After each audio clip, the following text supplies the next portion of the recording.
Hi everybody, WaxFraud here, and welcome to the 1000 Days video for Hardcore Minecraft. This has been a series that we have been taking very slow. We haven't even stepped foot in the nether yet, but we have built a giant starter house, we have an entire village over here that we've created, and we have a bridge that leads over to the biggest library that I have ever built. I definitely feel like my interior decoration skills have gotten a little bit better. I've been trying to work on it just a little bit throughout this series. We built a giant kitchen with a somewhat functional oven. And we can stop down to our brand new storage system. Ooh, what's going on, Daniel? How you doing, bud?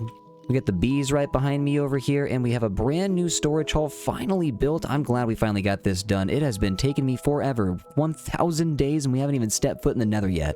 Now, I want to get the Caves and Cliffs achievement because that's the tradition that I like to do for the 1000 day videos for my hardcore series, but first there's a couple of flowers that I need to deliver to this library. I don't know how I missed it, but there's a bunch of flower pots down here that are sitting here empty, and I never really put any flowers in them, so here's some orange tulips.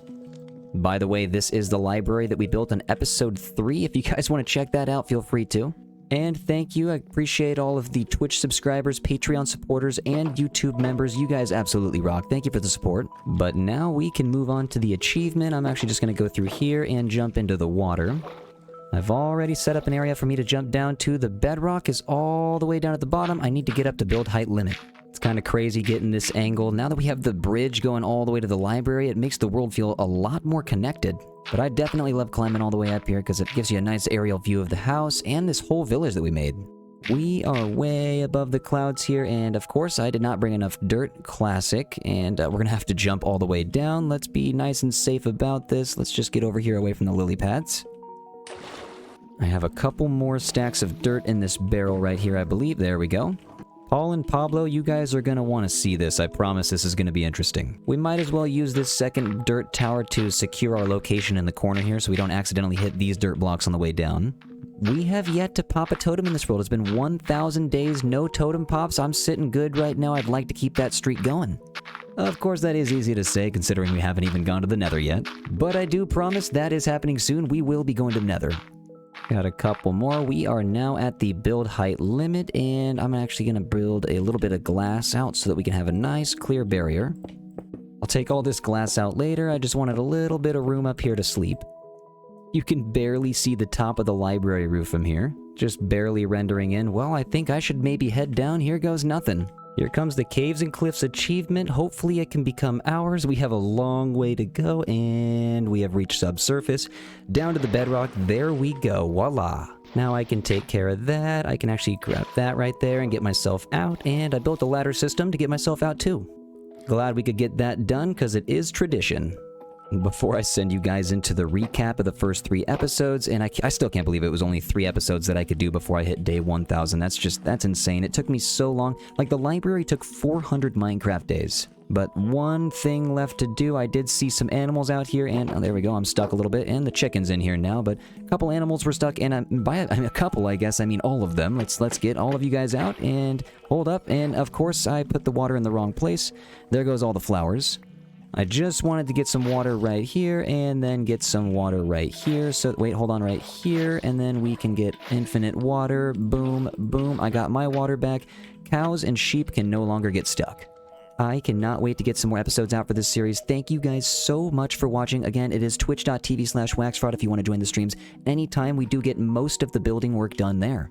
Mendington, I still have a lot of plans for you, bud. But guys, without further ado, let's hop into the episodes. Hi everybody, WaxFraud here, and welcome to a brand new 1.20 hardcore series. I know we recently lost the hardcore series, but I am excited to get a brand new one started, especially since Minecraft has updated so much since we started the last world. We got some cows right next to us. What's up, buddy? And it looks like we actually have some polar bears over here. Let's chop this tree down right here, make a boat, make a crafting table as well. Let's get some tools. I'm already thinking about getting that polar bear instead of getting an axe and a pickaxe. I really love early games, so it's going to be amazing getting back into all of this. First tree taken down, it seems, and cow, I'm sorry, but you're the first one to go. I need food. Got some oak saplings already, and on our way down to the bears, it looks like we can get some spruce wood as well. And if we can't get all of the wood types, it'd be nice to get at least most of them. What's up, polar bears? How you doing? I hope no one's aggressive. Oh, actually, it looks like there's a baby polar bear over there. So, we'll come back. You will be Paul, and you will be Pablo over there, but I'm not going to get anywhere near you as long as you got that baby. We will be friends soon enough. Paul, if you can for me, just stay right there in that boat, or, you know, yeah, just stay right over here in that, yeah, just stay over there. I'm just gonna push Paul over into the boat so Paul doesn't go anywhere. This guy does not want to get into the boat, sir. Just stay next to the boat and I'll be right back for you. We will be friends soon enough. We need to go back. I need to find some sheep to make a bed. Hello, sir. Don't mind me. Just taking some wood. Never mind. Thank you for the wool. Got a brand new boat with a chest in it. Got some wood. I have some materials. I think we can set off for an adventure now. Let's see what's off this way. A brand new hardcore adventure. This is going to be so much fun. And actually, while I'm crossing the ocean, I did want to thank you guys for 300,000 subscribers on YouTube. You guys rock. Thank you so much for the support. Looks like we got an old-growth spruce taiga over here with a little bit more food on the beach. Thank you, sir. You're doing a good job. Thank you. Sun's going down. We might need to find some more sheep, but we did find a stony shore, which is nice because I need to get me some cobblestone. Wow, this sunset looks amazing, by the way. Guys, I am actually using Complementary Reimagined Unbound Shaders, in case you guys are wondering. This looks fantastic, and I always want to share the shaders that I'm using. But since the sun is going down, maybe let's just go ahead and make a furnace, and let's use our boat. I kind of want... Actually, you know what? Let's make a door real quick. Stone tools real quick. Get that advancement out of the way. And we can't forget, let's grab just a little bit of coal before we go down. I have 0 armor on me right now, so I gotta be extremely careful. Little bit of copper never hurt nobody. Let's take that. And the moon is up. And ooh, look, the wolves out there. Oh my, wait, they have red eyes. What are they all doing? These forests get kind of dangerous at night. I'm out of here. Let's go search underwater for some iron, maybe some gold. Okay, and this is an ocean monument. We need to get out of here. One day we'll come back for you. This is going to be pretty fun to explore. The Guardians have no idea that we're just lurking out here. Let's move on. We need to find our own materials now. These new shaders at night especially look absolutely mesmerizing. Still kind of decently close to the ocean monument, but it looks like we found a geode all the way down here. Let's see if we can pop in. Beautiful. I'll take it. Oh, dude, what? Oh my god, that terrified me. That was an absolute jump scare. I was about to take the amethyst, but it looks like I am not allowed to take anything now. I'm gonna light this up though, because at least when I go over it with the boat, I'll be able to see it now. I'm gonna have mining fatigue for about 5 more minutes, so we probably should just explore. I did not expect to get mining fatigue on day 1. Well, I was gonna stop to get the pumpkins, but now I have mining fatigue, and there's a witch over there. Don't mind me, witch. Oh, also don't mind me, zombie. I'm chilling. I'm over here. We're all gonna be cool. And this guy has a trident. Come on, man. What are you doing? This is a busy area over here. Guys, just get away. Come on. I'm zigzagging out of here right now because there's 2 drowns throwing tridents at me. Moon's going down through the trees, which actually means the sun is rising. Ooh, that's looking nice. Is this a baby drowned over here? Dude, come on. What are you doing? You know you're gonna have to get out of here. See you later, bud. All this coarse dirt and podzol forming this valley in the spruce forest. It's absolutely beautiful. And there's a fire. And look what we have here. Of course, as soon as the sun goes up, we find our first village. What's going on, dudes? How you guys doing? Don't mind me, guys. I'm just gonna take everything from the village here. Pumpkin pie, don't mind if I do. That looks really good. I'm gonna take this bed. I'm gonna take this chest here. Thank you. And let's keep doing that thing that we do where we just take everything from the village that we can possibly fit in the boat. And oh, wow, that's a lot of spruce. Got some sweet berries already, too. And I'll take these books. Why not? Oh, we got a little dude. What's going on, buddy? This is kind of a sketchy area, so I'm lighting this up. Looks like we have some clerics over here. Okay, sir, I'm taking this brewing stand. I'm sorry. Hey, we got more pumpkins for me. You know what? I'm actually just going to get rid of this first axe and this first pickaxe. Thank you, guys. You did well. I think there might be some more houses on the top of this hill. And actually, the bell is up here. I'm taking this. Yep. Oh my god, these guys are stuck on the roof. What are you guys doing? You know what? Let's let you guys down. Get on in there, buddy. You're good to go. And there's a side entrance. What were you guys trying to hide? And ooh, more pumpkin pie. Let's go. Could eat this stuff all day, every day. And you know what? Our starter house could use some mossy cobblestone. I think that'd be pretty cool. It's not too often that we're finding this stuff right away. Alright, thanks for literally all of your items in your chest. I will be back at some point, probably to bring some villagers to my village. And actually, I just noticed we have an azalea tree over there. Let's go take a look. Quick little inspection here. I don't have any shears yet, but I will come back at some point. I just want to get some of these azalea leaves if we can. Let's mark where the root of dirt is, and we will definitely be back for this. Let's unload some of these goodies into the boat real quick. Was about to leave, and then I remembered I don't have any of these mushrooms yet, so might as well grab some. And some extra food. Let's go. Slept on the side of a mountain, and I'm feeling very good. And these complementary unbound shaders definitely bring more of a realistic fantasy vibe to the game. Before we do any more exploring, I'm gonna head back to the stony shores. 1, to get some cobblestone. 2, to get some coal. Actually, there's gonna be some gravel over here, too. No way. Is this what I think it is? We got a trail ruins over here? No way. You gotta be kidding me. Got a lot of food over here, too, but don't mind that right now. I can't believe we just found a trail ruins right away. Definitely taking a screenshot of where this is and also placing torches along the beach so that I remember that this is an important area to come back to. This is incredible, dude. I can't believe this. Before we leave, also just going to take as much gravel as I can until I get a piece of flint. And we got our first 2 and our first 3 pieces right there. And actually right down here looks like quite a nice ravine. Let's hop down and see if we can get anything. Just got to make sure you bring a torch and some doors. Okay, we got our first little iron pocket over here. We got some air and we are good to go. Thank you for the iron. Underwater door mining is definitely still my favorite. It's a little dangerous early game, but it's definitely the most fun. Plop the door right down, grab yourself some iron and anything else you need. Ooh, we got some free coal down here too. I'm hearing spiders right now, which is making me a little uneasy. This pocket just keeps going. Take our first bit of lapis lazuli up here too. Hold up, buddy, don't float away. Okay, looks like this cave is huge. Let's grab all this coal. And you know what? Let's get our first little bits of granite. Alright, I'd say the loot is not too bad. You know what? I got some extra food right in front of me. Let's take some of this. It's the circle of life, my friend. Let's just load up in the boat and head across. See, we have more adventuring to do. I love these clouds in between us and the moon. They look so realistic. We are definitely staying far away from this ocean monument. I do not want mining fatigue again. And by the looks of it, actually right here, we have a brand new geode. This one looks massive. I'm going to place a door right here so I have a little bit of air while I'm building a little bit of a tunnel down in there. Get our first basalt and some calcite. Let's go. This one is slightly farther away from the ocean monument, so we shouldn't have any issues unless there's some creepers down in here. Okay, and I can see a creeper right there. This is not cool. Alright, let's light this one up again, and we'll make sure to head back. Ooh, almost forgot my door. Can't forget this guy. So it seems like we're heading back over towards the area where we spawned in. This is a giant icy mountain. I am most definitely building something in this later on. It's like a perfect ice spike mountain that was already created. This looks like something that I would want to build, and I can just build my house right into it. And it looks like we have a sunken ship right here. Let's go. Got my door with me for some air. Please let there be some treasure in here somewhere. And what do we got? Ooh, coast armor trim. Let's go.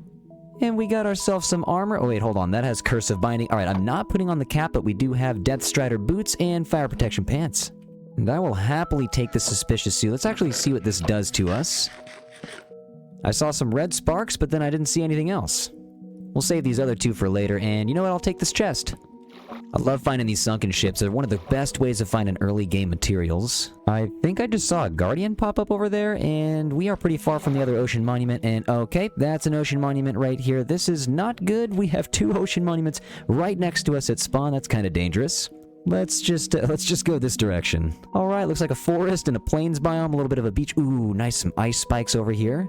It's time to search the shoreline for a nice place to park the boat while we get more materials inland. Hopefully find some more villagers. We got a baby polar bear over there. We should be a little careful. Let's put the boat right here for right now. I'm going to place some torches on the beach so that I have a little bit of a place to remember where I'm going. Alright, getting a little lucky with these sunken ship finds. Hopefully we got some treasure down here.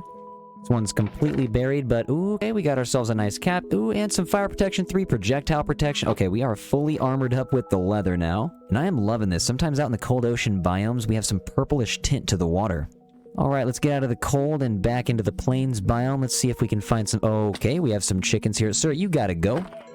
Sorry you had to witness that, sir. Actually, you know what? No witnesses. See you later, dude.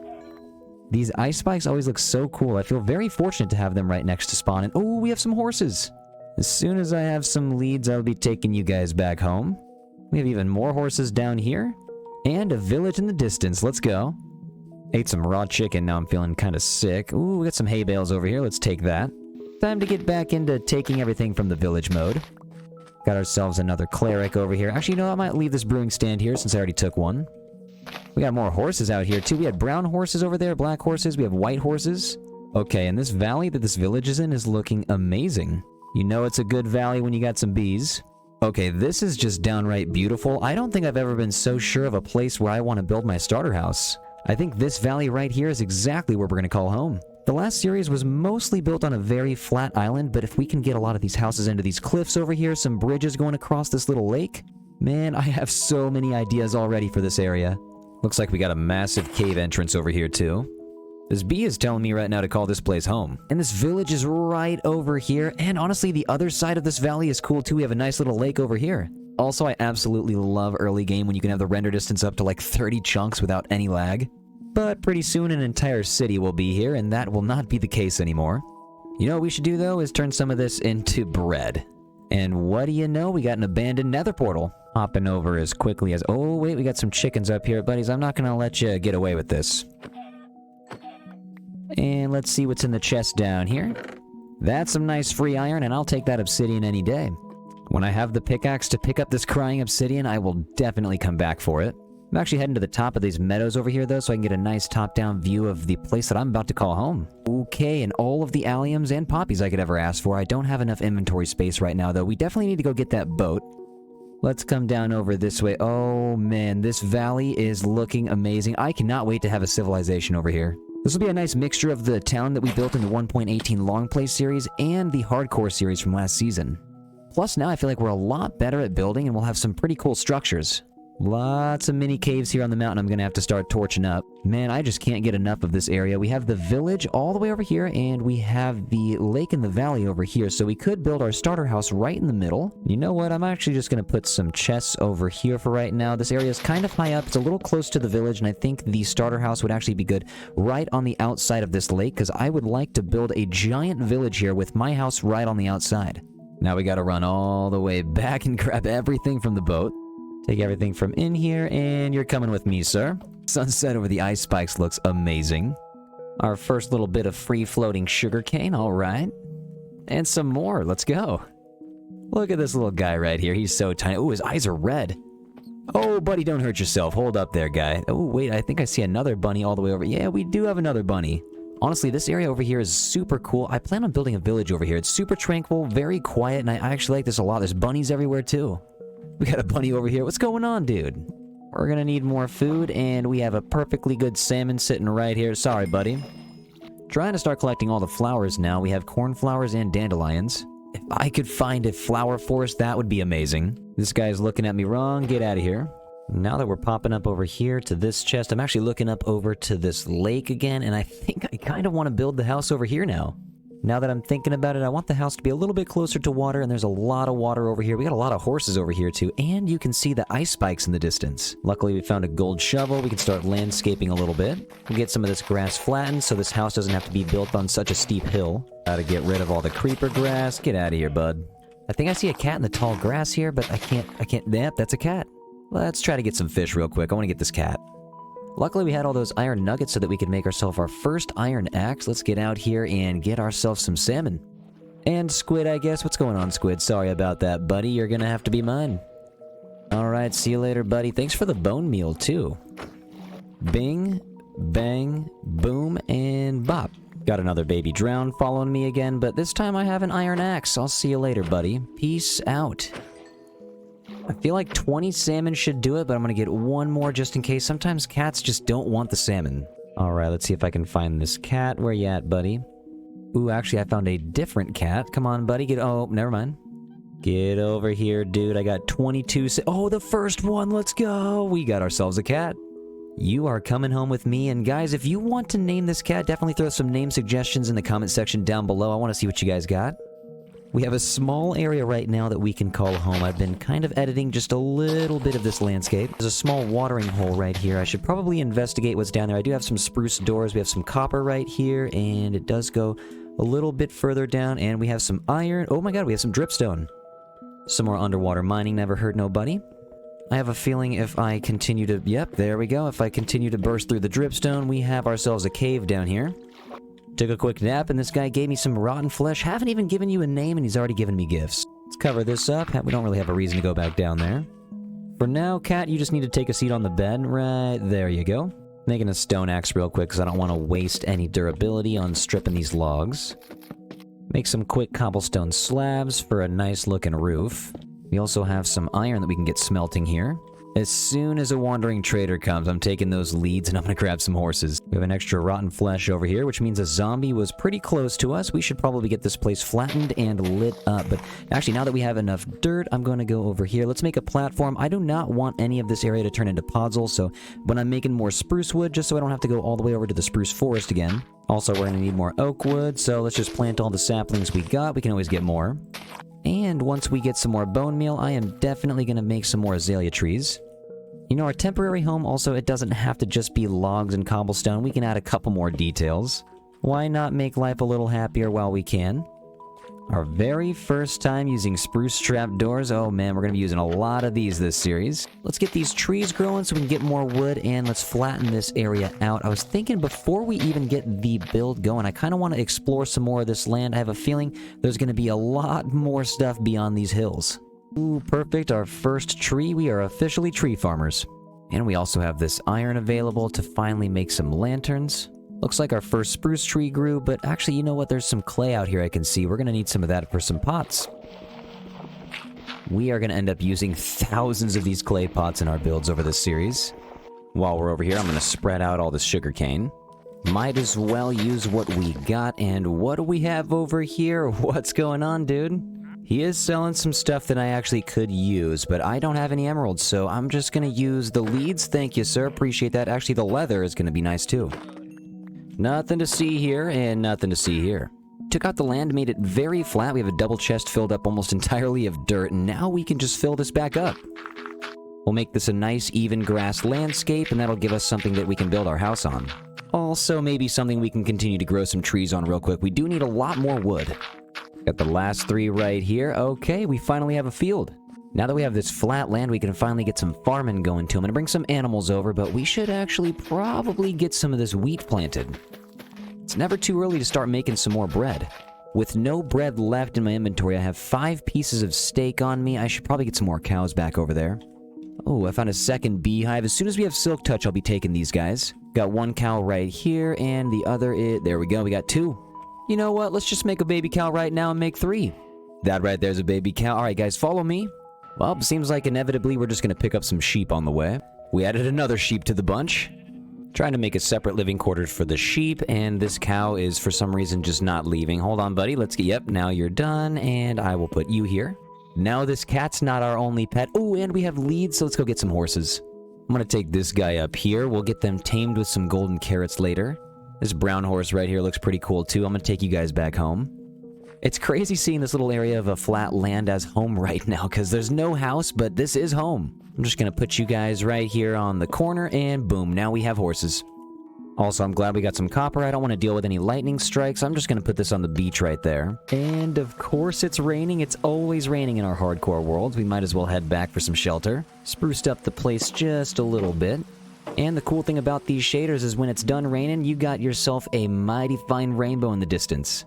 Lasts about 15-20 seconds, I think, but every single time it rains, honestly, it's not that bad as long as you got a rainbow here. Been lining up all these oak trees, taking them out one by one, except for this guy right here. He looks pretty good, so I tied the horses up to him. Also, I'm still trying to collect all of the flower types. We have 3 right here already, the azure bluette, we have the oxydaisy, and the cornflower, but the poppy, the fern, and the dandelion can get added to the collection. There's gonna be a flower forest somewhere on our adventure today. If we're going to go look for the rest of the wood types and the rest of the flowers, we might as well get our first iron pick, because we're going to go mining too. Now we can get diamonds. We can also make our first set of iron armor here. Let's get the boots going. We can make some pants. Got a chest plate right here. Let's put all those in the hotbar so we can slap these on. I'm actually going to keep some of the leather with me for the adventure in case we run into some powdered snow. But man, this diamond armor's looking shiny. Before I go anywhere outside of this village, I feel like there's a couple of work blocks that I didn't take. Like in here, we got a butcher. There we go. Let's take this smoker. But you, sir, you have to stay here. I think we have a stone cutter in here, which should actually... Ooh, and some... Oh, I'm sorry, dude. Oh, geez, hold up. All I wanted was this right here. Please, sir, I see you out there. I'm gonna chill in here for a moment. I promise it was an accident, dude. Take the clay while we're in here. And you know what? I don't know when we're gonna see any terracotta, so might as well. Composter can stay here so the farmer can keep doing his job. This place isn't lit up very well, so stuff is gonna keep spawning and probably gonna keep zombifying these villagers, so it might as well just keep the farmer around to make more. Hey, and we got a donkey over here. I didn't see you. I'm gonna take you as soon as we have another lead. I'm loving our little home area over here, our farm all the way across the beach, all of the sugarcane, our little oak tree farm over there. We have a bunch of cows and a bunch of sheep so far, and our little shack that we made is nice and cozy. Let's add the smoker and the stonecutter. More cows and more sheep, here we come. I also think it's about time we make a pair of shears. We do need to get some of these leaves. If I'm going to start making any custom trees this series, I'm going to need as many leaves as I can get. And yes, you heard that right, I'm trying to make some custom trees. Also, we can take some of this wool here. Gonna have to start making a bunch of park benches when the city starts getting made.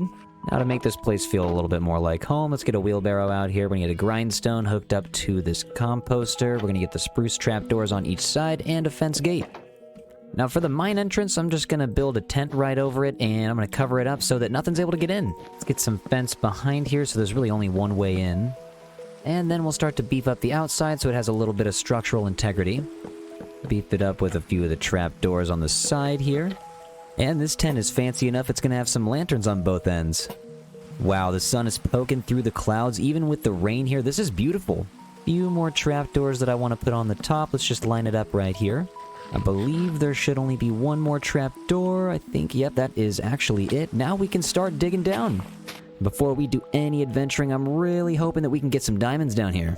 Gotta get a new furnace and check out the new rainbow because it was raining. Looking fantastic. Oh, it's fading away. Time to hop back into the mining tent. Let's see what we can get. Looks like we already found a dripstone cave. Okay, let's open this up. Let's get a light on the ceiling. There's a skeleton right there. He's trying to shoot at me already. It's gonna be fun going back to good old strip mining. Off to a great start. Give me some of this iron. Let's go. Need as much as I can get because I need to start making some hoppers. And we have reached a cave. This is somewhere I should definitely be careful. Looks like more of a dripstone cave. Let's just go ahead and light some of this up. I feel so vulnerable without any of my diamond armor and more iron. See a zombie through the dripstone. We definitely need to be a little bit careful. There's a lot of iron down here, but I want to make sure everything's all lit up first. Looks like this guy over here might be stuck, which is pretty cool. I'm gonna leave you right here, and what if I just smack you real quick? Will he stay stuck? Actually, he's just gonna stay stuck. Looks like these guys are both just gonna be coming right up the stairs here. Ouch, just gotta get you down here. Please, sir, leave me alone.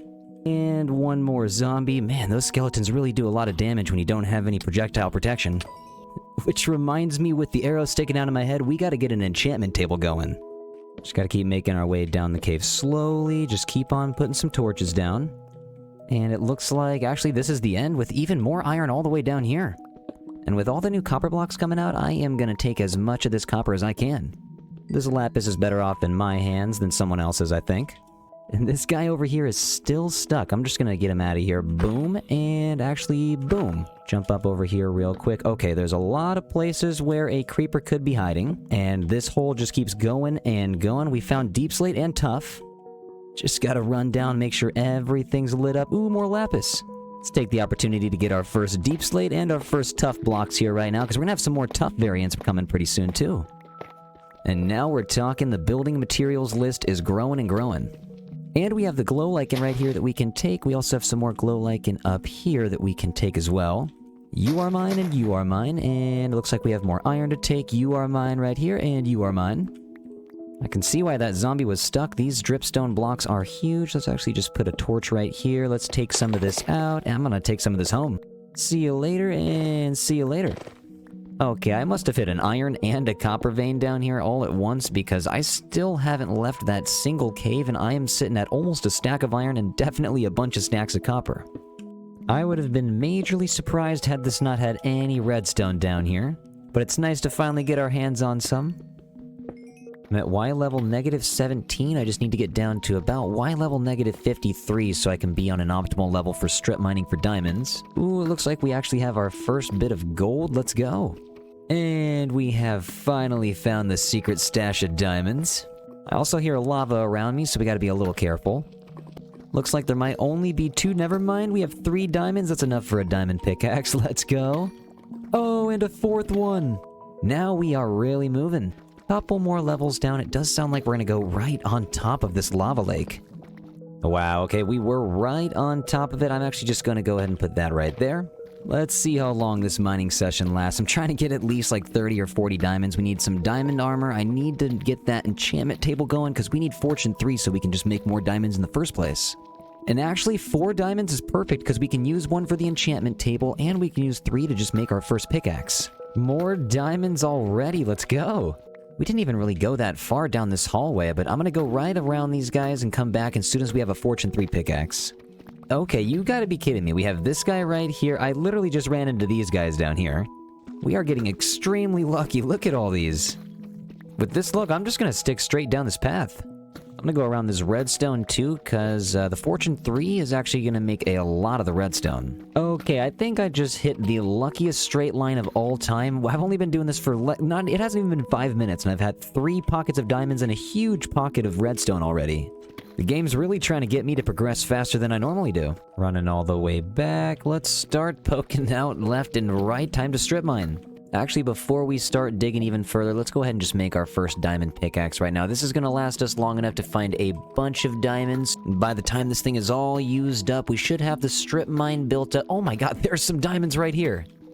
The timing on that is just wild, but yeah, as soon as this pickaxe is pretty much used up, we should have the enchantment table hooked up to get some Fortune 3 out on all these diamonds. With a bunch of right turns and a bunch of left turns behind us, we finally have a giant strip mine. We have a bunch of redstone, gold, iron, and diamonds that we found down here.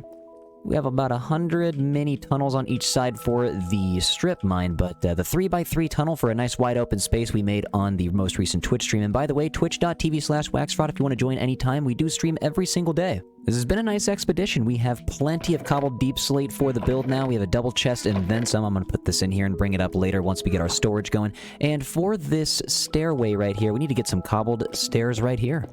Hopping up and down this hallway takes forever, so these stairs are saving me so much time. Approaching the top, it looks like it's night. We've been down here for a long time, definitely more than 3 nights, so some phantoms are about to come out. A cow escaped. About to make a lot of bookshelves, so we need as many cows as possible for the leather. I'm not trying to push it with the creepers around here, so... Oh, wait, hold on. Wait, how did this villager get over here? What are you doing? I don't even have a bell over here. He kicked the cat out of the bed. What's going on? Something must have scared him all the way over here. I don't really know why he would have walked over. I do not have a bell up, and he probably jumped on top of these trapdoors when he was a baby and walked in here. Now he's stuck forever as a butcher, and you are my first villager, sir. I need 1 more piece of obsidian if I'm going to make that enchantment table, so I believe I'm going to have to go back to this abandoned portal all the way over here. Let's get some free salmon on the way, why don't we? And this squid looks like he's about to attack. Sir, you saw him attack me. Ooh, and we can grab all 3 crying obsidian while we're here as well. Wow, with this shader pack, the obsidian has almost a mirror-like effect. Our very first crying obsidian, let's go. More free salmon on the way back. Before I was catching all the salmon, I was using all these sweet berries for a lot of food, but you know what? These really don't last that long in your hunger bars, so the salmon really does work a lot better. Something that lasts even longer than both of those is beef and steak, so here we go. Thank you for the leather and thank you for the steak. There's too many cows, plus it's all going to a good use. All these baby cows are crowding into the corner. What are you guys doing? And we actually came away with exactly 1 stack of leather and almost 2 stacks of raw beef. Luckily, we have the smoker over here. Let's throw the coal in there and a whole stack in. In a very short amount of time, we're going to have a bunch of steak, and honestly, more than a stack would be great, especially if we're going to go out beyond these mountains to see what more materials we can grab. Now we're going to lock these guys in here for now, and we'll make a nice home for them eventually, but we need to use these 2 leads to go get Paul and Pablo. And it's not a flower forest, but it's something very close. We have ourselves a nice little field of rose bushes I'm taking back home. If we can find lilacs, peonies, and sunflowers too, that'd be amazing. Okay, I think I just saw a sea turtle. I did! There's a sea turtle out there. We're in this cold ocean biome, and we have a sea turtle out here. Well, that's something you don't see every day. I'm gonna have to run past all of these guys, because you're not Pablo and you're not Paul. And what do you know, a sunken ship? Well, I guess it's not so sunken. It's kind of still up here on the water. Well, it's a frozen ship. And, oh my goodness, more coast armor trim and a bunch of iron. Let's go. And what do we got? Oh, a bunch of moss. We got some bamboo. Oh man, we got some goodies. There should be 1 more chest in here somewhere. I think we can just break these down. Let's go down here. Oh, yep, there it is. And what do we got? We have a buried treasure map. Let's go. I'm gonna take this paper too. Oh, and the treasure is right next to us. Let's go. According to my calculations, the treasure should be right here, and there it is. I think this means we're about to get our first heart of the sea, and we are. We have a bunch of random stairs that we don't need. I'm gonna take these bottles. Ooh, our first set of emeralds. And the sun is going down, and I have not found Pablo or Paul yet. I'm going back to get a bed real quick, and why are there so many drowned down here? It's because, okay, there is a sunken little city down here, and oh my god, hold on. All it takes is one dude with a trident to take me out right now. I'm gonna come back here with a brush and get some of that treasure down here. Made it back just in time to get a good night's sleep, and we'll take our temporary bed back with us. Okay, now it's a brand new day. We have a bunch of new treasure. We can go find Pablo and Paul. Swimming through this Arctic water feels pretty cool. I bet this is what a penguin feels like. Dude, is that another ocean monument? It is! That's 3 right next to our house! Why are there so many ocean monuments? Okay, another abandoned portal. Let's head down. Let's see what we can do. More crying obsidian, but I'm gonna have to come back when I have a little bit more. I just need like Death Strider and Respiration. Okay, a bunch of gold. Let's go. And our flint and steel. Alright, we got quite a bit of stuff on the way to these polar bears. This iceberg's super cool. I'm swimming right through here. We've come all the way back to the boat that Pablo never got in. But it looks like we got Paul right here. What's going on, dude? Come with me, buddy. And number 2, you're coming home with me. I'm actually just gonna go all the way around this area because I don't want to get near any baby polar bears. I'm not giving these guys any reason to go aggro on me. I forgot how much fun it looks like polar bears are having when they're getting pulled in the water. Coming back out here makes me really want to get a village in between all these ice spikes. I've never really done that, and I want to get a lot of new and different builds in this series. Floating ice? What is going on? Man, I am never gonna get tired of Minecraft sunsets. On the home stretch with 2 brand new friends, polar bears, welcome to your new home. I'm actually just gonna hook you guys up exactly where I had the horses. Now let's make a small enchanting setup. I have a bunch of leather in here somewhere. Now all that sugarcane we've been growing is about to come in handy. Make our first enchantment table. We got 2 diamonds in the book on top. There we go. We're gonna keep it close quarters right now, and I'm actually just gonna keep the enchantment setup right next to where our gates are and our little mining setup. Now with at least 15 of these down, we should be able to throw some lapis in there and get these enchanted. Ooh, efficiency 4 right away. That's not bad. I'm gonna go back down real quick to grab 3 more diamonds so I can get a brand new diamond pickaxe. I don't want to put any enchantments on this pickaxe. It's almost gone. I don't have mending yet, and I do not plan on spending a long time getting mending, so I'm actually just gonna grab this guy and this guy. And this guy down in the corner. Hopefully we get some good luck. Let's see what we can do here. Let's throw the new one in, and efficiency 4 plus what else? Actually, okay, only efficiency 4. But we do have the Wandering Trader here. What do you got for me? I only have the 4 emeralds that I just found, so I'm going to actually trade some red mushrooms. Thank you, appreciate that, and I'll take your leads now. Nothing to see here, and nothing to see here. Also, nothing to see over here. And another villager just made his way all the way over to the stonecutter. Guys, what is going on? I don't even have a bell over here. Getting a couple more sheep so I can get to level 30 again. Okay, we're there. Let's walk back over. I'm going to use an iron pickaxe this time, and we're going to put the Unbreaking 3 on it. And what do we got? Well, no luck so far. I really want Fortune 3. Unbreaking 3. Well, let's just enchant this little sword real quick. Ooh, Sharpness 1. Not bad. All of our iron tools are enchanted, and we need to get back up to level 30. And you know what? I'm thinking we could easily level up while we go on this adventure. We have plenty of food and a backup pickaxe. We should be able to set sail over these mountains, get back with 30 levels or more. Pretty soon, all of these horses are going to be in a stable.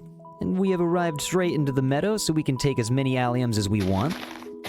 And what do you know, in the distance, we got another village. And, of course, it's raining on the way there. It's always raining. I love how there's this giant open field and all of these sheep and cow choose to hang out right next to this lava pit. Alright, I'm coming in to take your stuff. Thanks for the hay bales. Oh, no way. Look at that. We found a cherry blossom biome already. We're on track to get all of the wood types right now. We just need to get some mangrove wood and some acacia from the savannah. Not only am I going to take everything from the village, but I'm going to set the animals loose because I'm crazy. Run free cow, run free pig, you guys can go wild. Someone's going to have to come in here and clean this up. That doesn't make any sense. Pretty sure there's going to be a blast furnace in here. Hope these guys don't mind if I take it. Wasn't really that much loot here, so I'm going to go ahead and take your bell, and I'll be on my way. before the sun goes down and the rain continues, I'm trying to make my way over to these cherry blossom trees. It's a gorgeous day to harvest some cherry leaves. I'm hoping to fit some of the cherry wood into the starter house, and I'm going to be using a lot of the cherry leaves back at the starter house area. Might as well take the shears out and grab as many of these as we can.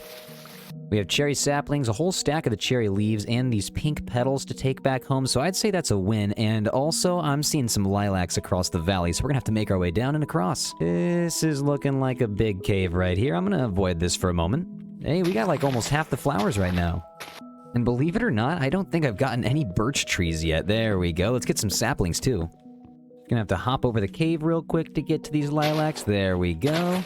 Ooh, this efficiency is nice. This direction's been treating me good so far, so I'm just gonna keep heading this way. If I can get kind of closer to the top of this mountain, I might be able to see. Also, it seems like that cherry blossom biome was not very big. I got pretty lucky stumbling across that. And out of the corner of my eye, I see some peonies. Let's go. Looks like another field over here. We have a bunch to take back home. Just bopping up over the hill. This is looking gorgeous. Got the bees over here looking peaceful, these sheep over here looking peaceful, and some bunnies looking peaceful. Okay, we're in luck. I'm thinking I see a savanna out there, and wait, is that some more cherry trees mixed in with the savanna? Hey, what's up, pups? How you guys doing? I don't have any bones to be able to get you guys on my team right now, but I'll be coming back later. Sliding down the mountain as quickly as I can before the sun goes down so I can get that acacia wood. I think technically the sun is still up and we got our first block. Let's take a couple of these down and wait for some saplings to fall so we can take this back to our makeshift tree farm. We can find some dark oak wood, I'll be happy, but honestly, if we can find a swamp too, that would be amazing. See some netherrack in the distance. Okay, we got another abandoned portal. Now, what do we have over here? Some more obsidian and, okay, more gold. And our first golden apple. I'm just gonna throw these seeds real quick. I don't really need those, but I do need the gold. Ooh, I reached the top of the Acacia Mountain, and it looks like even beyond over here, there's a desert. But I do want to hop in here real quick. There's most likely a desert temple nearby. And this cave is looking kind of crazy. I see you, skeleton, all the way back there. I'm just gonna climb to the top of this sand mountain and see how far out we can see. Are you kidding me? There is... Oh, okay, that is a mangrove... Not even just a swamp, but a mangrove swamp in the middle of the desert. And a jungle over here, too. We have jungle wood and mangrove wood. And actually, I was so excited about seeing that swamp that I didn't even see the temple right in front of it. We just hit the jackpot. Only thing I'm worried about now is not having enough inventory space to be able to take everything back, because I know there's going to be some stuff down here I'm going to want to take home. I'm just going to start digging out here, and we'll come in from the outside. And the cool updated temples actually have an area that we can dig out with the brush. So not only can we get the treasure through this area at the bottom, but we can also get some treasure through the archaeology. And let's hop in. What do we... Ooh, we have an enchanted golden apple. There's a cave back here. I'm closing this off. More gold, a lot of bones. We can grab a dog on the way back, probably. This was some nice loot, but I'm not going anywhere without this TNT. Okay, now comes the difficult part. I need to figure out how to get some of these propagules home. I don't really have any room left in my inventory. I guess I could get rid of these sticks. Geronimo! That was a big drop without feather falling. Oh my god, but here's a propagule. Let's get as many of these as we can. Now, I do have 2 leads, so I kind of want to run through here real quick. If I can find some frogs, that would be amazing. Running through to the other side, and this is wild over here. All the stone and sand hanging over this mangrove swamp is nuts. Not seeing any frogs, though, unfortunately. Forgot the sound of walking on mud is so strange. And thanks again for the propagules. I'll be back in the near future, but for right now, I need to head over here and get some of these jungle saplings. I am just blown away right now. We have been able to find every wood type almost, except for that dark oak still. And the very last inventory space goes to the jungle saplings. I'm hoping to get at least 4. Oh, and I see cocoa beans. You know what? I'm going to eat this golden apple to make space for the cocoa beans. And let's jump down, and now we can get that. I've decided I'm going to run home, drop everything off, and go get that dark oak wood. It only makes sense. We have another abandoned portal over here. This is nuts. I didn't think these were that prevalent, but they're kind of popping up all over this map. Sir, you're too close for comfort. Okay, more gold, some more obsidian. That's pretty nice. I'm hoping to run into that wolf pack on the way back home. I really like to have some dogs at the starter house. But first, it seems we must stop at this village and take everything. And I don't even have enough inventory space for these hay bales, so if I want to grab this cartography table and a bunch of other stuff, I'm definitely going to have to come back here too.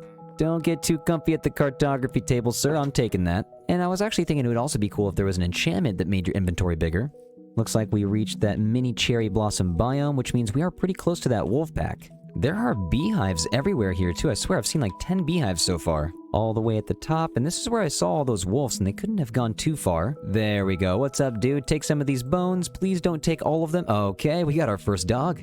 You are coming with me, and I think there's another dog over here. Stop running away, sir. Please don't take all the bones. Sir, please don't get that bunny. There we go. I thought I just saw yes, I did. Third dog, what's up? Do you want to come home? Yes, you do. Wow, all right, we're coming home with a full inventory and 3 new dogs. Gotta go all the way through this valley past the first cherry blossom forest. Home sweet home. This valley is looking gorgeous, and so is our little shack down there.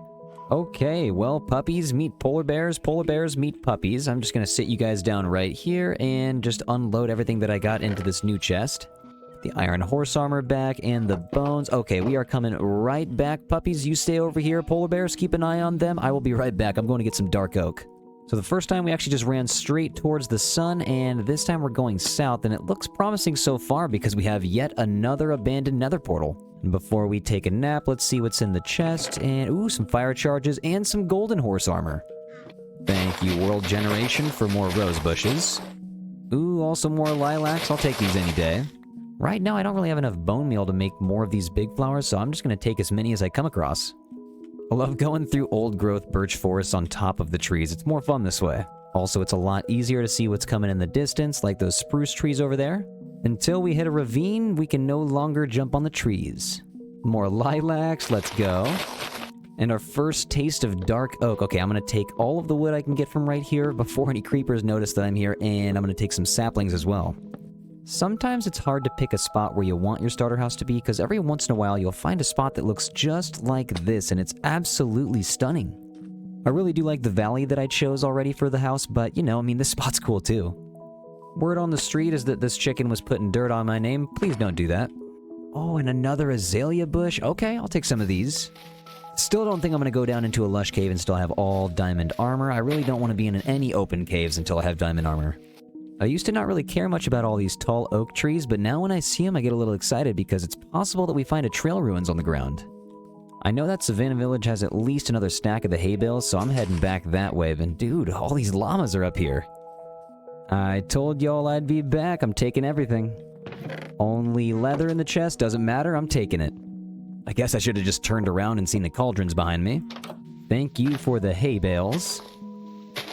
And it looks like this house tragically set on fire. I'm just gonna go ahead and take this loot before it burns up. These barrels do not belong to the fishermen, they belong to me now. Well, well, well, on our way home, and we found more hay bales to steal. Hey, and it's not every day you see the Fletcher's house. I'm gonna take the fletching table, sorry dude. Hey, and we found some more of the cherry blossom biome. I think these cherry leaves are gonna be a little bit less rare than I thought. And the last house, what are you hiding? I'm taking all the bread and all the potatoes. In the search for all of the wood types, I completely forgot that I wanted to get all of the flowers, and I see tulips over there, which means that we are standing right next to a flower forest. Ooh, we got white tulips, orange tulips, I see pink all the way back there, and red. We have most definitely found a flower forest. Let's take everything we can. Just gotta creep down here a little bit, and hey, there's a house in the valley. We got the white tulips and the orange tulips, and unfortunately, we are on the side of a mountain, so it's gonna be a little difficult to hop up and down to grab everything. Until you get high enough to spot the actual flower forest, which looks like it's on flat land down there. Oh yeah, flat land looking like way more flowers. We have all the tulips except for these pink guys over here. Oh, and this flower forest just keeps going. I am going to leave some of them here so I know exactly where to come back and bone meal if I have to. Ooh, and a surprise abandoned portal. We might as well look in here. Ooh, we got a clock. And I believe we have spotted a sunflower field. Okay, inventory would not be complete if we didn't take home a stack of these. And I love how the sunflowers just look like floating gold coins. It's honestly pretty cool to see some lava flowing away from the cherry blossom biome. Glad we're running back home through the taiga because I can actually grab some of these ferns while we're here. And this might just be the luckiest start that I've ever had. I think I just found all of the main biomes that I wanted to find. Here's a swamp. And we already have the oak wood, but there's plenty of lily pads here to take, and also if we can possibly find the orchids, that would be amazing. And with these shaders, it's pretty cool. As soon as you get into the swamp, the water turns into a little bit of a murky color. And I think in the distance, I see a 4 tall sugarcane. Let's go. Ooh, and if my eyes are correct, those look like some blue orchids right up there. I don't even have enough inventory space. There we go. And that, I think, is all of the flowers that we can get at the moment, beside the pitcher plant, the torch flower, and the wither rose. Saw some azalea trees over here. Oh, and some frogs. Oh my god, we have some frogs. Do I have leads on me? We have 2. Thank you, Wandering Trader, for the leads. I am taking some frogs home with us today. Frogs, dude. I can't believe we found frogs on the first episode also. Okay, that's amazing. I am not pushing my luck anymore. We have all the flowers that we could possibly ask for, all of the wood types we could possibly ask for. We even got some lily pads. Now we have frogs. Time to take the long and perilous journey back home. This guy tried to escape. No, sir, you are not going anywhere. And this guy is in the boat. Oh my god, these frogs are giving me a hard time already. Okay, man, please stop swimming around. Get on the lead. Let's get out of here and go home. Don't mind me, polar bears. I'll ignore you if you ignore me. I'm just gonna slide along the ice with my frogs. I've been gone for like 20 nights in a row. We are almost there. And now we're in the snow. These frogs are coming with me everywhere. This is definitely the weirdest set of pets that I've ever had on a first episode. But now we are finally home. Let's get the boat here, drop this off. Okay, frog, you don't need to be in the boat. I'm just gonna go over here and hook these frogs up to this fence, and you're not going anywhere. I'm gonna put all of the flowers in one chest by themselves so I can decorate later. And now that we have all of the different types of saplings, we can plant them all in rows and start more tree farms. Get a nice row of acacia saplings over here. We need a nice row of the birch trees. I might need to make some extra space up here, just a little bit of a flat land for the jungle trees. Since we're leveled back up real quick, let's just try to put a shovel in there real fast. Unbreaking 2 is not bad. Let's see, what do we got for the pickaxe? Fortune 3! Alright, and we're at level 30. Okay, so let's grab all the leather and the beef from in here. I'm actually just going to disenchant the diamond pickaxe from earlier. Run back to the enchantment setup, throw some lapis in there, and the diamond pickaxe with the fortune 3, and we got ourselves the efficiency 4 back with the fortune 3. Let's go! After this, we can focus on getting our silk touch pickaxe and all the enchantments on all of the armor that we're about to get as well. Okay, here's some diamonds. Let's go. Okay, we got ourselves 8 to start off with. I'm grabbing all the redstone while we're down here too. Ooh, and we got diamonds back in these hallways. We have enough redstone to start multiple projects, and I believe we have enough diamonds to get a bunch of backup tools and all of our armor started. I'm going to save some of the redstone down here so that I can use it for leveling, so I can get some of this armor enchanted. But in this little strip mine here, we're sitting at almost 2 stacks of diamonds already. Plus this little guy back here, thank you, don't mind if I do. I stand corrected, now we are at over 2 stacks of diamonds. Let's condense all of these into blocks real fast. And let's start making our first pair of diamond boots. Let's get a helmet going. Pair of pants never hurt nobody. Let's also get a chest plate. Get the chest plate on, and there we go. We got our first set of diamond armor. We are officially ready for hardcore Minecraft. We can go adventuring without any worry for the most part. We don't have netherite yet, but we are covered with diamonds, and all of our tools are diamond as well.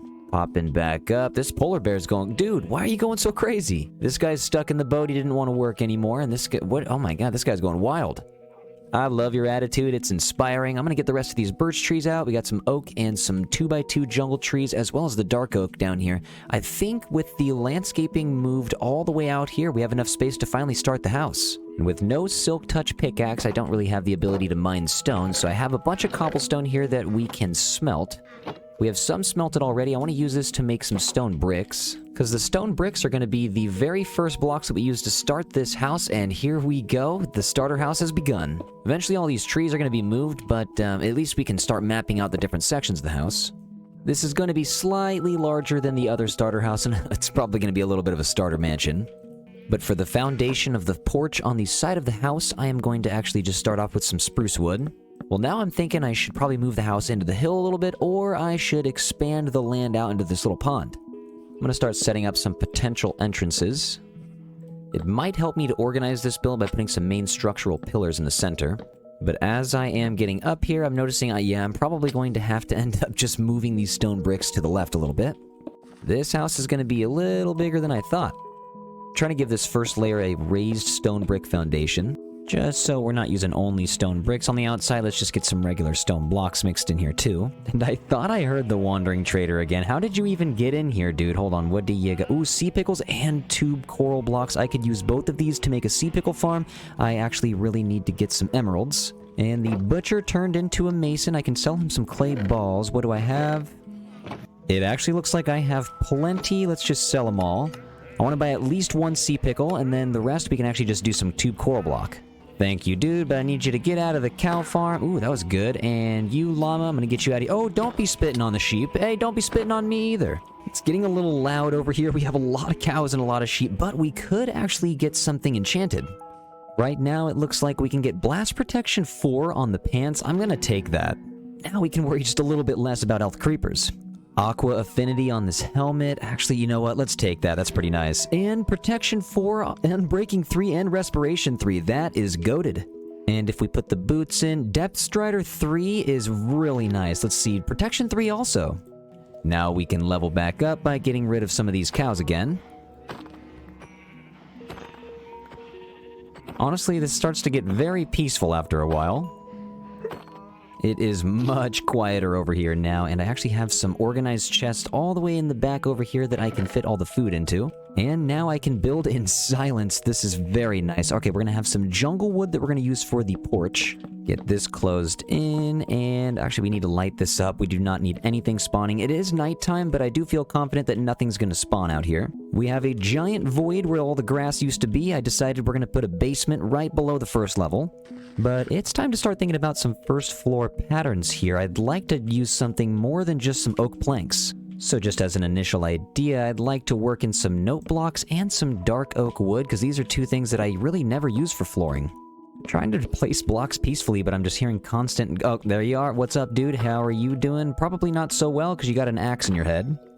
And a cow has worked his way into the corner of the basement, or I guess what will be the basement, but I'm glad we have all of the foundations set up, or at least what is going to be the shape of the house, because it makes it easier for me to just go in and get all the flooring done. Just realized I probably should take this row out, because this is where the wall's going. And accidentally hitting this floor is going to be very noisy. The last dark oak wood piece right there. Okay, perfect. So that was actually the perfect amount of note blocks. I'm all out. Now for the first floor walls, I'm going to use blocks that I normally do not use on the starter house, and that is going to start off with some diorite. I do have some calcite to use as well that we found in that geode. We have 2 crafting tables to signify the front doors. Now we just need to increase the diorite levels by about maybe 4 or 5 blocks. I'm thinking the levels after this are going to be some stripped oak or maybe stripped birch logs. Making all this diorite look good is going to be a challenge, but I'm definitely up for it. We are running out of materials very quick, and the sun is going down, so I think that's my cue to go back down into the strip mine. I know for a fact we passed a bunch of diorite. And actually, yep, it's right here immediately. I'm just going to take out a little bit of a tunnel. Smack these guys out right here. And you know what? We got to actually take some of these spruce logs and raise them up.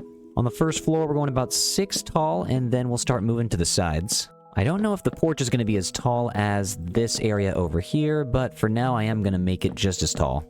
And maybe the center pillar right here could be used for a staircase. We got some polished diorite that I'm going to work every once in a while.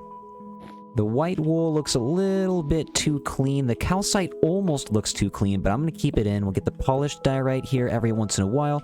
And actually, you know what? Let's use some birch logs. Okay, that actually fits in very well. Okay, I'm taking even more out. These birch logs are actually very nice. Now, I want to start stripping all the wood, but I don't want to use all the durability on the diamond pickaxe, so let's go get a stone... Yeah, let's just use some stone pickaxes. I feel like when it's early game, you might as well just use the stone axe if you're just going to be stripping everything. We'll get the rest of this stripped over here, and that allows us to move into this area with some of these spruce stairs. That way we can start to round off a lot of these sharp edges. And you take a step back. Okay, that's not that bad so far. Oh, geez, I haven't slept in a couple of days. We got some phantoms out here. It's time for me to go. Luckily, we have a couple beds nearby. I'm just going to take this guy's bed. Honestly, it's a little too early in the game for me right now to be dealing with some phantoms. Look at all these guys burning. We haven't killed any spiders yet, so we don't have any string, so we can't make any scaffolding, so we're just going to build up here with the dirt for now. Now, on the second level, I'd like to have some of these upside-down stairs poking out just so that we can hold maybe just a bed of flowers. We have some moss over here and some bone meal to make even more. And oh, you're not escaping, buddy. But let's just place it right here and bone meal away. I'd rather use moss instead of grass right now because I think it looks a lot better when you're using it on the side of a house. So this is just experimental right now. I might not keep it, but I just want to see how it looks. It also needs to be looking like it's contained, so let's use some Hershey chocolate bars right underneath. I'm thinking actually instead of having this all the way around, we should take this out and only leave it on the very front side that's protruding out. We're going to take these out on the left and right side just to make this area just a little bit more exposed. And honestly, oh no, we're going to have to take out this tree. I like this tree a lot, but it's going to have to go. And this polar bear is just non-stop spinning. Cover all the moss up with just a couple more chocolate bars. Now for the second layer, I'm going to try using some stripped birch logs. I really like the pale color that it brings. And I really enjoy the contrast between the light birchwood and the dark spruce wood right next to it. I have a feeling we're going to have to get a bunch more rows of birch saplings set up now.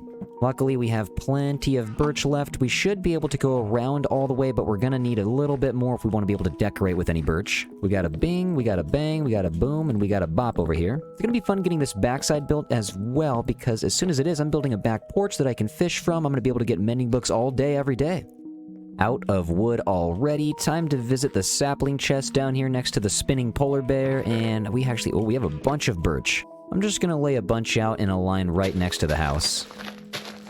Since I have every wood type, I think it's going to be pretty fun making a tree farm for all the different variants. While all that's growing, we can get back to stripping all these logs. Looks like still a few oops, and I missed the jump. I was gonna say it looks like we had missed some of the stripped spruce logs down here. All this seems to be lit up. We can actually get some of these windows in. And I do like the first level right now with the dark oak wood mixed with the note blocks, but I thought it would be cool if on the second level was just a little bit lighter colors with some jungle wood and some polished granite blocks. I think I hear another wandering trader, and I thought I had heard him somewhere. Actually, yep, I see his llamas over here.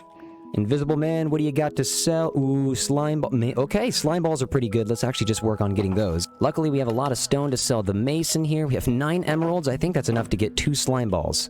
I can't see it, but I kinda can. Okay, there's the slime balls. We only need... let's just get 2 of them. Perfect. Last few pieces of granite and the last row of the jungle wood. There we go. Second floor complete. Let's go ahead and get down our birch stairs. Looking nice and cozy so far. There's a couple things over here, like the wall. I guess this is kind of important. We probably should finish the wall. A little bit of polished diorite here and there. Never hurt nobody. Let's head outside, though. The exterior needs a little bit of work. I was thinking on the side we could use some of these birch trapdoors. These, alongside some polished diorite stairs, could actually make a nice-looking window. We're going to use spruce trapdoors, as usual, in between all of these stairs. And, of course, for a little bit of extra spice, we're going to add the oak buttons in between all the trapdoors. The siding is going to be similar on the top and bottom, except I think I'm going to start using some jungle trapdoors up here.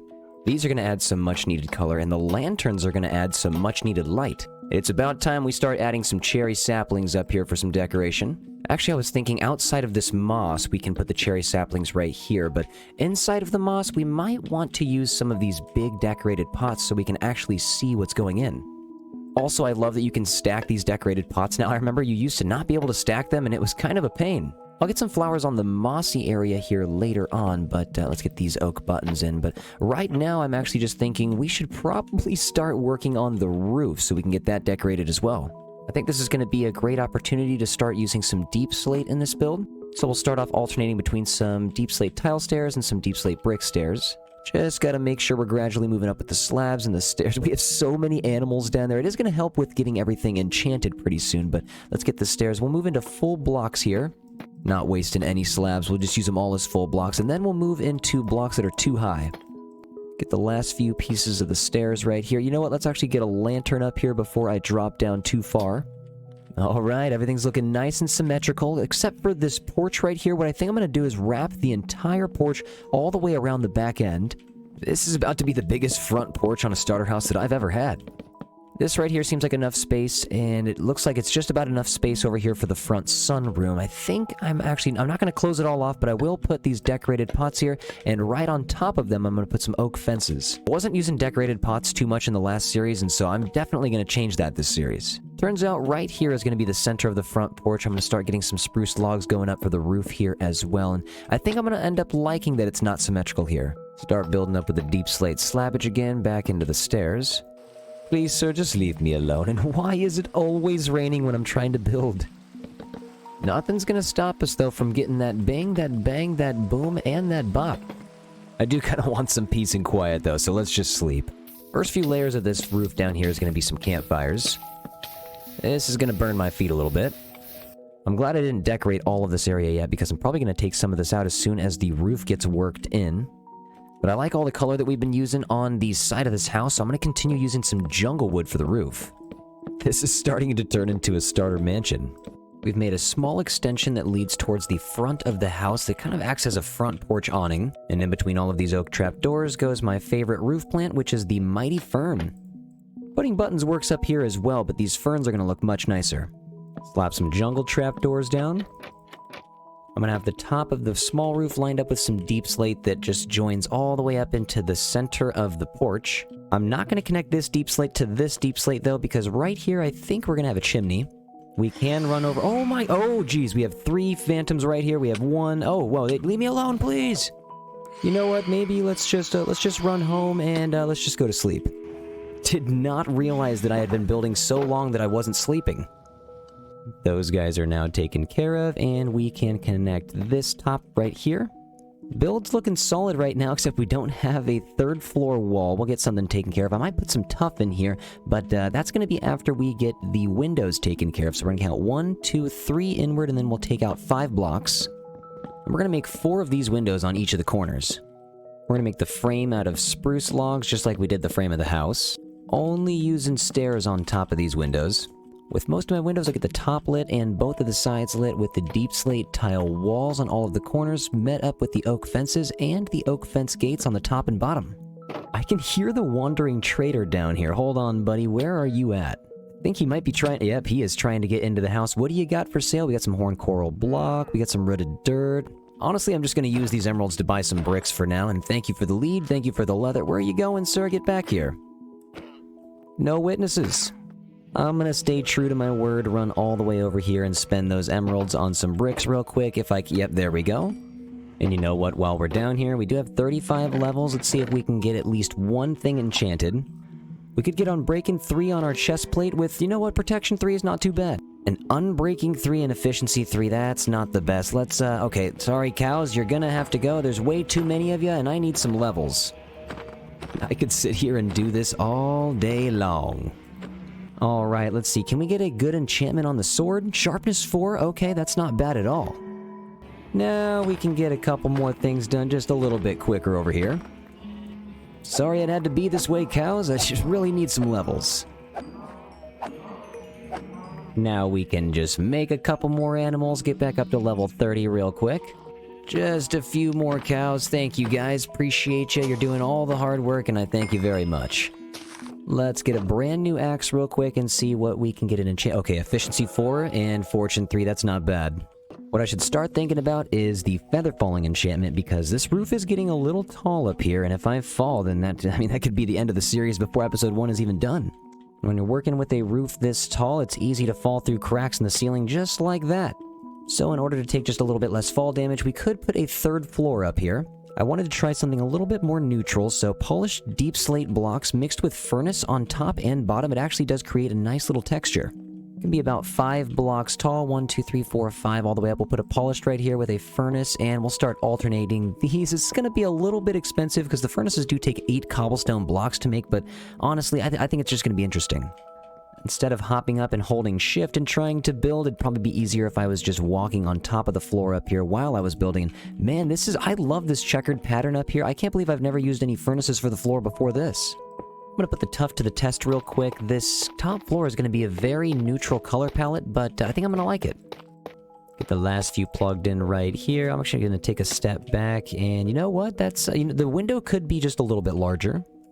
I just want to build for about 10 minutes straight without having the rain drop down on me. Actually, you know what? While we're down here, I could add some spruce trap doors. We can lay them down on this side as well, and actually, that's pretty nice. We can lay some lanterns on the edge of these too.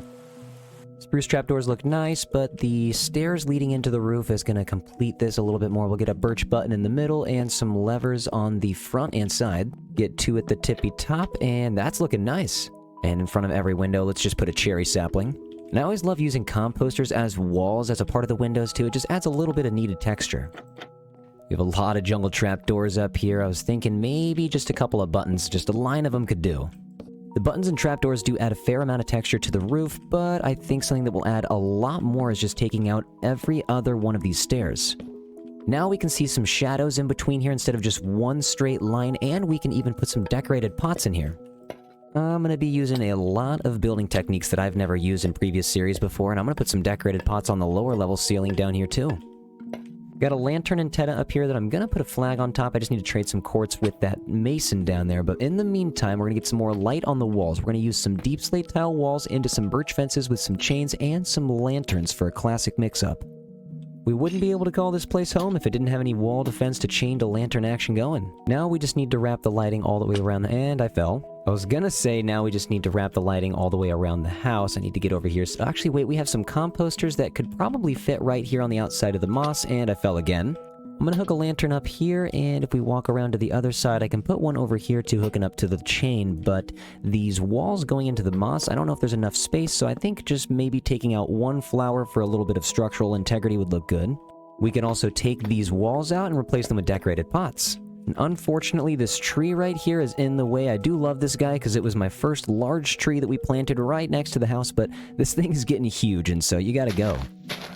We're gonna have to find a new tree to hook the polar bears up to. This guy is very upset. Started hooking up some decorated pots to the ceiling on the bottom as well, except down here we are using oak fences instead. And I have a little bit of an awning out here. I probably should get some campfires overhead so we can save ourselves from the rain. I also should probably make sure my hunger bar is always full. For some reason, I'm just not that great at that. Getting easily distracted with the building, and all of a sudden your hunger's only down to 3. Use oak fence gates to connect everything here, but I was thinking instead of spruce trapdoors, which I normally use for awning roofs, I was going to switch it over to acacia trapdoors and get some orange color into this build. Can't be sleeping on acacia wood. I thought cherry leaves would provide a nice open feeling to the wall for the porch, and I think I'm also going to end up bringing a back area for fishing. That might include extending this back portion of the house as well. We'll add some second layers to the acacia trapdoors to make it just a little bit thicker, and we'll add some flowering azaleas, our very first of this build. Looking absolutely beautiful with the sun right behind it.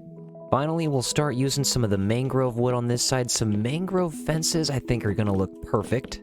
We have a little bit of orange on the ceiling and a little bit of red holding up the structure.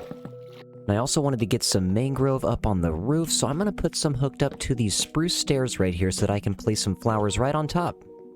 Slap some acacia saplings up on top of the mangrove trapdoors, and actually if we go down here, I'm going to alternate some ferns with the alliums on these roofs.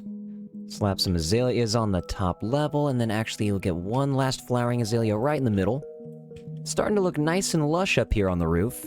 Slap the last couple of flowering azaleas in the porch right here, and dude, what are you doing in here with the sheep? You can't be in there. I'm gonna need you to sell me some bricks, and I'm gonna need you to stop trying to be a sheep. The left side of the house is taking on a lot of these warm-colored woods, and if we run over to the right side of the house, past all the puppies and the sheep and these polar bears, the right side of the house is actually, it's taking on those same colors as well. We'll get some acacia wood hooked up.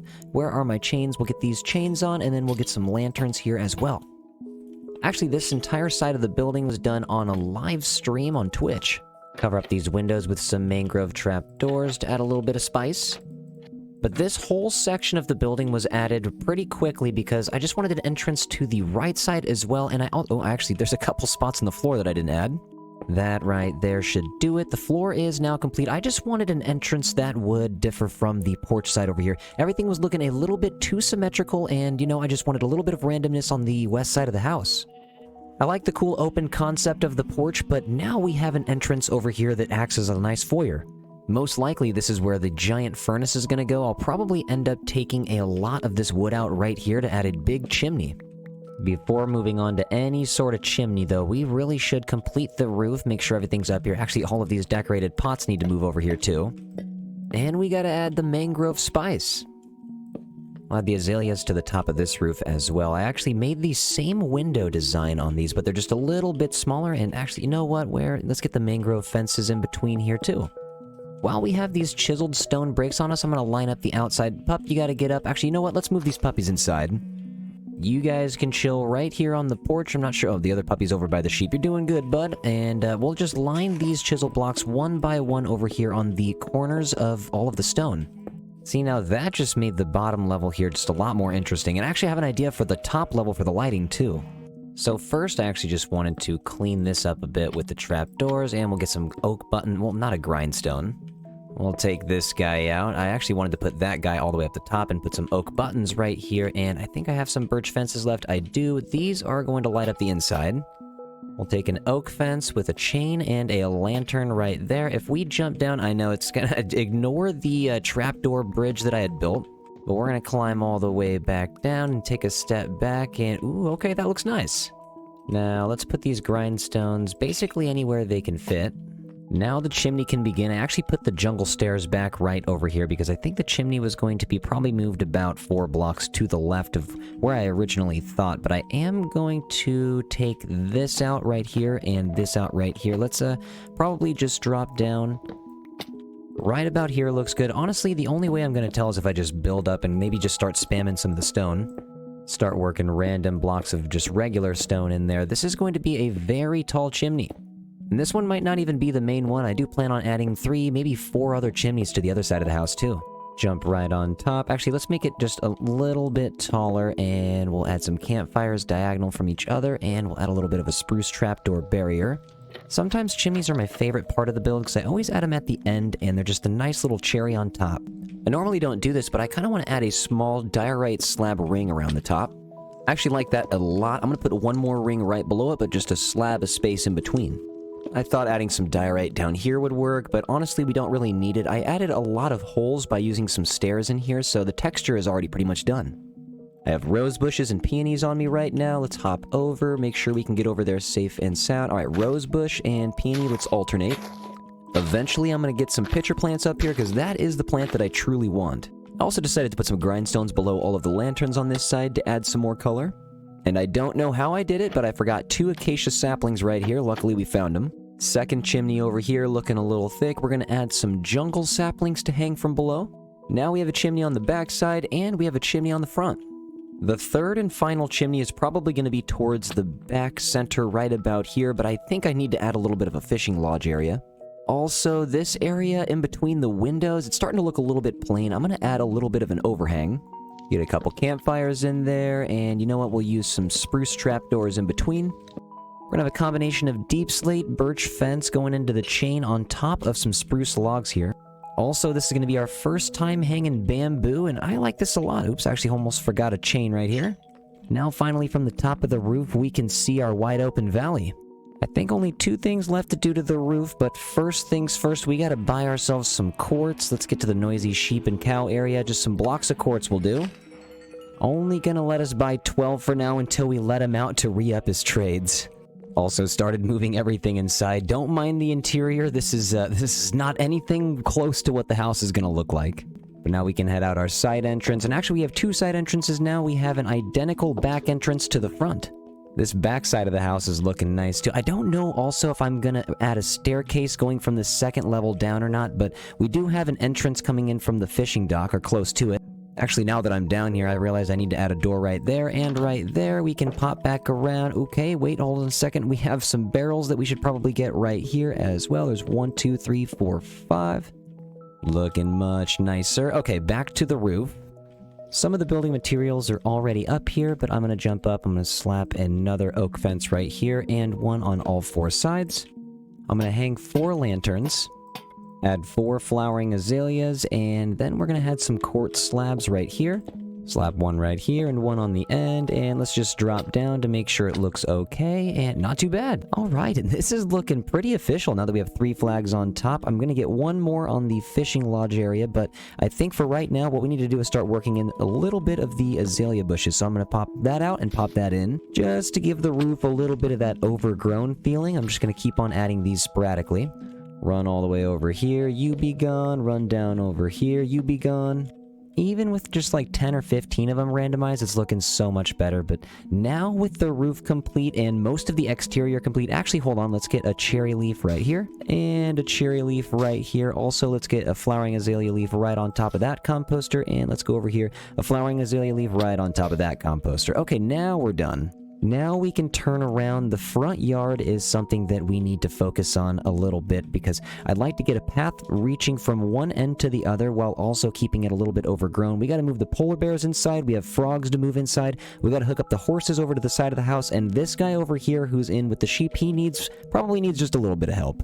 Before I put everything away, I still have all of these spruce saplings on me, so I'm just going to throw them up here on the top level of the inside of this front porch because it's going to add a lot of color, and also once I flip these back up here, I don't know, it adds a lot of character in here. Plus, we have way too many spruce saplings, so this gives me an excuse to use a bunch of them.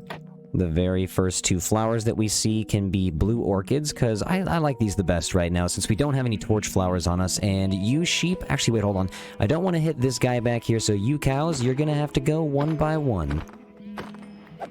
Our very first little hut served us very well, but you know what? It's going to have to go, because our big house behind us, this is our new permanent location. There's only about 10 of each now, so let's, you know what? Oh, there's a chicken in there too. Let's let these guys escape and start wandering around. I'll wrangle them up and get a barn for them going in the next few episodes. The most important thing right now is that mason gets back to his stone cutter so that we can re-up the trade, so that we can get some more quartz to get that last little flag up there. This guy, okay, he's stuck. Can you really not get around these trapdoors, dude? Hold on, I guess I'll help you out. Okay, there you go. Doesn't feel right taking all this down, but something else. Why are these guys stuck in the boat? We took away the cat's home, but don't worry, cat, come with me. I'm going to take you inside. We have a brand new bed. I'm going to take you through the very first front door that we ever made, and I'll leave it open. You can walk right in. The puppies have already made themselves at home, and hold on, I just saw the cat teleport. He's right here already. Buddy, you can get over here. We have a brand new purple bed, and okay, never mind. He's good just chilling on the chest. Time to remove the enchanting setup. We'll get this transferred inside. And these frogs, it's about time we move these guys. Where did the leads go? We got 2 leads on us right now. Let's take you guys off the fence, and you're going to become inside frogs. At least for right now, no more hopping around outside. You guys are going to follow me straight through the front door. Sorry to do it to you like this, but you're going to be the left corner decoration for the moment. And as for you polar bears, let's get you right here. Let's grab these leads, and boom, boom. I'm going to take you to the front porch. Hold on, sheep. You are not a polar bear. Get off the lead. You are the polar bear. Can't believe that guy was trying to pretend he was Pablo. What are you doing? Okay, let's get the polar bears just hooked up right in the middle. Right about here seems good to me. And it looks like we have our very first villager taking a sleep nap over here in the home. This is awesome. Please get away from the house. Now, the front yard doesn't have to be too intricate. I'm going to have our mine entrance over here, and we can just have a small path that leads over to the mine entrance, and a small path that leads around it all the way over to the west side entrance. Now, as far as the back side goes, actually, let's take out these mangrove roots. I don't really have a reason to get up on the roof anymore, but as far as the back side goes, I'll get some more bone meal over here to make it seem a little bit more overgrown, but back here, like I said earlier, I'm going to have maybe a staircase flowing down, but we should probably just get some of these spruce logs to kind of complete this area. Stack a couple right here, and okay, so when we leave this door, we'll be able to come out the back. We'll have a small area on the side, and you know what? We should probably get some more cherry leaves. Stack some more spruce logs in the water. Under all of the cherry leaves, we're going to continue putting these mangrove fences. And on a lower level down here, instead of putting the cherry leaves, we're actually going to use some mangrove trapdoors because I feel like it's just consistent with the other side. Get all these guys stripped, and now we have... Oh, hold on. Wait, there we go. The last one, and now we actually have a place to be able to park our boats. For some extra decorations, I have a lot of levers that I made, so I'm going to continue putting these around the house pretty much everywhere. There's a lot of place we could double up on buttons, but instead we could... Yeah, like right here, we could just put some levers. These add a lot of color to the build for sure. Also finally got around to constructing a little area down here that we can use to fish and finally get some mending books.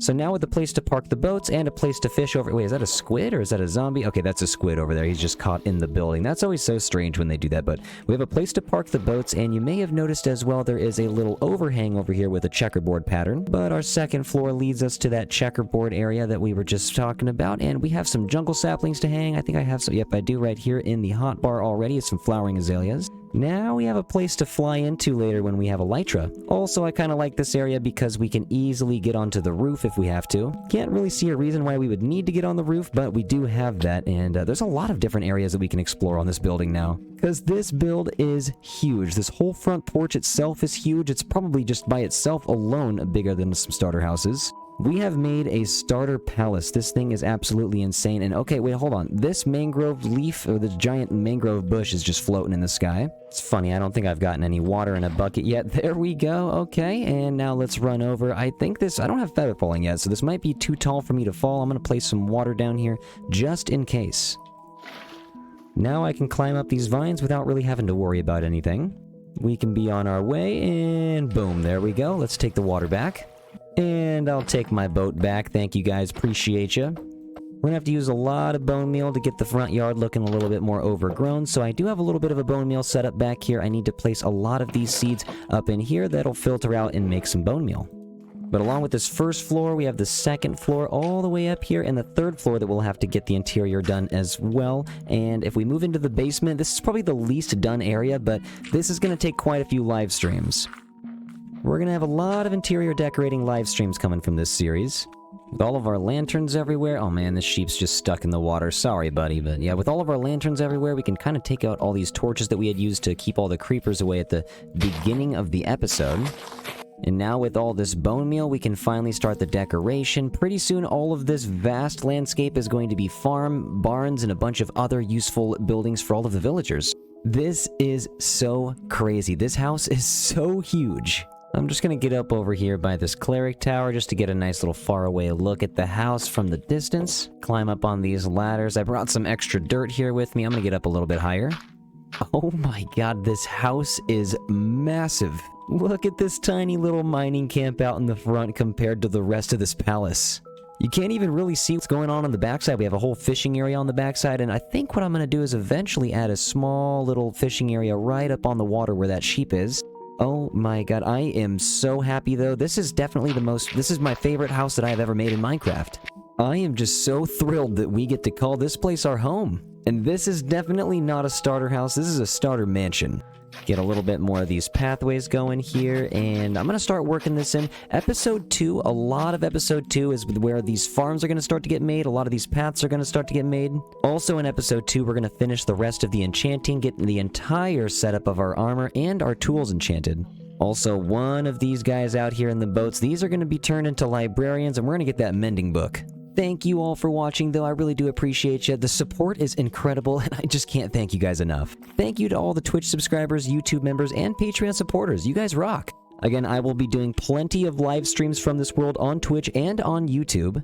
Hi everybody, WaxFraud here, and welcome back to episode 2 of the Hardcore Let's Play series. We are starting the episode right outside of our very first house in this series, and we have plenty more to make.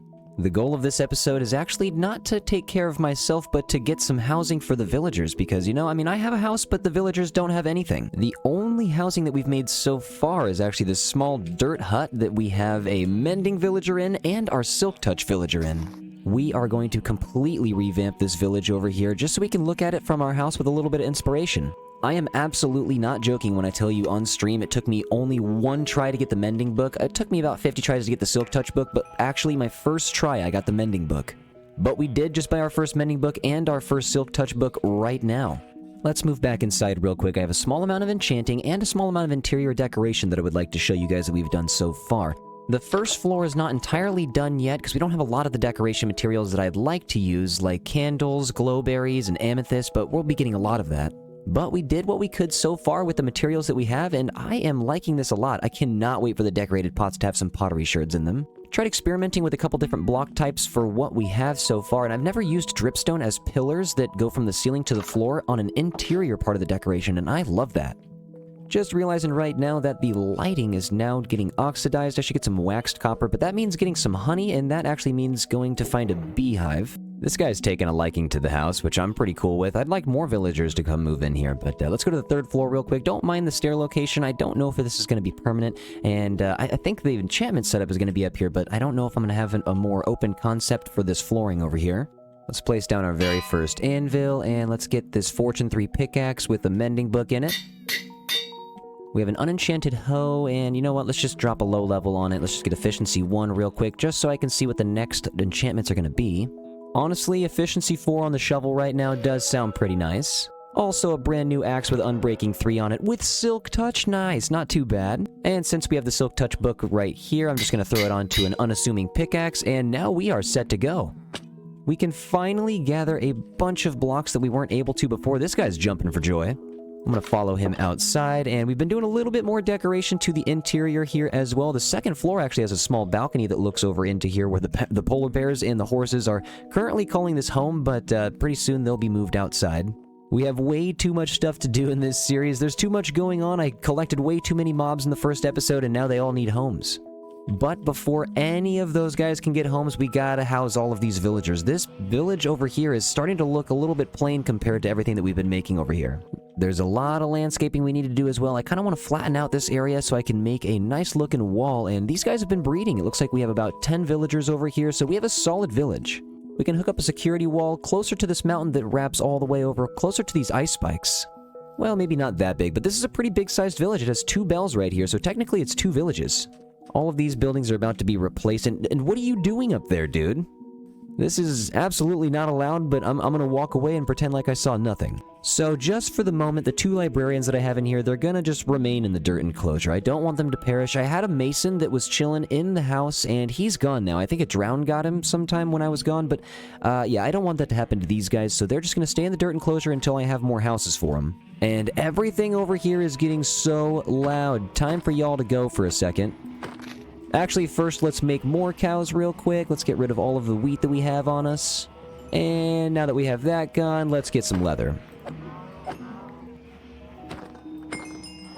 This guy's coming to hang out with his friends. Sir, you can't get in the dirt enclosure. You actually have a house. Actually, he's like, dude, you just built me a house right here. Looks like we can get Unbreaking 3 on a shovel right here, and that's just about it. You know what? We can combine that with our Efficiency 4. Just gotta level up a little bit more here. Really trying to get a nice enchantment on this sword. We do have a Sharpness 4 sword already, but we need something just a little bit more than that, so let's drop this in. Unbreaking 3 and Sharpness 3, okay. This cat can't figure out how to get to the bed. It's so funny. I have a bed right under the stairs, but for some reason it thinks it's just on the stairs, but you know, that's not the bed, dude. But guys, by the way, you did actually name this cat, and Rox was the name you chose. We're gonna name this cat. I haven't found any name tags yet, but we're gonna name this cat Rox. I saw the name Rox in the comment section at least 20 times. Now, if you guys want to name this puppy right here, let me know. Actually, you know what? Let's give this guy a blue collar real quick, but just to make him a little different. As soon as we get a name tag, Rox is the first guy that's going to get named. We also have Paul and Pablo, the polar bears outside. These guys are going to get named as well. But now the puppy. If you guys have any name suggestions, definitely leave them in the comment section down below. I'd love to hear them. Before I leave, I also wanted to show you guys, we have a button right here on the ground for a good reason. If I leave right here, there's no blocks on the ground, so you hear a doorbell every single time I open the door and walk in and walk out.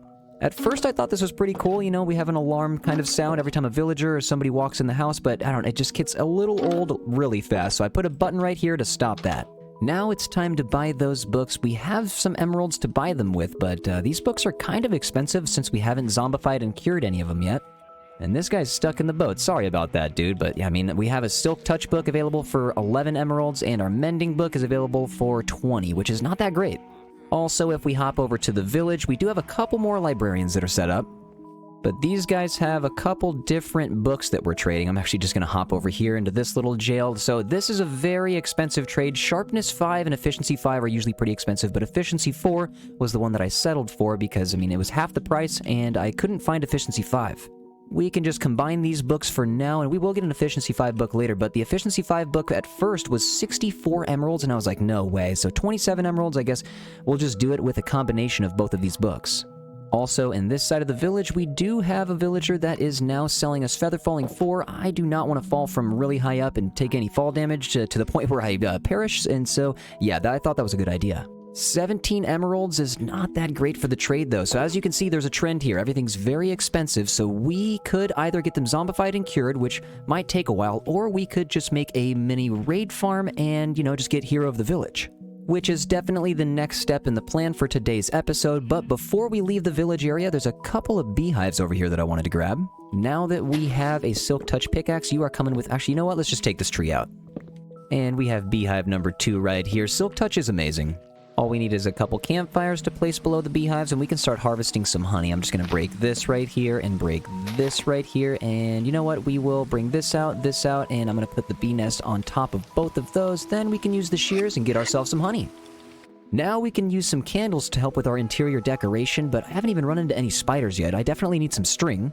Luckily, there are other uses for the honeycombs. We can apply them to the oxidized copper, well, or just regular copper blocks, I guess. The oxidized copper in the ceiling, I did want it to just be regular copper, so let's take all that down. We're gonna wax this real quick and wax that real quick. I think this is the first time I've got that wax on achievement. I have never used the waxed copper before. But now it's gonna be shiny. We can get the lantern hung right there. We'll get the acacia signs on all 4 sides. And there we go, that looks much more clean. We're going to use the oxidized copper for something else later on. I have yet to build anything really with copper in my hardcore series, so I really am looking forward to doing that. For some reason, Rox just won't go to the bed or chill on any floor, really. He just wants to hang out on the stairs. So I'm off to the flower forest real fast. I was actually lucky enough to find a nice surprise. So there's a village right next to the flower forest, and there's also a beehive right here that I can grab now. Let's go. But we're going to go to that village next to the flower forest and steal a villager instead of all of his items this time. We're going to go past this first village. This one's still a little bit too far away. There we go. I see poppies, tulips. Okay, there's the sunflower forest. Go right past the flowers, and on the other side of the hill we should... Oh, there's a pathway. And here we go. We have our villagers. I'm going to have to take one of you guys. Which one of y'all wants to get in the boat? Actually, I see a guy down here without a job. Let's just put you in the boat right here. He just walked the other direction. Okay, how about you get in the boat then? Alright, I'm out of here with you, sir. Let's go. Now, I'm going to try to get us as close as possible to where this raid farm setup's going to be. And actually, there's another beehive right here I should take before I forget it. Did I see a bee fly away from it? Yep, there was a bee that just flew back in. I heard him, and we're taking his home. That horse is looking majestic up there. Slowly making our way across the field into that savanna biome, and we probably should get rid of some of that creeper grass. We are some speed racers. These guys probably can't even see us right now. We're going so fast. Pass through the flower forest just a little bit longer, and we're almost in the pond. And if you can look to my right just a little bit, you might see something special. We have a pillager outpost that we had found all the way out here right next to the flower farm. If I had just actually looked to my left just even a little bit in the last episode, I would have seen this thing. But nope, I didn't look to my left at all, and this thing went unnoticed. The sunset's looking gorgeous as usual, and I actually have yet to go into the building. I want to get the goat horn that's probably in there. Now, in order for this to work, I need to get this guy closer to the composter, and what do you see? Are you over here, bud? What are those green dots? He's doing it. It's working so far. I really hope he doesn't fall into the trap. I hope he just goes straight into the glass cube. 1 step, 2 step, 3 step. Oh, he's all the way in. Okay, so we are gonna lock you in right here, bud. You are now a farmer. Wait, where are you going? No. Well, never mind. He's gone. And actually, wait. Do not go in here. I'm going to turn all of these trapdoors like this so that guy doesn't even think about walking over them. And now I'm getting shot from behind. You know what? You're going in. Get yeeted. If you guys haven't seen this design before, it's basically just 4 corners of water sliding into the middle to send every mob that goes down. Now, this guy's just getting further and further away. Now he's coming back slowly. You know what? Just get away from... No, don't go in there. Okay, please, sir. Just get in the boat.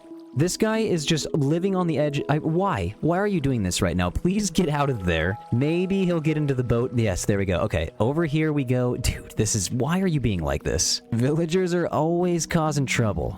Break the axe, and he has no way to get out. I'm gonna break this glass, and... Oh, wait, no, sir. Why does he want to escape? Just not gonna allow that. Okay, he has no way to escape, so here's what we're gonna do. He's in, and now you're done. Place a dirt right there, and boom, boom, boom, boom. You are now locked and loaded. Let's break everything down real quick. Now we can just kill a captain and get a raid started. Reflip all these guys real fast.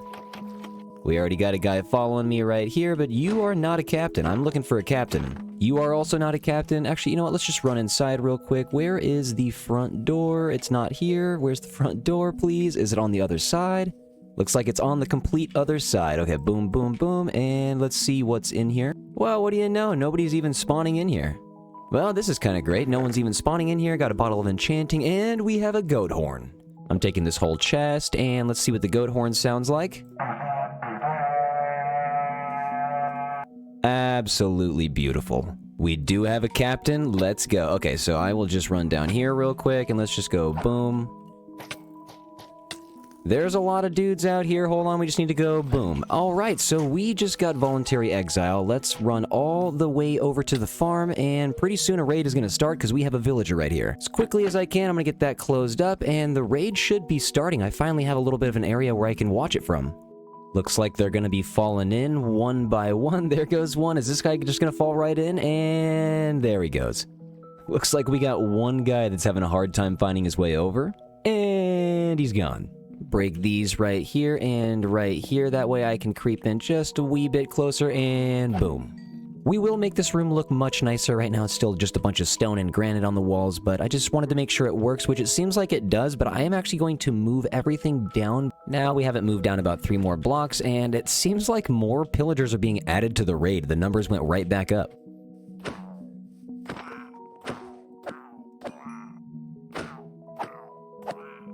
Well, alright, we got our first Ravager over here, and everyone's about to fall in, and you might notice that we have just moved a little bit. I did spend, and with an arrow in my chest, I spent a little bit of time on stream moving everything from over there to over here. We needed to move about 50 blocks over to the west, or actually this is the east over here. I did not know that if you build your raid farm a little bit too close to the pillager outpost, it's just going to infinitely spawn raiders in over and over and over again. It will never end. We just need this witch and this captain to fall. Actually, I don't know if the Ravager took fall damage all the way down. Geronimo! There we go. Okay, so, yeah, it seems like he's still right here. Sorry, buddy. I should have made this drop just a little bit farther for you. Dude, these guys have so much health. Okay, we got that guy in, and we got some banners already. Only one left. Finally about to move on to the 4th round, and there he goes. Oh, and there's a spider. I still need to kill a spider. We need string. There's so many things that we can craft with string. There's the horn, and here comes the fleet. What's going on, everybody? Oh my god, there's a bunch of witches this time. It'd be cool if the raids were like completely different mobs every time. Like if there was an entire raid of only witches, that'd be terrifying. And of course it's raining. It is always raining. This guy has no idea that he's walking right on top of me. And see ya. I'll just wait down here for a second, let them all fall in, and okay, there goes the Ravager, and oh wait, we do have a totem. I am actually putting this on right now. Let's go. I still haven't seen an evoker. I just want to lay my eyes on one. The raid's about to begin. Oh, right over there. And oh, there's an evoker riding a Ravager right now. Dude, these evokers are so fast. There's 2 of them sprinting right at me. This would be terrifying if I was just standing right here. Without the glass barrier, I am so vulnerable. I'm going to hop down. I see a Ravager, maybe 2 of them that we have to take down. Another totem. I'm going to take this, and it looks like we have another one. I'm just going to keep on taking all these. Okay. Oh, we got it. That's Hero of the Village right there. Okay. So now we have, okay, there's another totem. Let's take this right here, and we have some glowstone dust. I will be back for a lot of these items. I'm just going to put them in here for now. I'm taking these saddles back home. I'm taking all the totems back home. We did it. And again, I will be coming back here. I'm going to leave this bed here for now, but I'm going to come back and make all of this look much nicer. I also need to build a minecart transport system that's going to take me all the way out here. In case you guys are wondering how much work it took to get everything moved, we had the first hole right here. I just filled it all in, and then if we walk all the way back over to the pond, I had to refill it all the way back up with the dirt that we had taken out over here, and almost half of all of the dirt that we took back at the first house. And I put a grid in the pond because I didn't know if stuff was going to spawn in the raid all the way out here in the flower forest, so I figured, you know what, here's a bridge for them to run all the way across. We will be back, buddy. Thank you for the totem. I really appreciate your hard work. That minecart transport system will be nice to come back here anyways, because then I can come back here and bone meal the ground frequently when I run out of tulips. I'm thinking next time the night falls, I'm probably going to have to let it remain nighttime for a little bit because I need to have a run-in with a few spiders. I need some string. Also, now that we have some totems, I have a little bit more confidence to get into those lush caves that we found last episode. Barely made it in time. The sun's going down. Home sweet home. Pretty soon this village is going to be looking like home sweet home for all these guys as well. It's nice to see that all the cows are still here. And I think we have way too many sheep. First thing I'm doing as I get home is making a nice little barrel here for all of the totems. I'm placing them all. Actually, you know what? We're keeping one on me at all times, but now we have a place to put them. And since night has fallen, it is time for us to go outside and hopefully we can find some spiders. And as soon as I get feather falling on these boots, I will be heading to the Lush Cave to grab some glowberries and drip leaves and pretty much everything else I can grab down there. I was thinking maybe grab some extra iron so we could bring some extra buckets, cause you know there's gonna be some axolotls down there. On my way there, I'm gonna see if I can get some cheap trades real quick. Okay, perfect. I'll sell the clay. And if we go over here, what's our mending book looking like? That's okay, that's not a mending book. Accidentally just purchased some bookshelves. Was not trying to do that, so let's hop back over and get it done right this time. If we head over to both of you right here, you should be able to sell me. Alright, that is a Silk Touch book, and we have a mending book. Hero of the Village is absolutely amazing. It's really saving my life right now since we don't have everything zombified and cured yet. Might as well get some Silk Touch up in on this shovel. Okay, and now we can finally head out towards that Lush cave. We're gonna have to say goodbye to our home for a little bit and go on one more adventure. And of course, I forgot a bed, so I'm gonna take a couple of these sheep here, thank you. Always forgetting at least one thing, and boom, we are in the water. Okay, it should be right across this ocean. Might as well pick up some of this kelp. We don't really have any yet back home, so now we can plant some, and I do see some spruce trees over here, so we're getting pretty close. Well, here's the valley that we had to go to get to that village back there, but I actually just see an azalea tree right here right away, so we might as well just start digging down from right here. I'm gonna take these leaves back home. We'll take all the oak down, and you know, we should probably start getting this place a little lit up. I do not want any surprises from any creepers while we're digging straight down. Ooh, I also just remembered, now that we have Silk Touch on our shovel, we can start to take home some of this podzol. I'm gonna start using podzol to pot some plants on the side of the houses. Alright, here goes nothing. Let's see, hopefully it's not too dangerous down here. Alright, and right away we seem to have just hit a giant opening in an underwater cave. Let's explore real quick. Okay, actually I see some moss. This place is massive, and there are drowned everywhere down here. We got a baby drowned following me. I'm gonna go back to my cave real quick. Okay, so if we go over here on top of the moss and actually just break one, I bet we'll be able to see through the ceiling, and there it is. And if I'm not mistaken, we got a nice little axolotl. Ooh, a couple of them right down here. Sir, do you want to be my friend? There we go. Oh, and we got a spore blossom right up here. Let's go. Okay, we hit the jackpot immediately. I'll take this right here. You're going in the starter house. Okay, and the luck just does not run out. We just found a nice little amethyst geode right here. I am very happy to have brought the Silk Touch pickaxe, because now I can get my first little amethyst right here. Let's go. Now the interior decoration is finally going to start taking off. I'll be taking all the drip leaves home, and I think these small guys right here, you might have to Silk Touch them. Never mind, I think you just need to shears them. I hope there's more. Yep, okay, there's one right here. Do I use the shears? I do. Ooh, this guy's got a nautilus shell. I will happily take that out of your hands. Thank you very much. And okay, my inventory is full. That's the reason I was actually coming back up here anyways. I will be back for that nautilus shell. Where did it go? It's right here. Actually, let's just get rid of the diorite. Sorry, diorite. Drop all the goodies off in the boat, and then we head back down. Okay, it's actually not often that I really care about any of these tropical fish, but this purple and black one right here, I like this one a lot, so I'm taking this guy home. And I guess you can get a tactical fishing advancement if you do that. We've pretty much already explored this area. Let's go. There's going to be some more moss down here we can hit up. Oh, and there's a free axolotl. Let's go. I'm going to pick this guy up right here, and we have 2 friends now. Okay, this one actually looks like it goes much, much deeper. Slowly floating down. It doesn't look too dangerous down here. Let's hop down and start torching the place up a bit. We've definitely found a much larger cave system, and yep, there's a creeper. But we did find another axolotl. I will take you, sir. And up here looks like another handy-dandy spore blossom. There's still particles, though, so there's gotta be one hanging around over here. There it is. I was gonna say this guy's ruining my peaceful adventure, but he's just kind of stuck right there on the drip leaf, so easy fight right now, dude. Doesn't seem like it'd be too dangerous down here. Okay, there's diamonds down here, too. But the real gold prize are these spore blossoms. I can hear and yep, now I see another axolotl. There you are. Oh, and that's a skeleton. Please, sir, leave me alone. I just want some axolotls. Okay, that's a couple arrows in a row. I'm just, you know what? And a baby zombie. Please, sir, how about you just leave me alone, too? This is, you know what? This is starting to become not so peaceful, and now you're in the water. Look at him taking a bath. See you later, dude. Be gone.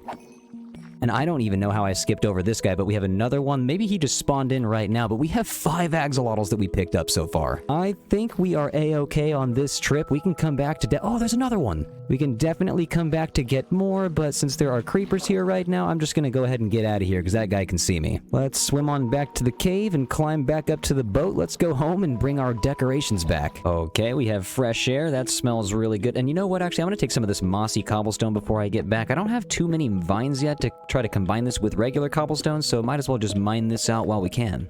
Also ferns. I love ferns. Can never forget about ferns.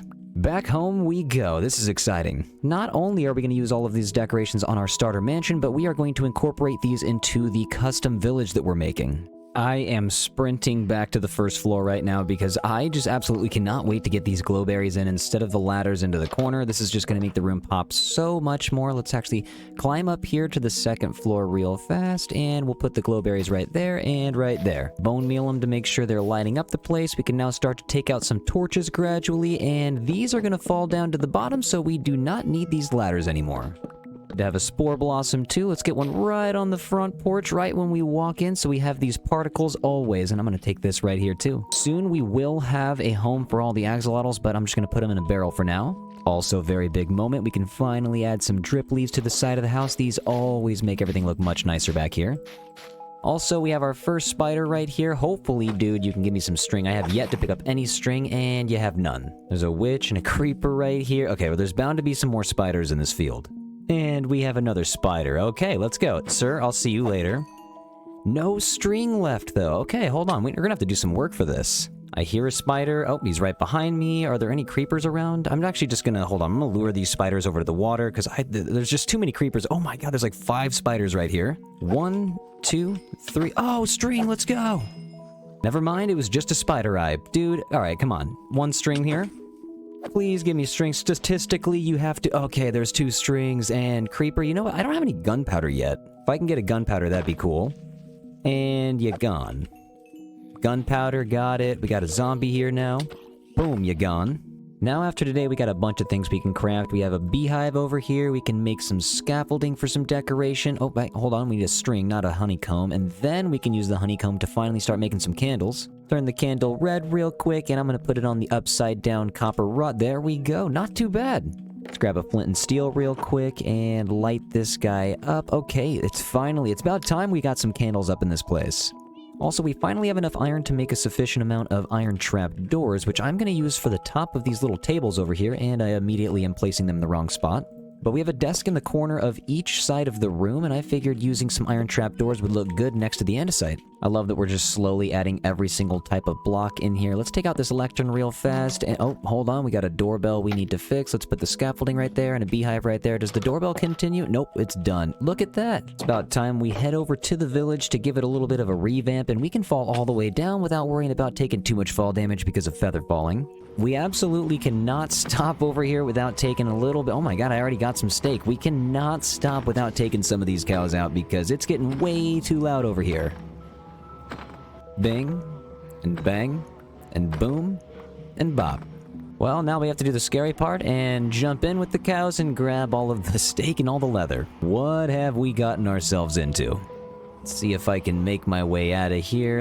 Excuse me, there we go. Okay, there we go. All right, let's go back to the village. What's up, Nitwit? How you doing? I'm going to flatten out a couple of areas, and okay, we got to fill this area in right here. This has got to go. We're going to build a barrier wall, but first we got to make the landscape seem a little bit more smooth. So let's start taking out and ooh, that efficiency is very nice.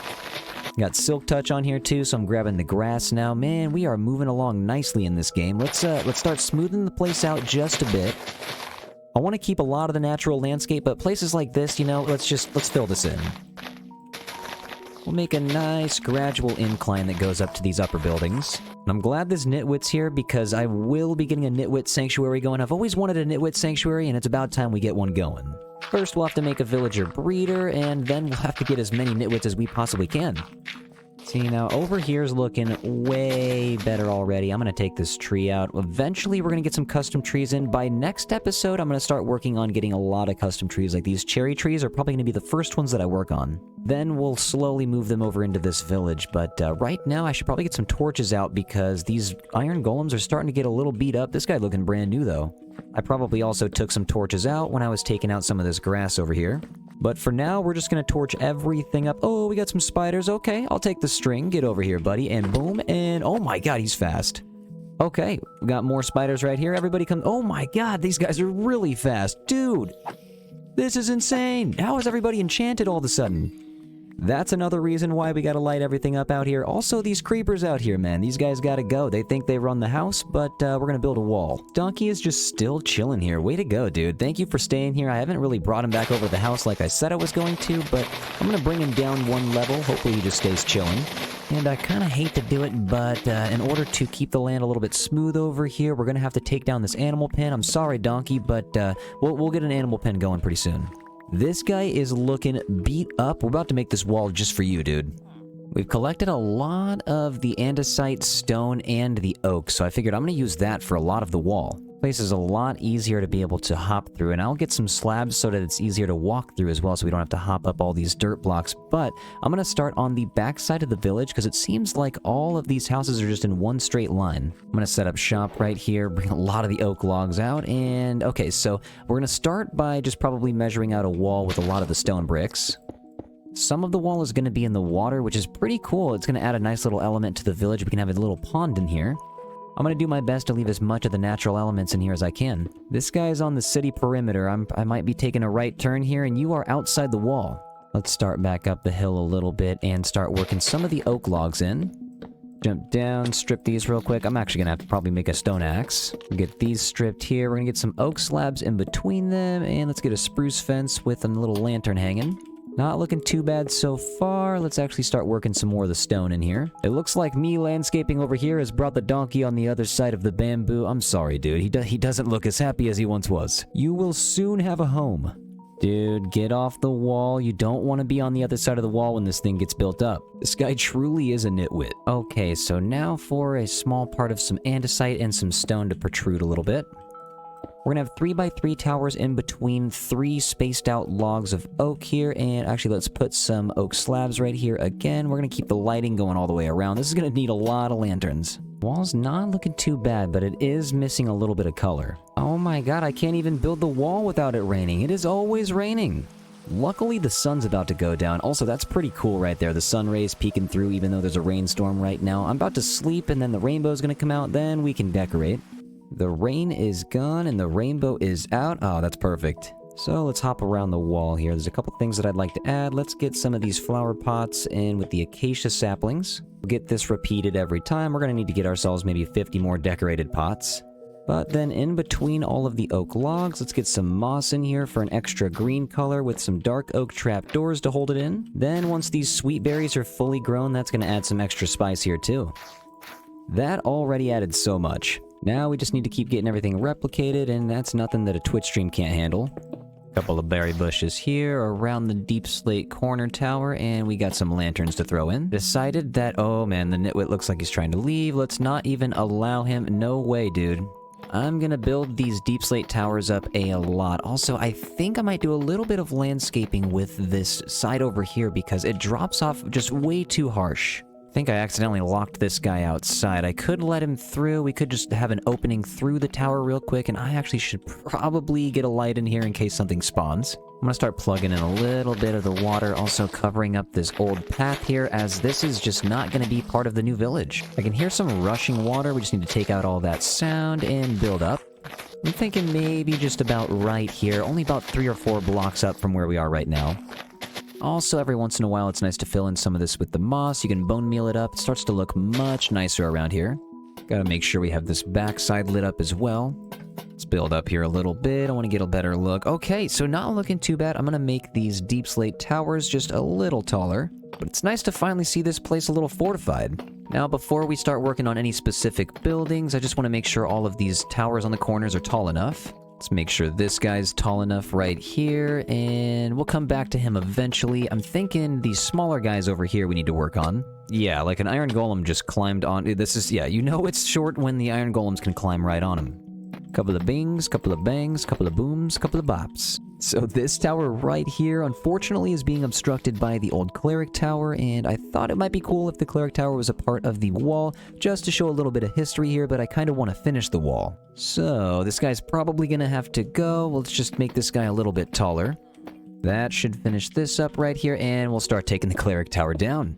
I've never made a custom mini cleric tower before, so I'm kind of excited to tackle that project. I'll be sure to replace this cobblestone ladder tower in the next build. Is this guy trying to be a cleric right now? Dude, now is not the time. I built out just a little bit of the dirt to hang out over to the tower here because I didn't want to build all the way down like 50 blocks all the way into this hole. But I am going to build a gate actually all the way down here. If I open this up just a moment, I might take out some of this berry on the other side. I'm going to turn this into a door so that we can use this as a dock. For right now, I am going to leave that closed so that no villagers try to escape. Also, this donkey, you're not escaping, bud. I'd like to have a small pond in this area, but I don't think all of this needs to be water, so we'll probably bring a little bit of moss over here. Just make this pond area a little bit more circular. And this whole area of water, we're just going to fill it in, get some grass mixed in with some moss. The wall has been replaced. We have towers up in all of the corners, and we will make these gates, but first I think we need to get some better enclosures for all the villagers. It's time to make some custom villager houses. We have the city center right here, but I was thinking let's slide past this iron golem, and what are you doing over in the pond, buddy? Yeah, this farmer's lost. He needs a little bit more space over here to just live and work comfortably, so let's start with the farmer's house. This wasn't originally the farmer's house, but you know, now it's going to be. First things first, let's take out the roof and let's take out the frame. I like the oak for the roof, but we should wrap it with deep slate or stone, and all of the oak logs here, let's replace them with some stripped spruce or maybe some dark oak. I'll try to leave the terracotta in, but let's work the spruce logs into the frame. Start stripping all the spruce. We're going to use deep slate stairs and slabs on the perimeter of the roof. So now we have a completely new style for the roof, and okay, that actually does work a little bit. We'll bring a little bit of an awning out for some shade, and we got to get the rest of these pillars stripped. Take these oak stairs out and raise the roof by just one level. And we can make an awning down here starting right now. Okay, and I misplaced one, but we actually might not even bring it over that far, but I'm going to just bring it out about 4 or 5 for now.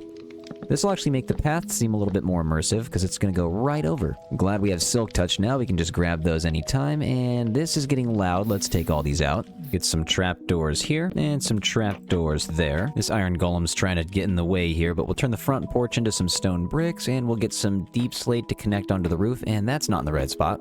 We'll even slap a double door down. I have yet to use any dripstone blocks, so I figured let's use it for the ceiling in these little builds.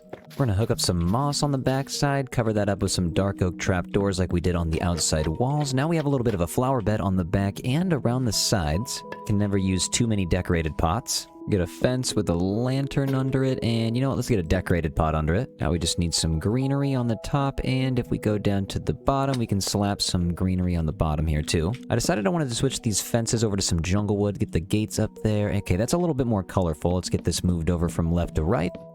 Put a spore blossom up that we found earlier. We're going to move this bed from outside to inside, and we'll slap this guy down right about here.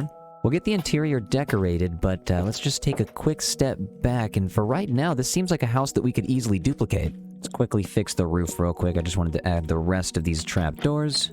Add a few barrels, maybe a pumpkin up here, and you know what? Actually, let's get some chains on the side with some azaleas hanging. This is just going to add a little bit of extra spice. And while I'm thinking about it, let's just add a little bit of extra interior decoration. I was about to walk away and start duplicating, and then I just kept thinking of more things to add. Crafting table up top. Okay, now it feels much cozier in here. Some full-sized azaleas on the side to wrap it up. What are we looking like if we zoom in near the south gate? Let's hop up just a couple blocks here, and okay, you know what? I like this house. Now we can duplicate it. And duplicated, they have been on a Twitch stream. We actually built 4 brand new houses. And thank you guys for joining. If you did, it is twitch.tv/WaxFraud. We stream every single day, and feel free to join if you want to. These can all come up pretty quick because the bones of the house are there. You just have to, you know, just build around it, make everything look nice, put some flowers up. We have the landscape crawling into the side of this house, and I believe I'm going to have some of the grass crawling into the side of this house too. You know what? We should take some of these buttons out so I can put some lilacs in here. Looks like I missed one over here, so we have number 5 to do, but number 4, we just got to get the lanterns down. Actually, wait, let's take these buttons too. We can get some rose bushes in the side. Bing, bang, and then a boom and a bop. We'll put small overhangs in front of the doors and above all of the windows. A lot of these houses were the same exact structure except for the initial farmhouse, and we have this house right here, which we could change into something special. Let's just take out all these logs. Let's take the roof out too. Time for you to go, buddy. There are so many iron golems around at all times. I feel like I'm always about to accidentally slap one. I'm just got to be extra cautious. And I actually just realized right now that, wait, do I have trapdoors? I do have mangrove trapdoors. We need to put some mangrove trapdoors on the side of this building, give it a little bit more color. Over here too. Okay, so that's looking much nicer. I'll keep the same basic shape of this house, but I think instead of using the cobblestone for the walls, we're going to use cobbled deep slate. Just to try to switch it up a little bit. Mr. Librarian, you will have a roof over your head soon. One thing different I'd like to do to the frame is get one oak beam down the middle, and we'll actually get these 2 wide on the windows. Slap the rest on the bottom and get all these stripped. And I haven't been sleeping. We have some phantoms coming in, but I do have an iron golem here to help. Hey, wait, whoa. Hey, you didn't do anything, buddy. To be fair, I also didn't do anything. That guy needs to get away. Ah, I'm getting ambushed. And you're done. Now we can get back to the building. I'm going to make some stairs from the bricks and the regular stone, and we can get to the roof. We're going to use these blocks interchangeably. This roof is a little strange because it's an even amount of blocks, so I'm having a little bit of trouble trying to figure out. I don't think I've ever worked with an even amount of blocks before on a roof, so I'm going to use some trapdoors, and maybe we can just finish it off by using a little bit of these stairs again. Bring some stairs out like this, and I'm wondering if 2 lanterns hanging is going to be the best option. We'll go 1, 2, and actually, okay, that's not too bad. It's always nice to try new things. I've used a lot of combos so far. We've got the acacia wood with the granite and the brick over there. We've got the spruce in the jungle and the dark oak. Over in the back, we've got the oak with the spruce. And on the other side down here, we just did jungle wood and some spruce. And then, of course, with the farmhouse, we did some dark oak and some spruce again. But we haven't used any bamboo planks yet, so let's get these up here on the roof. Slap some campfires down.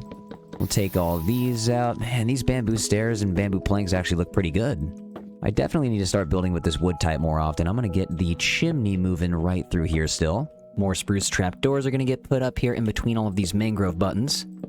Now we have quite a bit of color on the roof, and if we walk around the side, we have a little bit of an awning here. Eventually these paths are just going to line up to one another, but for now we don't have the slabs put in. We do have to focus on the interior of some of these places though. Like if we were to take out some of these original blocks and replace these with a scaffolding, now that already looks a lot nicer, and actually if we just take these out right here, we can actually shift the bed one this way and actually take some oak trapdoors and create a wall. We are going to need a spruce desk put in the corner. Whoa, okay, that's a thunderstorm. It's always raining. Let's sleep. Get a couple tulips on the inside, and we'll get a couple tulips on the outside.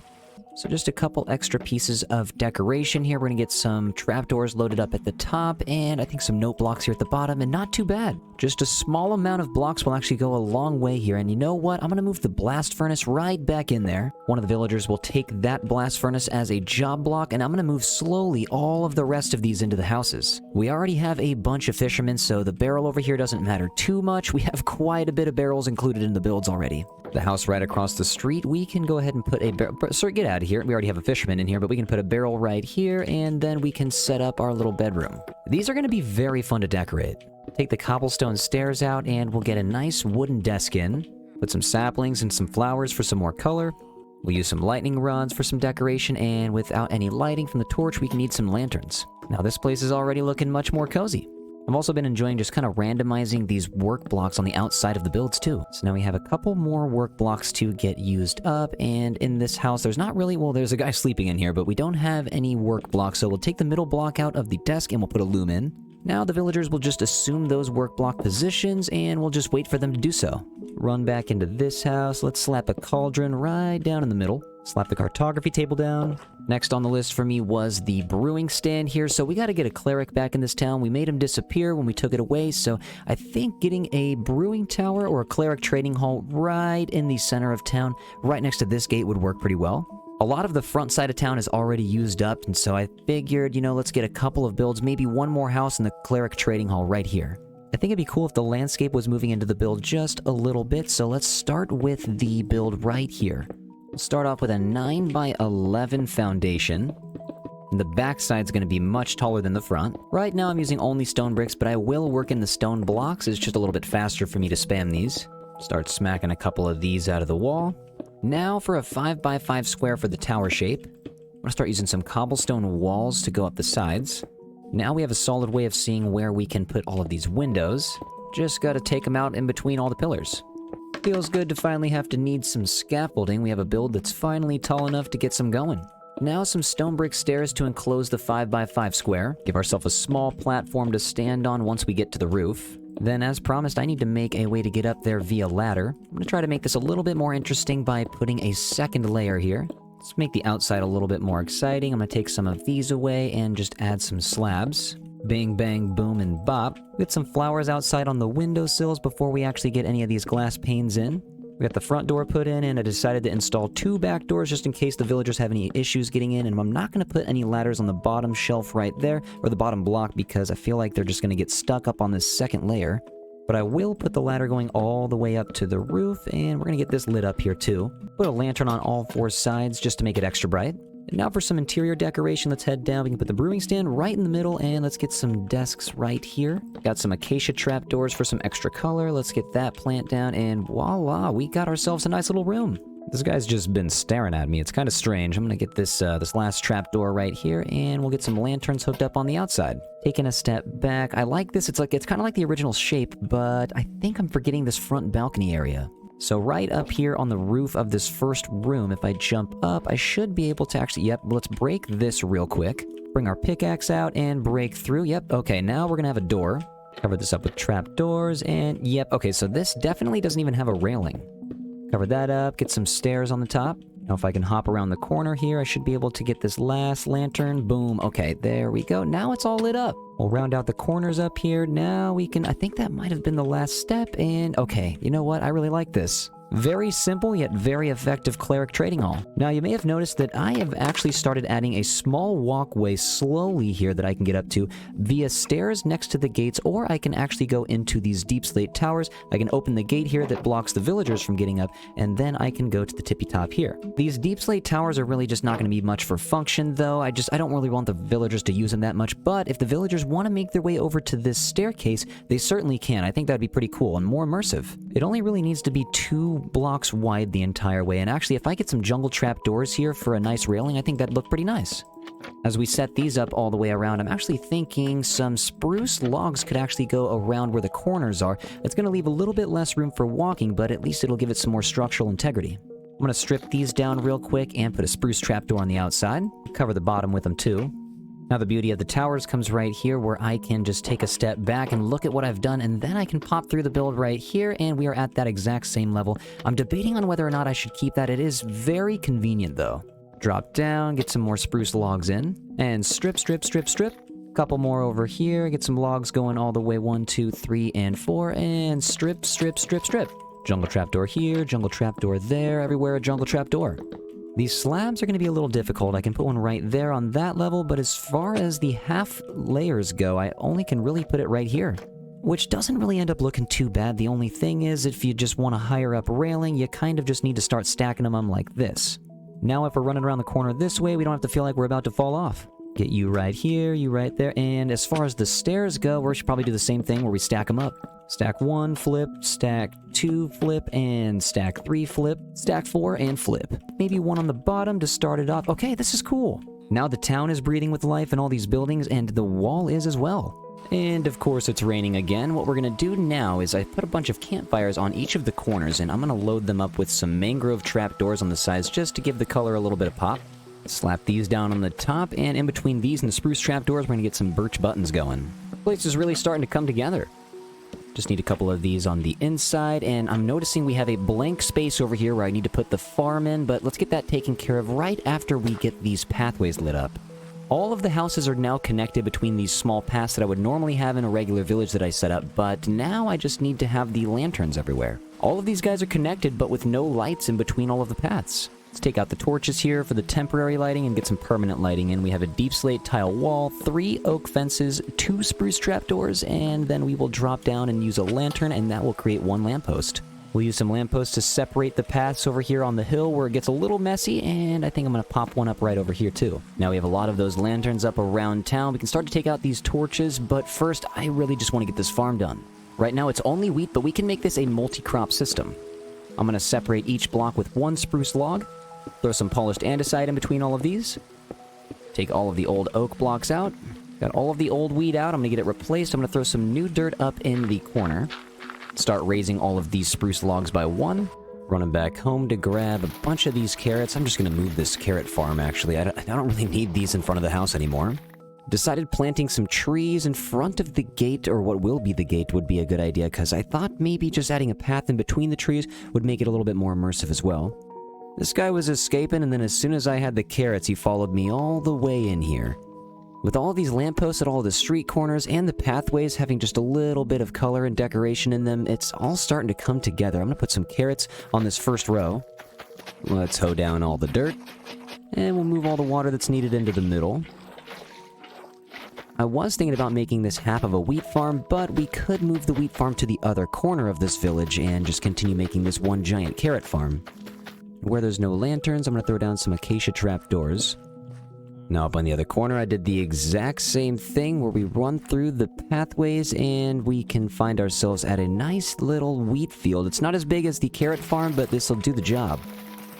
I think the iron golem keep taking out some of these little dirt patches, but we'll take care of that. Now we just need a shepherd to take care of some animals. We gotta have some livestock in this village. Before we do that, I do have one more building that I need to finish decorating. I needed to make more decorated pots, and in order to do that, I had to go on a journey to find a lot more clay. Decorated pots are awesome, but they take a lot of clay. I'll slap some flowering azaleas right on top of those. I'm actually trying to figure out why I still have some scaffolding up here, and I believe it's because I didn't finish the roof, and actually it should be on the other side. There's one more campfire. Yep, it's right here. How could I have forgotten that one? And there's one missing dark oak stair. Okay. And what do you know? There's one dark oak stair in the double chest. Let's bring this back up. Okay, the roof should be completed. I'm going to finish the roofs by trading with the mason. I'm going to get a bunch of quartz for all the flags on top. But that is for a later time. We have some livestock to fence in. We have a wide open space in this corner, so I thought it would be perfect. We have some chickens and a cow here already. We have a lot of oak fence gates and a lot of oak fences left over from these builds, so I'm going to use them for the animal enclosure as well. Besides, I really do love the oak and the deep slate combo. Close this up right here, and I think we have one cow. Yep, we have one cow already stuck. I have a little bit of wheat to take some cows out of my personal farm, but I don't really have that many cows left. Yeah, as you can see right here, there's just not that many cows. I'm not really sure why. I don't really feel like I should take from here. I'm running low on cows, so let's get a wild cow. There is plenty of wildlife. We might as well grab some sheep while we're out here too. All right, single file now. All right, one at a time, man. Everybody in, let's go. Come on now. All right, now we officially have an animal enclosure. We can make some more cows. Let's make some more sheep. Now that the town looks a lot more cozy and a little bit more livable, it's a lot nicer to be here.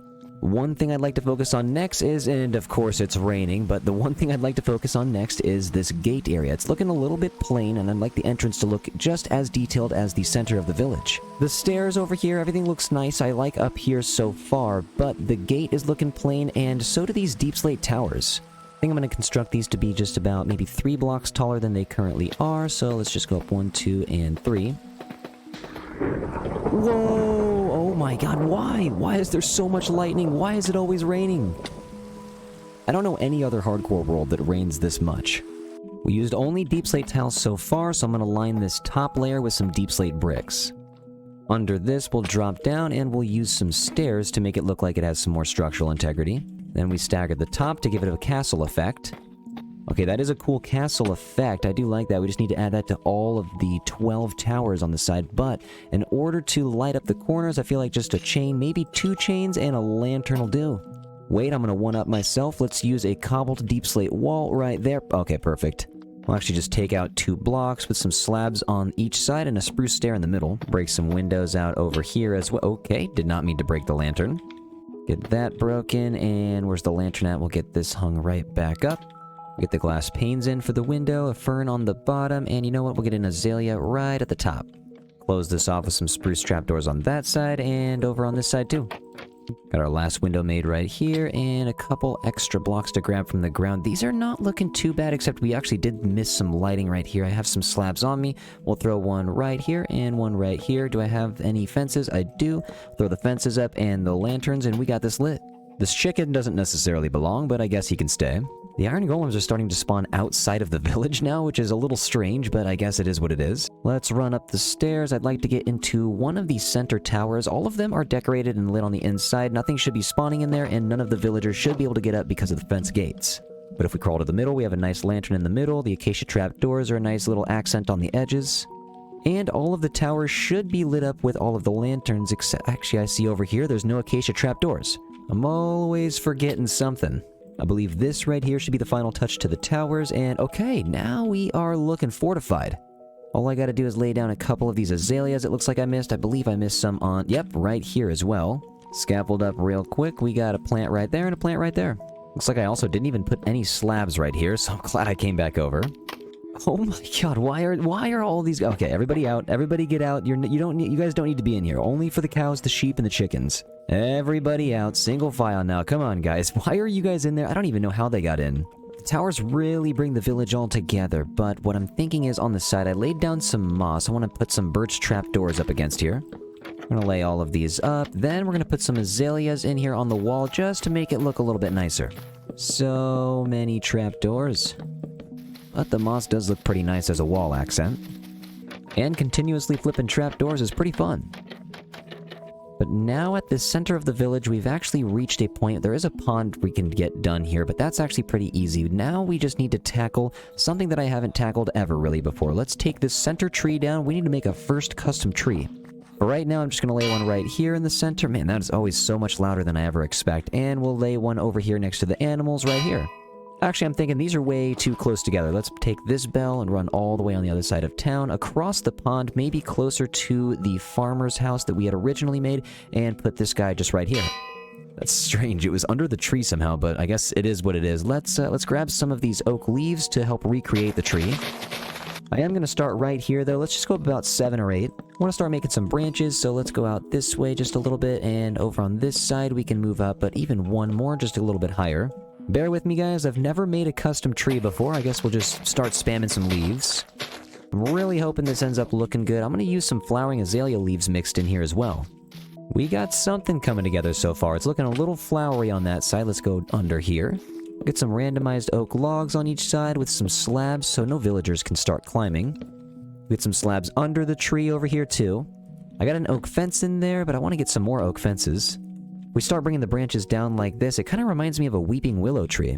It's kind of beautiful when they start kind of flowing off of each other. And I have a feeling I'm about to get very addicted to custom tree building. There's a couple things that I'd like to get into the tree, and first thing I would like to get in there was some big looking fruit, and I thought some raw blocks of copper looked cool. I'm even throwing a couple oak fence gates up in here to get things randomized. The tree is looking a lot more full. I just want to hang a couple of lanterns to give this tree a little bit of life on the ground. Sometimes the tree looks a little bit more full when there are some moss blocks added in here too. Okay, so I believe I beefed it up enough up here. I'm just gonna check it out from a side view, and okay, I like this a lot. We have our first custom tree. I'm definitely feeling like I'm gonna get better at it as time goes on, and I want to get better at it, which is why I'm gonna keep on doing it. But for right now, I feel like this is not too bad for a first tree. We have a nice side view over here on the bridge on the fortification wall, and man, this is looking nice and cozy. I'm loving having this custom tree, but right here, we could have a custom pond, but we don't really have anything yet. Let's get some mossy cobblestone slabs mixed in with some regular cobblestone slabs. Take out some dirt, throw you in, and more slabbage. Start mixing in some of the mossy slabs into the water here. Just to give it a little bit more texture, I'm going to move some of these polished andesite blocks in, as well as a little bit of this gravel. We need way more sea pickles for these ponds, so I'm going to get this bone meal going. Actually, we should be getting good. That was a lot right there already. Got some water source blocks around the edge. Let's get some sea pickles going on there. And that is not a source block. Let's make it one. Make this place just a little bit deeper. I think this will be a nice temporary home for the axolotls that we found earlier. Let's actually get you in. Let's get you in. And wait, we have 1 and 2 more. Let's get you in right here, sir, and you in right there. Perfect. Okay, so now we can bone meal up just a little bit so these guys have a little bit of foliage.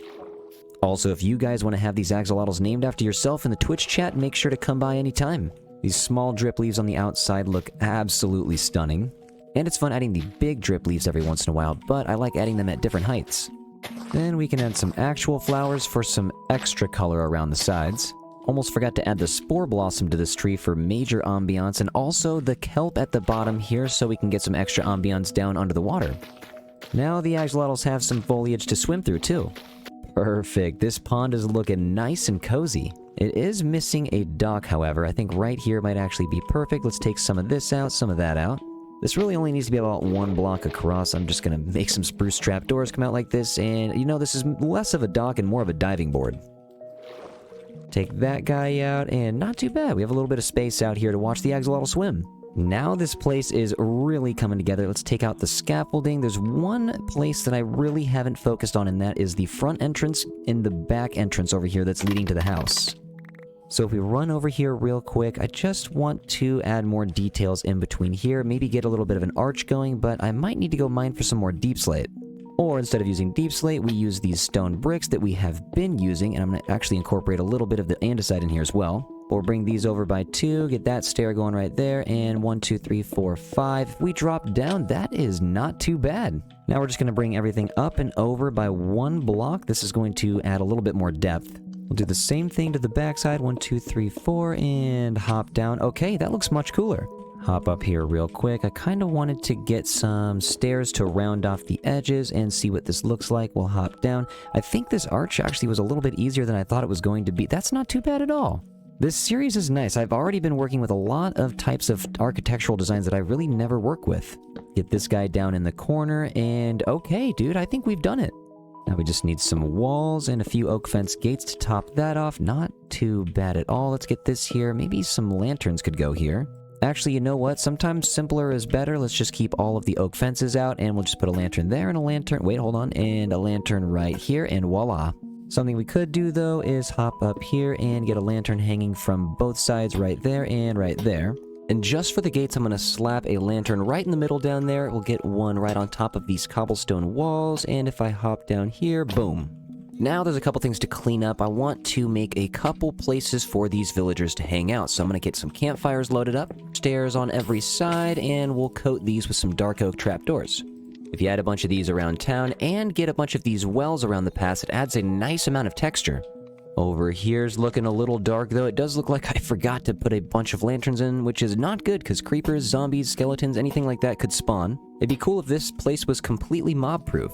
Get a couple extra job blocks around town just in case these guys run out of job blocks in the houses. Got to take out the random torches that are around town. We'll add some random grindstones near the entrance. And also back here, this is an area where it's not necessarily a place where the villagers can go yet, but we could open it up right now if they want to. There's not really anywhere they can go once they leave. There's an island over here, and I guess if they wanted to walk across the water, they could. We're just going to close it up like that, and now these guys cannot leave. Just spotted out of my peripheral. Okay, yeah, there's a bunch of birch trapdoors back here that were not placed. Let's get these all back here. Get these all flipped up, and okay, 1, 2, 3, 4, we have a wall. It's crazy looking back in this hallway. I wanted even the negative spaces to have a little bit of light. Seems like this area is just a little bit low on light. I'm gonna get a couple more lanterns around. The second pond over here is looking nice. I'm gonna start filling it up with tropical fish that I come across. Next thing on my list, I'd like to get a bunch of flowers in here, and we also need to trade for that quartz, so I think we could kill 2 birds with 1 stone by going to the raid farm to get some Hero of the Village real fast. I decided to build a staircase right here so I could easily get in and out of the bridge on the fortification wall on the side, because I only used to be able to enter through that gate over there and the gate on the front side. Also, I'm pretty sure I keep switching the names between the front side and the back side. They can both be the front side and the back side, though. Let's head out to the raid farm. And you know what, while we're out here, we're going to be going to the flower forest, so might as well grab as much as we can and bring it back to the village to get it decorated. And we have arrived at the shore of the flower forest. I'll be picking a lot of you guys up on the way back home. We just have one quick pit stop at the raid farm. Let's go find a captain. I hear a lot of dudes. We have a lot of them right here, but no captain. And when you finally find a captain, you can get the raid going. Dude, these evokers are so fast. They're so speedy quick. Look at him go. Looks like we just need one more. Oh, never mind. There he is. I think that is it. And we got Hero of the Village. Okay, perfect. We can run back. And yeah, as you guys can see, it doesn't look the nicest down here, but I think a YouTube stream or maybe a couple Twitch streams should get that taken care of. Okay, I'm going to get every type of flower that I can real quick. We don't need like a stack of all of them, but I'm just going to grab a lot more than I currently have. Oxadaisies over here. Get more cornflowers over here too. Every single color of tulip. You're coming with me. Take all the big boys home too. Right now I'm declaring it a goal. I would like to come back here. I want to turn this flower forest into the best flower forest that anyone's ever seen. I took a lot of flowers from it from right now, but I'm going to come back and I'm going to bring a lot more. Okay, and popping around the mountainside, look at all of these towers. They look so pronounced in this area. Looks like I forgot to get some azaleas and ferns up there, but it's okay. We have plenty of planting to do right now. Let's hop through the gate, and if I can make it through, there we go. All right, let's get these tulips everywhere. Get some tulips over here, get some tulips over here. We'll hop around the pond, get some tulips over this way. The little flowers are nice, but I feel like these rose bushes, the peonies, and the lilacs, these are the guys that really bring the most color out, because these are just, they're so tall. Looks like this iron golem is just spawned back here and he's stuck for eternity. Sorry, buddy, but I don't think I can get you out. Looks like I forgot a lot of the plants up on the cleric trading hall. Let's hop up here real fast. Literally, I think all of the plant pots don't have a plant in them. How did I manage to do that? Even the ones inside don't have plants in them. What did I do? Aha, there we go. I see some ferns that... Oh, and I fell. Trying to run up here because I also need to get all of these birch doors in the tower. Throw the fern up there. We can jump over here. We got a fern right here. And I believe on the other side, where you at? Fern... Oh, man, I fell again. Well, I'm glad I fell because I noticed over here I didn't put any ferns over here. And also, there's no more birch doors here or here. So many small details I'm missing. Also, the glass panes for all these windows. I don't know how I let that happen, but let's get 1, 2, 3, 4, 5, 6, 7, and 8. Yeah, these look much nicer already.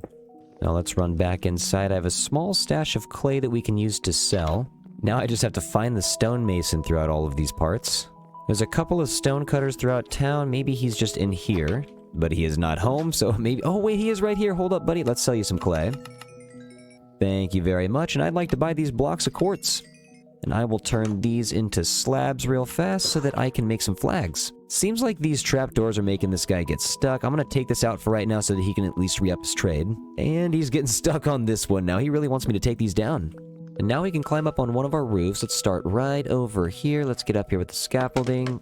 And now we just need to get these up on the roofs. Let's jump over. Okay, perfect. Let's get the flag up here. Now we just need to get these flags repeated on every roof. And if I can just stop falling and go over here and go boom. Okay, we got a flag right there. Looks like the sun is coming up over the ice spikes. Let's get the last part of the flag right there. Okay, I think that might be the last one. If I see any other flags that need to go up, I'll definitely put them there. But for now, let's get some random decorations here around town. This little combination of scaffolding, barrel, and lever is just a little place where villagers can drink from.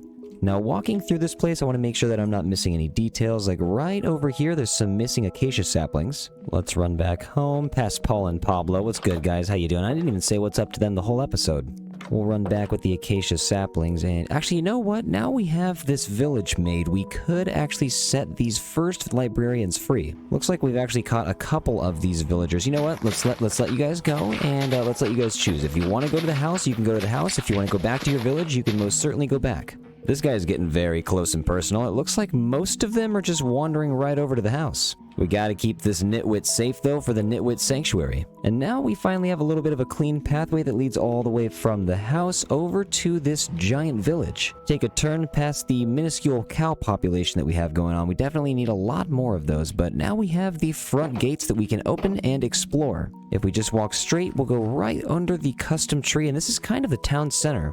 I love that we have a house with multiple job blocks right here, so I feel like a lot of villagers are running in and out of this one. And across the street, we have the little fisherman's house. Running up the hill, we have the small stonemason house. And across the street from the stonemason, we have another identical house. In the far back where this farm is, we do have another identical house, but all of them are just slightly different with the interior decoration on the inside.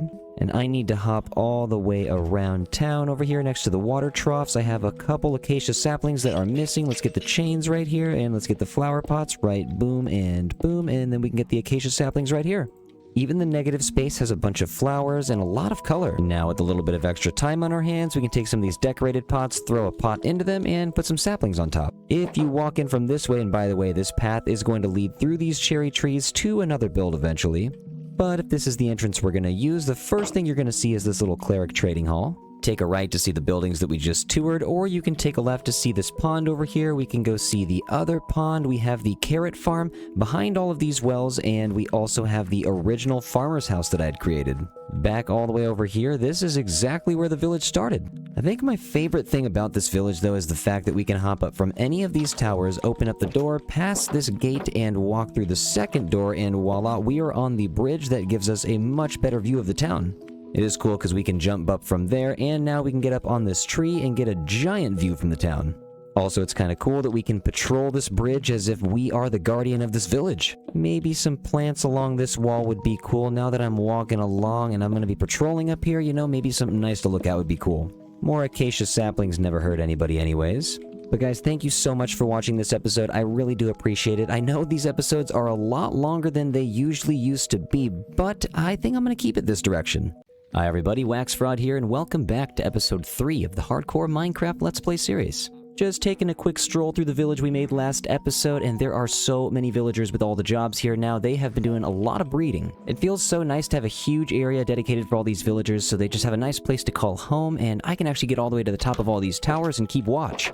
It's also nice up here because I can get a good view of the village and the connecting area between here and the house. We've got a lot going on today, but the main goal of today's episode is to make a giant librarian trading hall. This is going to be the biggest library I have ever made, and in order to get a bunch of those bookshelves, we're probably gonna have to start getting a lot of these cows out of here. Even after getting rid of about 100 of these guys, I don't think we're gonna have enough cows, and I think we have way too many sheep. I haven't been having the best luck at the enchantment table, so with this librarian trading hall, I should be able to get a fully enchanted sword and fully enchanted bow by the end of this episode. What's going on, Rox? How you doing today? Also, our pup here at the bottom of the stairs, you guys went ahead and named him in the comment section last episode, and you named him Benjamin. And thanks again for all the comments. I really do love seeing all the dog names you guys throw out. Let's go upstairs to the unfinished second level, and actually there's one librarian that I want to name. We have this guy right here. He decided to sell me a mending book for 20, and then honestly, I always think that these trades are going to get better, but they don't. Not with this guy. Sweeping Edge 1 for 11 emeralds, and then you know what? Maybe the next trade would be better, and no, it's not. 30 coins for a mending book, and then also 30 coins again for a mending book. This guy, I don't know why, he just wants to sell me mending books for more expensive than the last one, so I'm actually going to name this guy Mendington. Making friends all over. We got Mendington here, we got Benjamin in the house, we got Rox over here around the corner. Before we start landscaping to get this giant library built, I'd like to go gather some more materials. We used almost all of the stone and all of the deep slate on this giant village last episode, and so I think we need to get back down into the mines and get some more.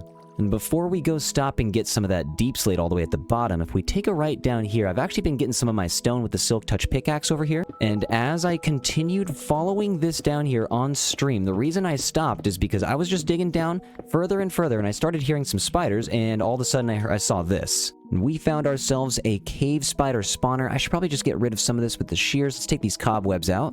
These cave spiders are poisonous, and they are ruthless. I do not want to get caught in here. Just gonna keep laying down torches and making my way down slowly. And we got our first guy. Okay, wait. Oh, whoa, that was fast. Oh, yeah, I forgot I have Bane of Arthropods. Let's go. We brought a sword that's specifically made to kill spiders very fast. Let's get some of this oak out of the way. Now we can start exploring the mine shaft. This is for sure going to be our main source of string, because it's right under the starter house. But, yeah, I got to make sure there's no creepers down here first. Take a right turn first. You know what? I'm going to take some of these rails home. Also, you guys might have noticed I turned up the shader brightness just a little bit, so down in the caves it's a lot... Oh, and I hear more spiders. But yeah, it's a lot brighter down in the caves and underwater now. I just turned up the brightness and actually turned up the saturation, messed with the colors a little bit. I'll release my shader settings very soon. In the past, my shader settings have just been the default settings, so I really haven't had a reason to explain what I do, but now I guess I could. And oh, wow, we have ourselves another spawner. What do we have here? Is this a skeleton? We have a skeleton spawner. Let's get out of here for a second. And run back with a vengeance. Sir, leave me alone. I think I hear a couple more. There's at least one right here. Sir, leave me alone. Think we're good now. Looks like they were fighting each other. And what do we got here? We got ourselves a nice little skeleton spawner. And what's in the chest? Oh, another name tag, more bones. Impaling to the book, but I will take this gunpowder, and that golden horse armor's nice. Take the chest too. Okay, so we have a skeleton spawner right next to the spider spawner. Still hearing a bunch of spider spawners, so I gotta take it easy down here. Okay, oh, yep, there's one right there. And we have ourselves a minecart. I'm taking everything. Can't believe we found another spider spawner already. We have a skeleton spawner right here. Actually, hold up. Let's just light this up just in case on the two other sides. If we walk all the way over here, like 20 blocks this way, we have another spider spawner. And that's just the beginning of the mine shaft. I can't believe we've already found so much. Let's put all of our goodies that we find down there in a chest. We'll come back here and see what we got at the end of the day. But for right now, we'll just leave it all right there. Playing it safe, I have the other totem. And you know what? I'm just going to pick up these books anyways. Might as well. I'm already here.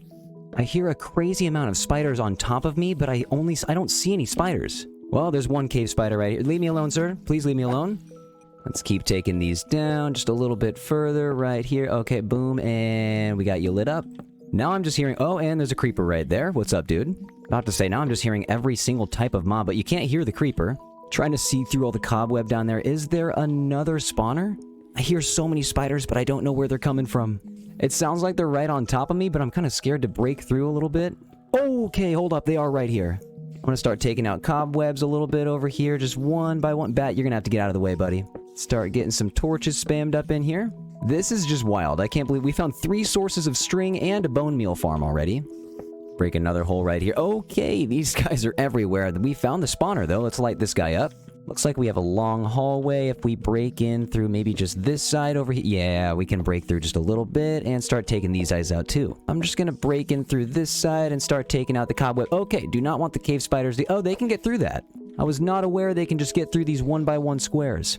Dude, cave spiders are dangerous. I see you there, buddy, and I'm ready. I'm standing in the skeleton spawner area right now, digging out of space to make room for another spider spawner that's right on top of it. I'm gonna light up the last corner. It looks like there's a couple of guys just maybe stuck on the ceiling. I'm gonna take you out and take you out right here.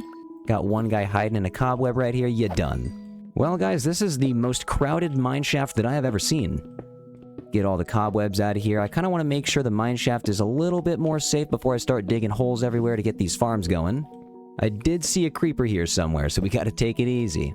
These creepers are just menacingly chilling down. Oh, please don't jump up here. Got a spider right here. You are no match for this sword, bud. This is a crazy... Oh my god, is this another spawner? Please tell me it's another skeleton spawner. It's a zombie spawner, okay. Well, let's get these guys out of the way. I don't really have a zombie sword, really, but I do have a spider sword.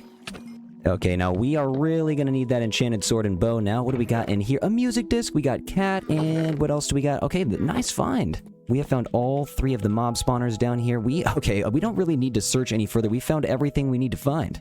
Even got ourselves some beetroot seeds right here. Perfect. I think before we start taking anything out for the zombies and the spiders, I really kind of want some bone meal. So I think the skeleton spawner might be the first thing we work on. But also, these are all so close to each other. We have one right down here.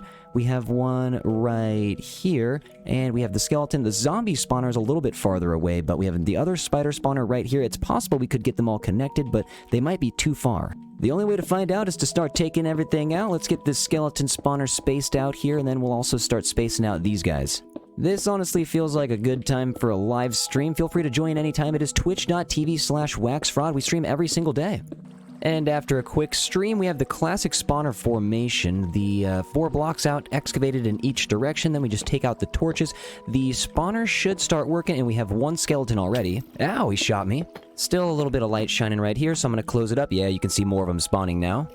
Some of these spider spawners might be a little bit too close also. Like this one, actually, if we wanted to dig out 4 blocks each direction, it would just go directly into this farm because this wall right here is the skeleton spawner. This spider spawner, however, it might be able to work because we might be able to center it up in a location where we could get it working with the spider spawner that is over on the far end here.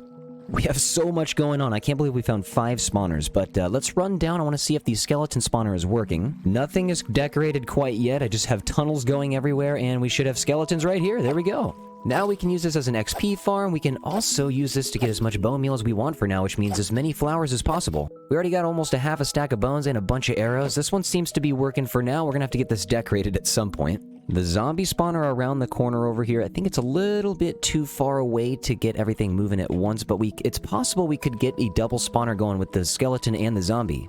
It's all going to take a little bit of time, but first I just want to make sure that we have an ample amount of string coming from at least one of these spider farms. Now, I've made a spider farm before, but never a cave spider farm, so I really gotta be careful when these guys are about to be spawning. They can fit in these smallest areas, and we already have one spawning right there. What's good, guy? How you doing?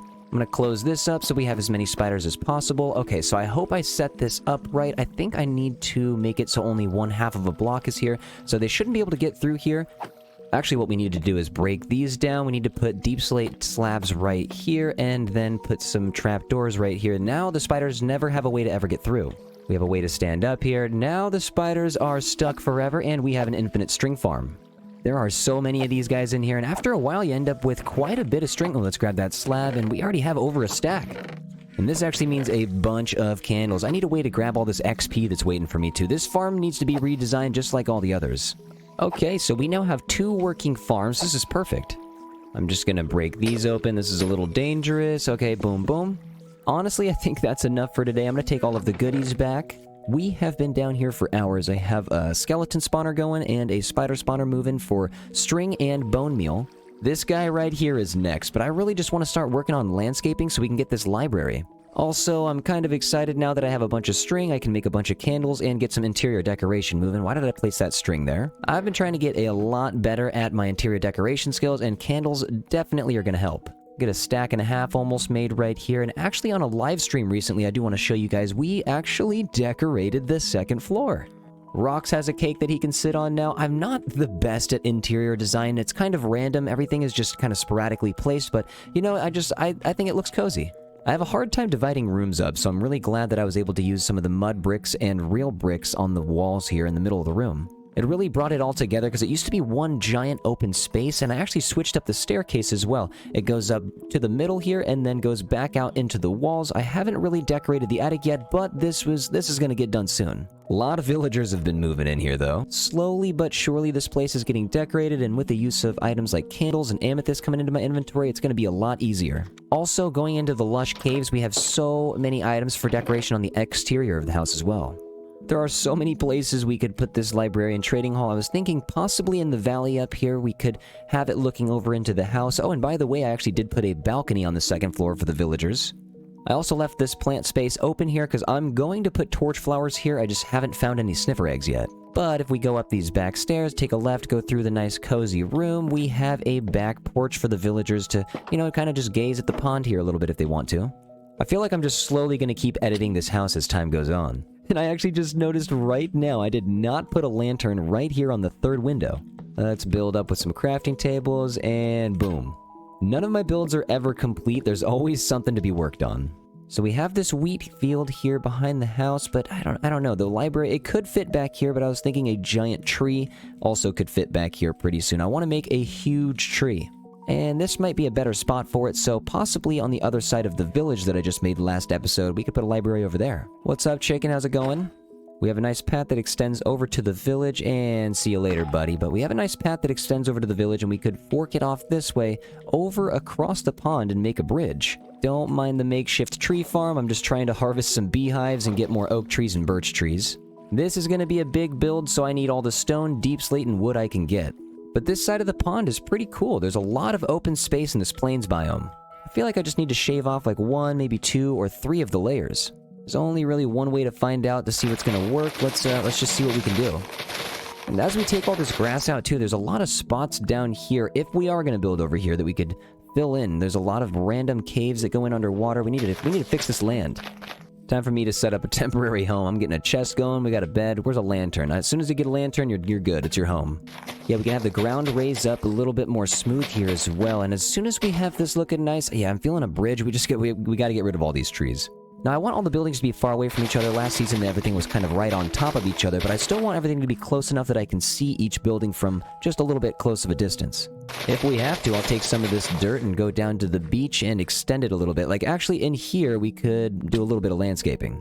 I was just filling in a dirt wall over here, and I noticed that we have some bees that started growing in from these birch. Dude, actually, they're taking some damage. I should maybe get them away from the water. All right, bees, let's save you. All right, let's take your hive over next to the house. These bees, the last spot next to the other 5 already placed. We got boom, and we'll go boom. Our bee population is growing. Soon we'll have enough to make a big old honey farm next to the house. Oh, it looks like we have more bees over there too. This guy might be a little lost, but we'll take him home eventually. But now that the whole area up here is flat, I can finally start getting a gauge, and it looks like an enderman has been over here just adding some grass blocks. But we can finally get some moss over here to cover up all the stone, and we can finally cover up this hole. Actually, I hear a chicken. There's a chicken down here. Buddy, you know what? You're gonna be trapped down here forever. I've decided right now you're not getting out. You're gonna be down there for eternity. Yeah, this is a nice, wide open space, big enough for a massive library. Let's run back home to the storage room, grab some materials, and eventually a bridge moving all the way across this lake over to the library. It's going to be amazing. It'll be perpendicular to this path that's going from the starter house over to the village. And unfortunately, this original mining operation that we have set up here with this camp outpost, we're going to have to take this down because it's going right through where I want our path to continue. From that bridge on the lake over there, I'm going to have a path going straight through all the way up to where the zombie spawner, the skeleton spawner, and the spider spawner are. I marked them all with little holes in the ground, and yeah, right here's the spider spawner. If there is one over here, it's going to be the skeleton spawner, and then we have the zombie spawner over there somewhere, but they're all right next to the starter house. But for now, let's hop back into the house. We need to go back into our storage room, and it's still looking not quite all the way finished. We hop down. We have a lot of the main materials we've been grabbing up here in double chests. Take some stone with me. Actually, I'm going to take a lot of these stone bricks. And let's start off with a bunch of spruce logs.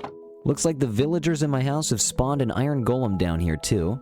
In a matter of no time, there's going to be like 5 iron golems down here. Seems like all the animals are taking a liking to this area up here too. I'm just going to add a moss block and let's start bone mealing. Now we can use as much bone meal as we want on the landscaping because now with that skeleton spawner we have unlimited bone meal. We have a crazy amount of space to work with after taking about 3 layers down. And if we don't do all the texturing now, we'll probably just have to do all the texturing later. Layer by layer, we'll start to form a wall. Okay, and now that we have a big purposeless wall, we can start to divide these up a little bit, probably just in sections of 5. I'm only going to work on this first layer right now. We're going to work on the second layer as soon as I get all of the detailing done here. You know, we should probably get all this stripped too. Now, I want this library to be huge. I don't want it to be too big, but I do want it to be big. Let's count 9 blocks in the middle, and then we'll create a small entrance. I have a feeling we're going to use way too many spruce trapdoors, so I'm just going to make a bunch right now. I feel like 9 blocks is pretty big, but not too big for the entrance.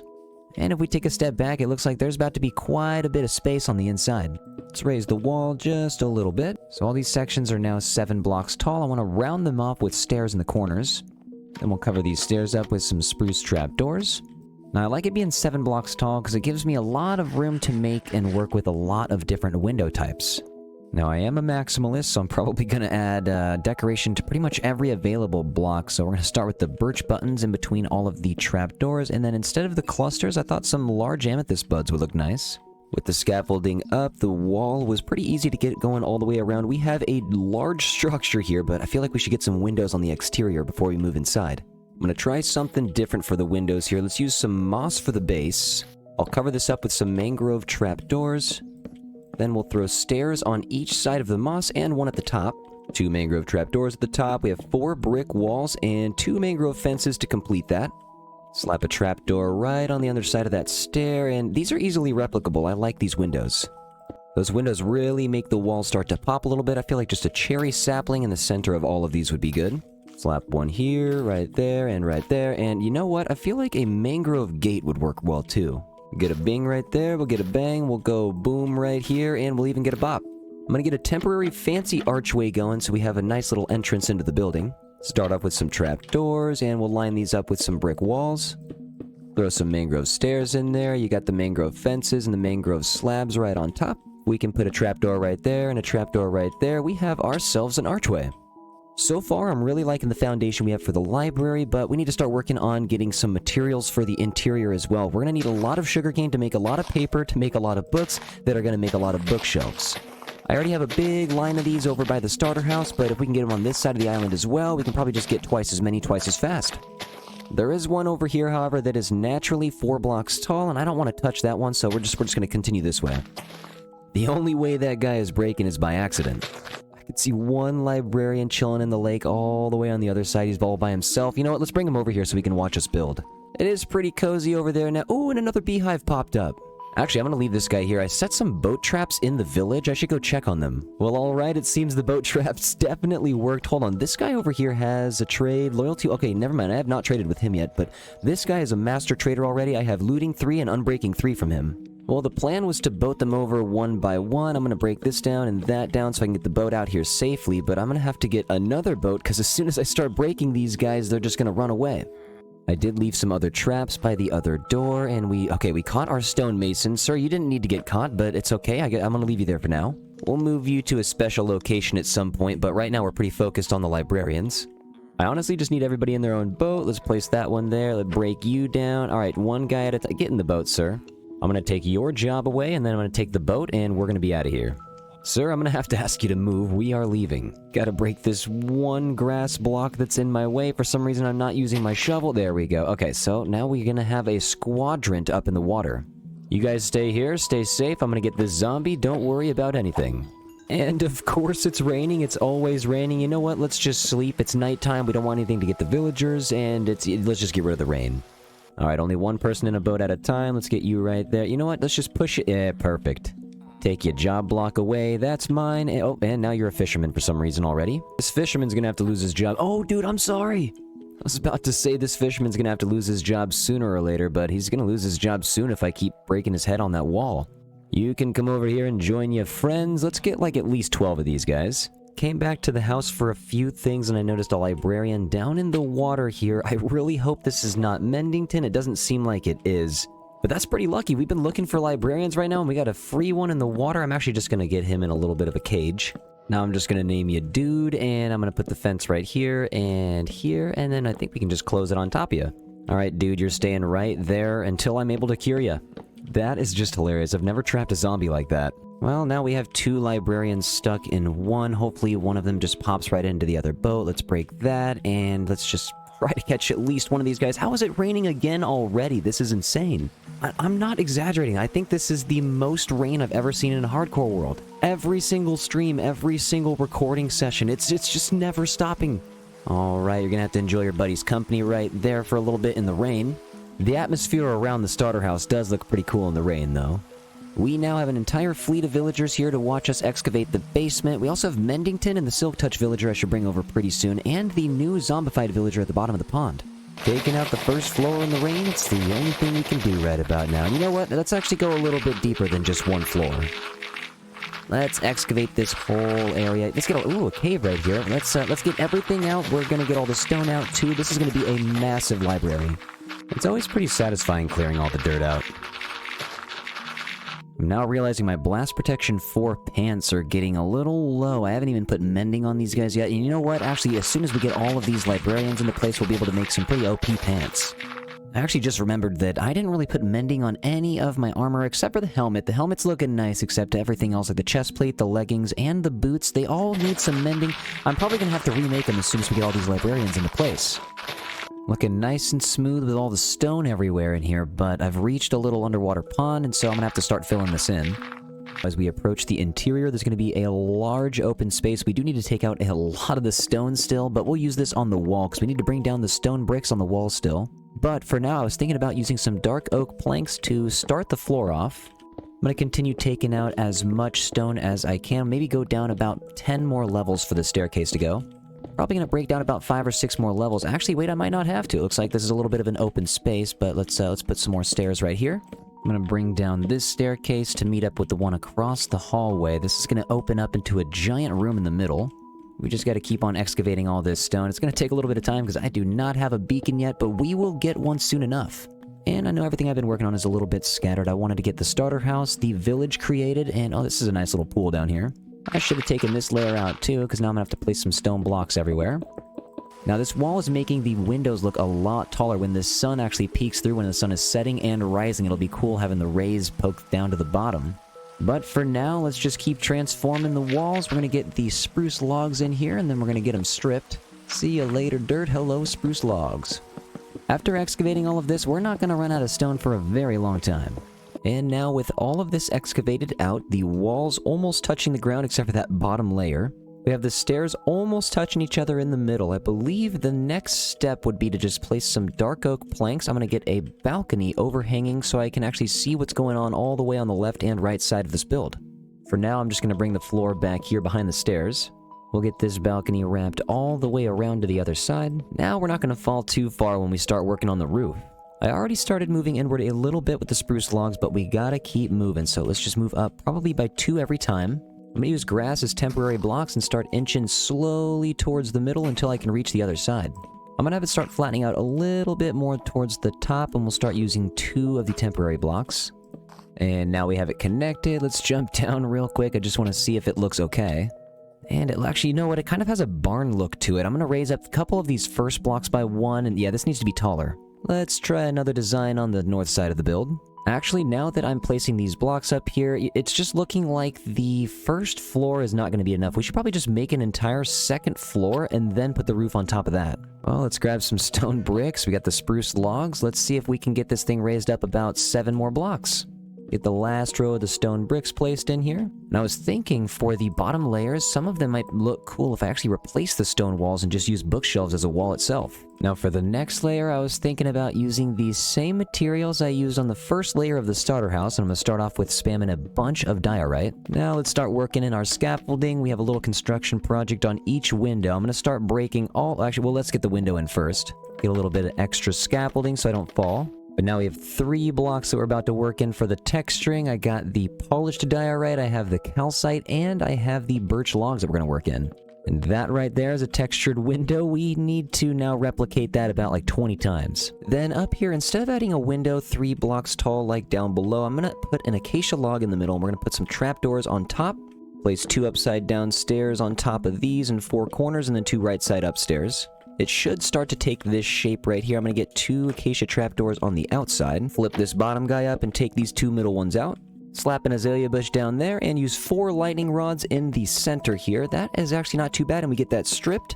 Now the sun isn't necessarily going to shine through this, but it is a cool looking window design, a lot different from what we got going on in the first level. And now I feel like the build is tall enough to get the roof started again. Originally it was only going up about 10 blocks up from where we're at right now, but we're about to get this thing up at least 20 blocks higher. Forgot to use some temporary blocks so I don't have to take out so much wood on our way back. Okay, so now this looks a lot better. We can bring it up to more of a dome structure at the top, and we just need to bring the corners in here. It's just going to require us to use a little bit more of the temporary blocks. Bringing these over diagonally until these 2 towers touch. And should we raise this up by 1 block? Okay, this might look better. Jump down here and connect this corner. It's going to be hard for me to imagine what this looks like without the temporary blocks from far away, so I'm going to have to take these guys out. And luckily we have the spider farm because we can jump all the way down to the bottom level and start building up with unlimited scaffolding. The interior is slowly coming together too. I started working with some ideas with multiple levels here. We're probably going to get one at the top of the diorite, at the middle section here of the stone, and then 2 more levels all the way down here with some spiral staircases in the corner. But before we get any more of this interior decoration completed, I'm just trying to get rid of these temporary blocks so I can see what's going on up here. All the librarians and the future librarians are looking good from up here. It's funny because I was trying to avoid seeing the structure without dirt just to see like a more precise design and what was going on up there, but and I forgot one, but now I have to see without the scaffolding too. Okay, and you can see the old roof and where it once was. This new roof is going to be much taller and a lot more dome-like. We just need to hop up and continue this all the way around. This is going to use a lot of spruce wood. And I have learned my lesson. I'm just going to delete the temporary blocks as I build. And now with most of the roof designed, I'm not bringing it all the way into the center yet, just in case I want to make it a little bit taller. But I'm going to hop over on the edge, and we're going to start using some deep slate tiles as a part of the roof. Just need to make sure we're staying on the inside of the logs, and of course it's raining, dude. Why? It's always raining. I've lost count, but that might be the 4th or 5th time that's happened this episode. We are doomed to always build in the rain. It's never gonna stop. Just something that I'm gonna have to get used to. I'm really liking the darker color contrast already. I'm gonna do one more hop down, and okay, cool, because we have the neutral gray on the bottom with the whiter colors in the middle, and now we have the darker colors on top. I'm going to get used to it. I know I'm probably going to have to because it's never going to stop raining, but it would be nice if we could build at least one structure without any rainfall. I'm just going to keep silently hoping that that happens, but until then, we just keep pushing on. At first, we raised it up by 3 blocks, then 2, 2 again, and then we went into 1 blocks just twice, and so we're just going to continue raising this up. Then we need to make sure the spruce wood is covering up the deep slate, making it look like it's encased. At first I was using stairs, but I kind of like the jagged edge of just using the regular spruce logs. Then on top of all the spruce logs, I just wanted to add some stone brick walls.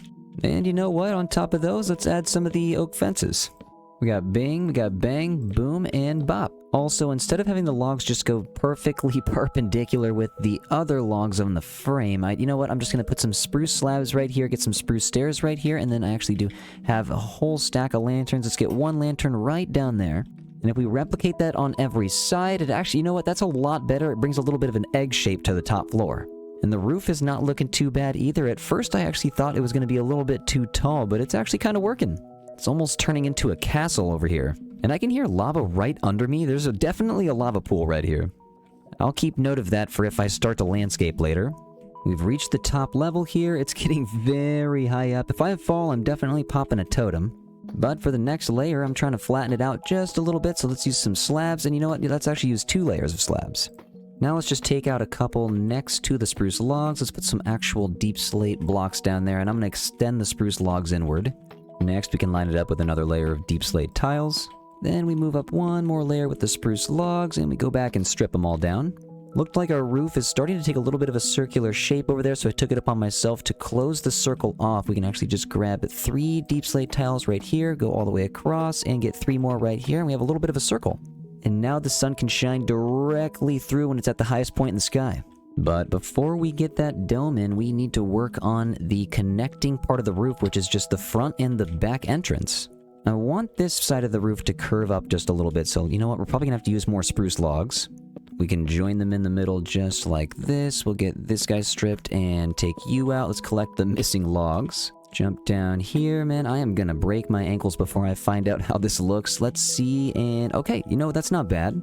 Maybe if I get a view from this jungle tree that I planted in the front yard. Hopefully these guys like it. And there's bees in the boat. I did not mean to catch those guys. My bad, dudes. The AI in the bees needs to be fixed a little bit, because they always put themselves right in the water and take damage. But as far as the roof goes, you know what? This is not too bad, but I might need to move it 1 block taller. First, let's line it up with some deep slate tiles. These entrances are actually just a little strange. I'm going to put the wood going all the way down to the bottom, and then we'll bring the deep slate back by 1 row. Now we can take these out. I'm going to put one right here, one right here. Let's build up just a couple more. Temporary block, let's go boom, boom, and boom. And let's try to jump down here on the bed so we don't break our ankles near as much. And okay, you know what? That's looking nice. We just need to get the sides of the deep slate wall connected. I can take some of this out later, but for now what I'm going to do is just create a deep slate tile wall all the way around. We have a full moon rising right here, and I don't really have a good feeling about being up here because it's not very well lit, so maybe just on each of the other oak fence posts here we could just place some lanterns. I'm going to put lanterns on every other row, and then on the ones in between, I figured we could just put some plants. I have a lot of azaleas that we've been gathering from bone mealing the ground over and over and over again, so might as well use those. Pop a lantern right there. Can we hop over here and pop a lantern? Oops, and I fell. Let's get a lantern up here. We can jump up. Let's get a lantern right there and right there. Pretty soon we'll be able to move you guys inside. We finally have somewhat of a roof over your heads. I'm seeing what it would look like real quick if we put 8 columns of mangrove logs in the center. I just want to see what the dome would look like if it weren't completely filled in, but just had some mangrove columns. There's a couple small 1x1 area like right here where I could just fall through. I'm going to plug those in with stone real fast. Now what I want these columns to do is just get to a tall enough point where I can have them start bridging towards the center and touch in the middle. And that Aurora Borealis is looking awesome tonight. Got a lot of mobs spawning out there. Luckily, I don't think anything's spawning next to the villagers out here. I think I made the pond pretty safe. And it's cool how we can see the ice spikes still. I love this area. Okay, so now I'm just going to place some temporary blocks in between here so I don't accidentally fall inside of the column. Then we can bridge towards the middle finally. I'm going to go up 1, 2, 3, and then we'll go up 2, and then we're going to go, I think, just 1, maybe twice before we start flattening out. Don't have any temporary blocks with me right now, so I'm just going to be using a bunch of mangrove wood, unfortunately, but that's just the way it is. I feel like the dome is looking okay right now. I feel like I got to get down to the bottom and take a look from here. Soon we'll have elytra and we won't need to go to our handy-dandy jungle tree. Let's turn around here. Okay, actually, that's pretty cool. What we might want to do... Well, we'll get this stripped, obviously, so it's red. But once it's stripped, we could get some quartz lined up on the outside. I feel like the mangrove and quartz combination is going to look pretty good. Let's take some of these guys out and actually grab some of these before they despawn. Stripping mangrove makes a world of difference.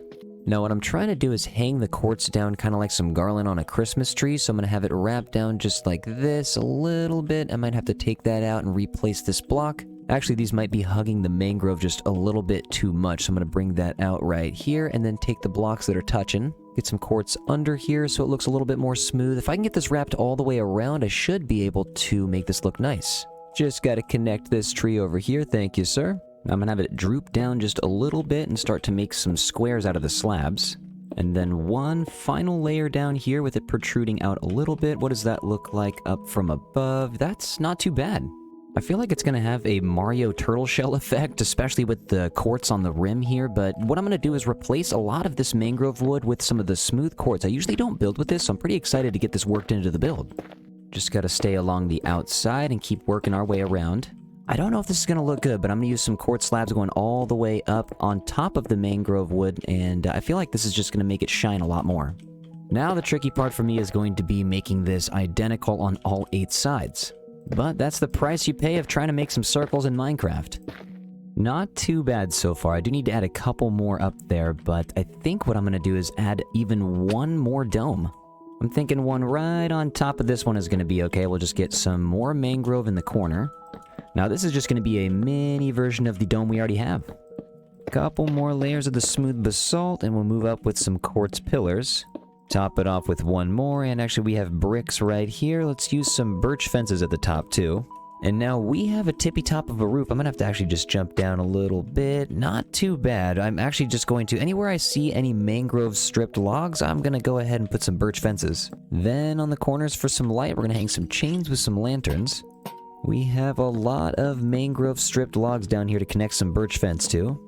So that's adding a lot of color. What I'm going to do down here is actually turn this bottom one into a brick wall. We'll get some brick walls over here. I added them on the front side as well, and actually just to connect them, let's get some birch fence gates. And I really like how these connect right here, so I'm going to have some brick walls going all the way around, specifically on this level. I'm actually going to have to take out some scaffolding. We have most of the detailing and the structure built onto the roof, just some minor details in the middle here, but I really would like to get the interior done first, but we might have to take a lot of the scaffolding out. In fact, most of the scaffolding can actually just come with me right now. I really hope I don't lose any. I'm probably going to lose some, but I hope I can find most of them. I need to take a lot of the scaffolding down here out as well, because I need to be able to run back real quick and just take a quick... Oh, I see a creeper down there, actually. What's going on, bud? I'm actually just gonna sleep real quick. I'm not taking any chances. I put the villagers inside of a grass hut over here, and actually, whoa, we caught 2 more bees. How do we keep catching bees? Hard for me to see the build with all the scaffolding in the way. Looking good, though. I am gonna get to the top. I have a lot of scaffolding left over up here. Also, I was hoping to be able to hop up here real fast and figure out how to hang just a few lanterns, maybe right here, and wait, I don't think that's even touching. Let's take you out, and let's put a chain over here, and okay, that worked. Let's put one over here too, and we'll get 2 lanterns hanging. That should look decent, and okay, yeah, I'm gonna get that replicated. And as I'm taking all this down, I'm actually realizing I'm completely out of food. I should have brought more, but I didn't, of course. But I figured this is probably also a good time to show you guys what we've been doing back at the home base. We've been building this for about a week. This library has been taking a long time to build, but it may not seem like that because I've been cutting through it a lot on the video. But believe it or not, we've been streaming the progress of this build for about a week now. Still some details to get on the front side of the build, but this thing is absolutely massive, and we haven't even started the interior yet. Oh my god, we have so much to do. And since we've been working so hard on this project, I figured I would give myself a small break and build something nice and cozy next to the starter house. Eventually, these bees are gonna have a home, I promise. I'm really not trying to catch any more bees. Sorry, dudes. Forgot some scaffolding all the way up there on the roof, but it's pretty nice being able to see it from all the way at the starter house. And oh, what's going on, Paul? Over numerous live streams on YouTube this week, we have been doing a lot of interior designing as well. I'm going to grab the name tags for Paul and Pablo. I don't know why I just switched that one to the side, but actually over here, we created our very first kitchen. Got some cookies and pumpkin pie ready to go. We've collected a little bit of rabbit stew as well. Pretty much all of the food that I collect, I'm going to bring in here. We got an oven right here, baking all the cake. We have all of the crops in here now. We found a potato and the beetroot. We are going to have to get these crops spread out at some point and use a lot more of them, but for now I like them in the kitchen. We have a little bit of storage up here for the honey, the pumpkins, the hay, and even the dried kelp. And thank you guys for coming to all of the live YouTube streams. They have been so much fun recently. We run around the back side of the house, straight to the front yard. We have a little bit more coziness implemented. I wanted a lot more cocoa beans, so don't mind this right now. This is actually probably where the bridge is going to be, so right now this can just be ignored. But if we look in here, we actually have Paul and Pablo chilling with the horses. The horses eventually are going to have a stable, but right now Pablo's going to be chilling and Paul's going to be chilling too. It feels good to know that they have a nice, cozy little stable now, and one of the villagers can come over and start using this blast furnace too if they want to. We have a well right here, right next to the fresh water, and this actually leads right over... Oh, this frog is breaking the drip leaf, but this leads right over to our brand new axolotl pond. We built this over a long play, and it was nice to give the wall a nice texture, and it's also nice to finally have all 20 axolotls in a cozy home together. We have so many of these guys, and we actually have a little fountain over here. We have the river coming in from the top. We even have a small well right here. Flowing water really brings the world a lot of life, and so I try to add as much of that as I can. We have, I guess it's like a spring up here. This is where the water is going to be sourced, and I have a small spruce bridge going over it that all of this leads right into the lake. Well, actually, I guess it's not a lake, it's more of a pond, but I used whatever coral I had right now. I'm trying to get more. I have yet to find a warm ocean, but we'll find that coral eventually. Feels good to have a place to chill in front of the house now. We finally are making this place a lot more cozy, and the only thing that's kind of really standing out is the campsite right behind me. Everything is kind of fitting together. We have a well right here, we have the pond right here, and we even have a little campsite right here where it's cooking some soup. But I actually did have to break off a little bit of the campsite in order to build this. So what I'm thinking is I'm going to move this original campsite. I know it does mean a lot because it was our first mining operation. But I could take this out right now, and I actually did connect this up to the storage room. The storage room's not complete yet, but I could get this hooked up and make an official hallway. The storage room is just another thing of many that we still need to get done, man. But let's head all the way back up. I'm thinking we're just going to take down that wool, and we're going to take down this spruce, and you know what? It was nice to have this thing up, but it's going to have to go. I'm actually going to build a couple different ways of getting down to the bedrock and down to the mining operation for the deep slate. I think the frog fell down here and he's just falling so slow. What are you doing, dude? Is he? I don't know if he's okay. He's just floating right here, dude. Are you a spider? This just ain't right. I'm gonna take him off the lead. I need to actually fill the... You know what? Let's just fill this in. Let's put you back on the pole right here. And is there another lead or did it fall down here with you? Come on back up, bud. There's no reason to be underground. You are a frog. Dude, he did it again. Are you kidding me? How? Why? That was so fast. And this guy just tried to do it. I just watched him. Okay, I'm just gonna get this out of here as quickly as I can. These frogs are really up to no good. Alright, I'm gonna get you out of here one more time. Please don't ever do this again. I'm gonna tie you to the fence post, and I'm gonna break this down. I'm gonna go 1, 2, 3, and 4. We have one left. If I can just hop over to the water, get one dirt block right here. One is all we need to complete this. There we go. And see, now we have a lot more breathing room. Probably just gonna end up putting a lot more flowers right here. I am obsessed with flowers. But yeah, I just wanted to take the time to show you guys these builds. Thank you for watching the long plays, and thank you for joining the streams. It is nice to be able to take a break from building this giant, massive library. I see you over there in the distance, but actually I have 2 more things that I want to do before we start building again. I'm gonna head inside real quick, grab some lime dye, and we actually have a highly requested name for a dog from last season, and that is Daniel. What's up, Daniel? Finally, you are here. Welcome to the new hardcore series. It's almost like we were never separated. Daniel, follow me real quick. We're actually gonna head over to this side of the pond. I have one thing I want to do, and of course it's raining, but this was actually an idea that was given to me from the chatters in the live stream, and we are naming this pond James Pond. Put some glow squid sauce on that, and there we go. Daniel, sorry about this, dude, but you're gonna have to get used to the rain. That's just the way the hardcore world works. He's like, no, I'm out of here. I'm really hoping Daniel can swim. I don't see him following me. Never mind. It seems he has already beat me here. I don't even really know why I planted all these jungle trees here. I thought I was gonna use more jungle wood on this build, but I haven't really used any yet.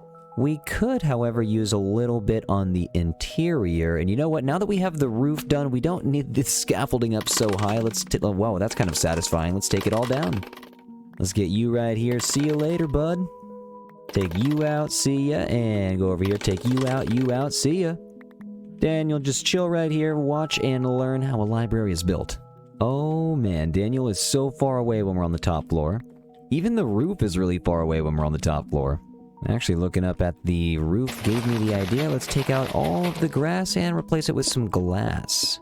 I'm not sure if this is going to be my permanent idea for the roof, but at least I can see down, and from the bottom we can see the sun. Gonna take this down a couple more layers, and I'm just gonna have to struggle through without the beacon. I know we haven't been to the nether yet, but we're gonna go there eventually and get some wither skelly skulls. And that's most likely gonna happen next episode. I'm just taking it very slowly. Let's bring the dark oak stairs down just a little bit further, and I actually want to start off the floor by connecting the stairs up with a little bit of amethyst. I'll actually take all the iron I can get right now. Let's plug that back up and finish the amethyst. And okay, so we had the floor started, we just need to finish it. Now, I don't want the whole floor to be amethyst, but it would be cool if the majority of the floor that was under the dome, and oh, whoa, the sun rays are looking cool. I'm glad the glass is there. But we can make a circle out of the amethyst on the floor down here as well. It would be so cool if you could get some stairs and slabs from the stone cutter out of the amethyst. There might be a mod for this, but it would be so cool if in vanilla Minecraft you could take the amethyst, throw it in the stone cutter, and get some stairs and slabs. It's all looking very symmetrical on the perimeter now. The walls are looking pretty neutral though, a lot of gray coloring on the side, so we could actually get that replaced with a bunch of bookshelves. I have some stairs that are actually going into the back of the build, into the wall a little bit, and it's making me think I could make the bottom section a little bit more wide. I'll work on that in a bit. First things first, I'm going to start taking this wall out. We're going to get it replaced with a bunch of chiseled bookshelves and regular bookshelves.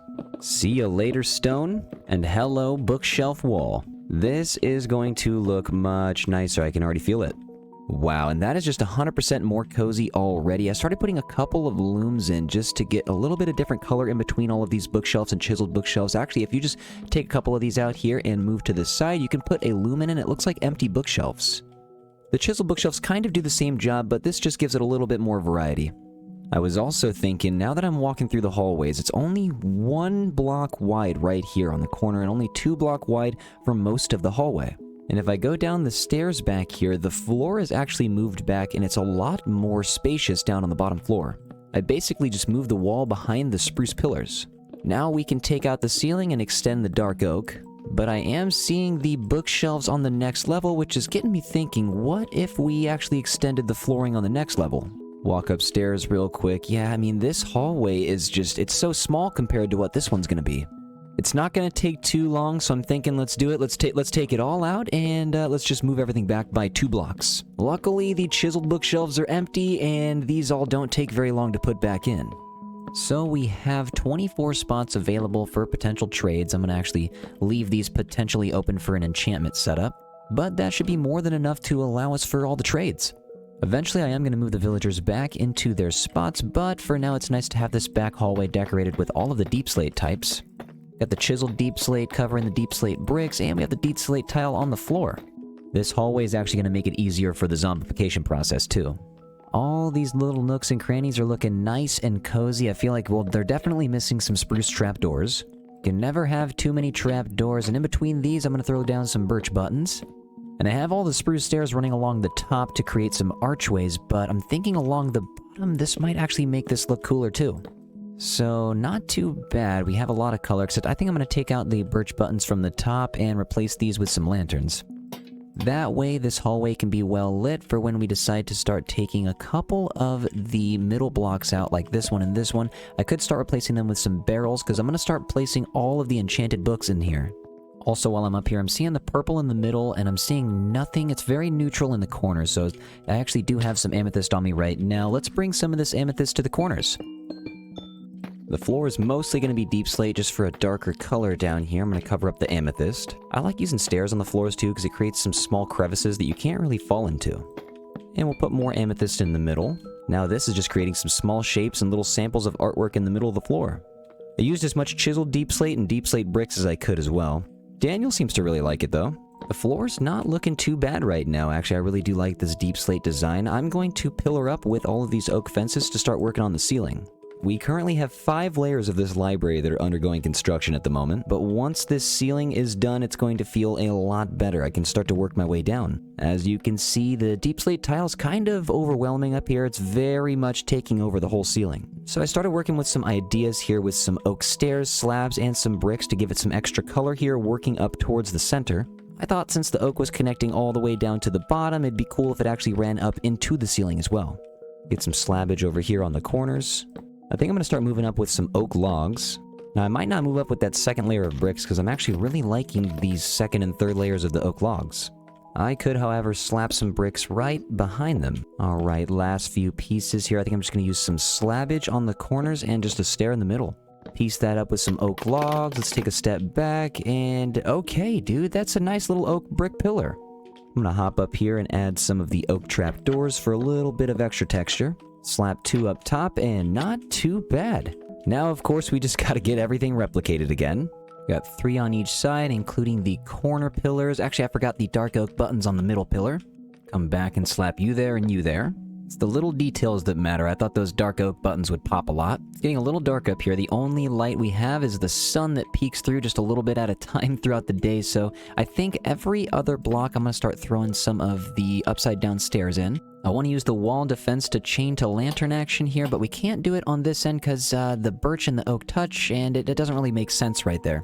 I was thinking we could move these lights up 1 layer as well. We'll get some walls and fences and some chains right here. As long as we get some lanterns on the bottom, we're good to go.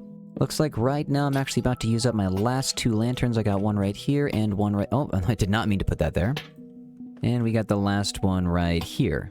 Now we can hop down. We have a makeshift staircase. I've been working with some new ideas to get these stairs worked up against the wall so I don't have to necessarily go down to the purple middle. I really do like this amethyst platform, and I feel like it would stand out more if we actually just took out these stairs. I'm gonna have the stairs just fold out to the left and right instead of just go straight down. Now we have a little bit more of a cozy entrance into the library. I'm gonna soon figure out what I want to do with these gray and diorite walls. That definitely opens up a lot more space here. I mean, you can't really tell now with all the scaffolding up in the ceiling. But that will be gone soon enough. I need to get some lanterns, and I am fresh out. Also, I've been feeling a little bit of lag, so I feel like I gotta take out the cows that are over there.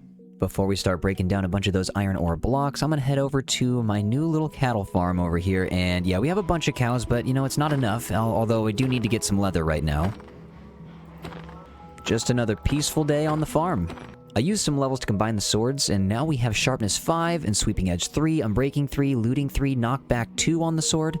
I still want to get some more enchants on here at some point, like fire aspect, but sweeping edge 3 and looting 3 together really gets in. That iron golem needs to get out. That's kind of dangerous for me right now. But yeah, sweeping edge 3 and looting 3 together are a great combo. You get a lot of materials really fast. After a couple mining expeditions, I have quite a bit of iron. I also have a lot of coal, so I'm going to use that to tower up as well. And you know what? I'm just going to go right here in the center of everything. I cannot wait to build the iron farm. It is going to be wonderful having one of those built at spawn. Get rid of all of our deep slate iron ore and move on to the coal. Almost at the top, and of course it's raining. It's always raining. Dude, I don't know what to do about the rain. I wish there was something I could do, but house is looking good, the village is looking good, and now, wow, this is looking official.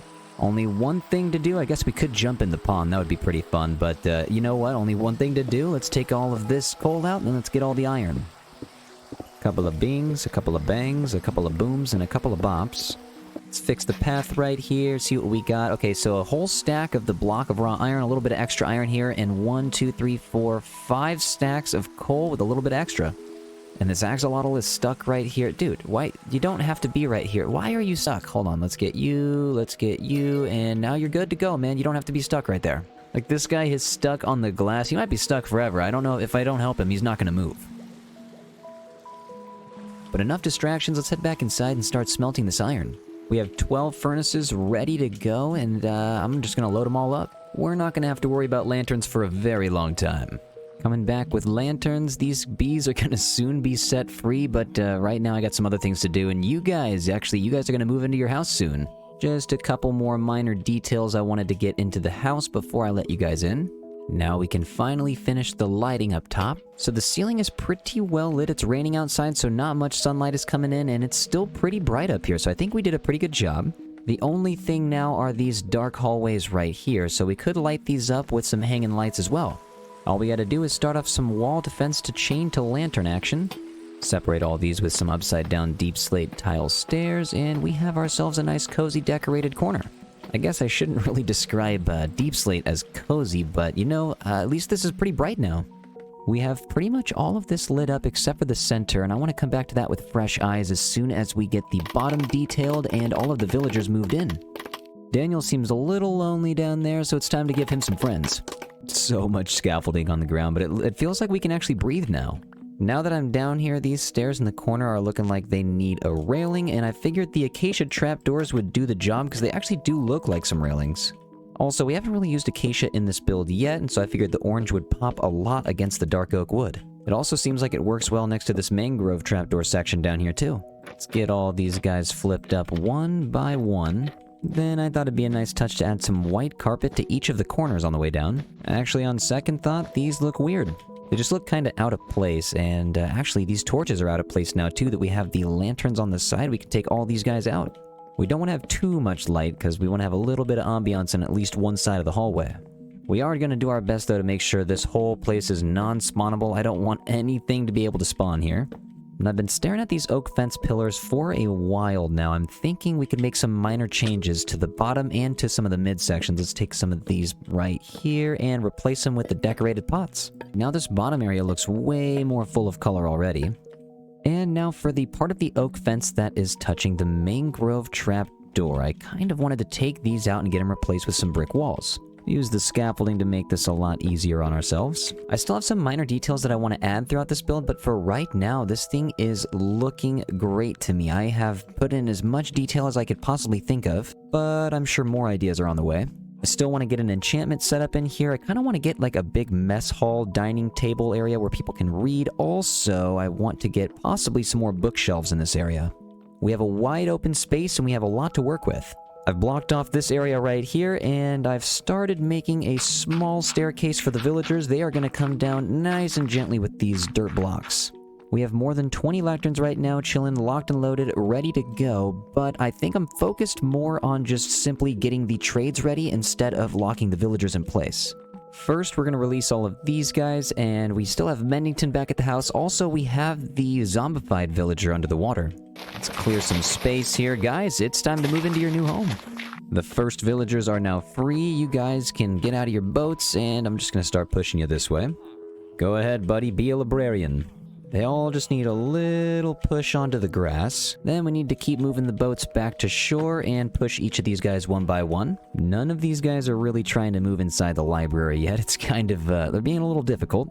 Well, I'm gonna start slowly making this little hallway smaller. Oh wait, they're all starting to move up. Let's go. It's gonna be nighttime by the time they all get inside the building, but it looks like they are moving that direction. Wait, our first guy, come on, let's go. Oh, wait, we actually already did have another guy come down. They are starting to, oh, and this guy's a fisherman. We're gonna have to get these barrels out of here. Our first librarian, and he is making his way right back up. All right, everybody, I need you guys to follow suit. Why is everybody making their way back to the end of the tunnel? The night is falling, and that actually is kind of making them move towards the house. I wonder if it's because I have a bed right here, and yep, that's exactly why. I'm gonna block them off right here so they can't move any further back in. I'm going to steal the one and only bed, and actually there's another bed right here. I'm going to steal them both, and I'm going to bring them downstairs so that everybody can come with me.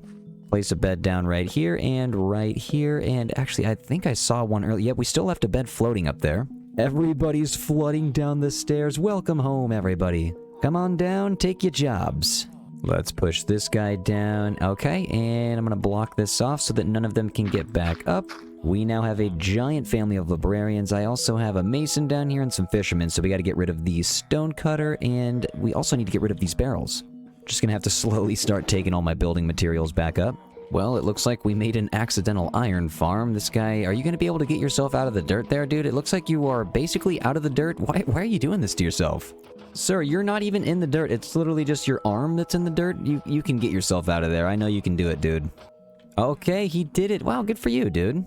I laid lecterns everywhere, kind of like a schoolhouse, just in the middle. I kind of want to see how fast I can get all of these trades. And, okay, sweeping edge one, not off to a good start. We have a shepherd, which means they took a job from one of the looms in the wall. Why would you go to the wall for a job? We're going to be sitting here all day just breaking these lecterns over and over, trying to get the best trades. And I love when the traders start to combine the really good ones. We have Feather Falling 4, and if we scroll all the way down, we also have Fortune 3 on the same trader. Not really looking for the bookshelf trades, but okay, I guess that's what they're trying to sell right now. Lure 3 is one that we want to take home with us today. Actually, and I'm not going to worry about the price. That's kind of a high price, but we're not going to worry about that today. Oh no, he fell! I have no idea how he got up there. I literally blocked this off with a bookshelf, and somehow he still made it up. Maybe he made it up before I blocked it off. Ooh, Respiration 3. Not bad, dude. A lot of these guys are locked into place. I have a lot of their trades available. I still need to get trading with a couple of these guys. Like, you aren't really selling me anything, sir. Would you like to sell me something else, please? Looting 2. Not great, dude. We'll keep working with you. And, of course, he becomes a shepherd. How do I make you not a shepherd? Is it over here? Which one is it? Is it this guy? Nope, it's probably the loom behind the lectern. These guys are... Oh, okay, finally, he's a librarian. And Sharpness 3, we're getting closer. I have my Sharpness 5 guy right over here, though, and he's still an expert. I could get these guys moved up to Master. You know what? Actually, instead of having these guys walk around, I'm going to get them into their places. I have most of the trades ready. You are already a Master, so I'm just going to go ahead and put the loom back here without any worries that you're going to turn into a shepherd. I'm going to place the water bucket right here. Sir, thank you. I'm going to put the lectern right there. You're good to go, and he's hopping right out. Which can only mean one thing. I'm going to take this out. I'm going to put a upside down stair here for now, just temporarily, and then we'll put the lectern in. You are now stuck. Can take this out and do it 20 more times. All right, buds, get ready to get locked and loaded.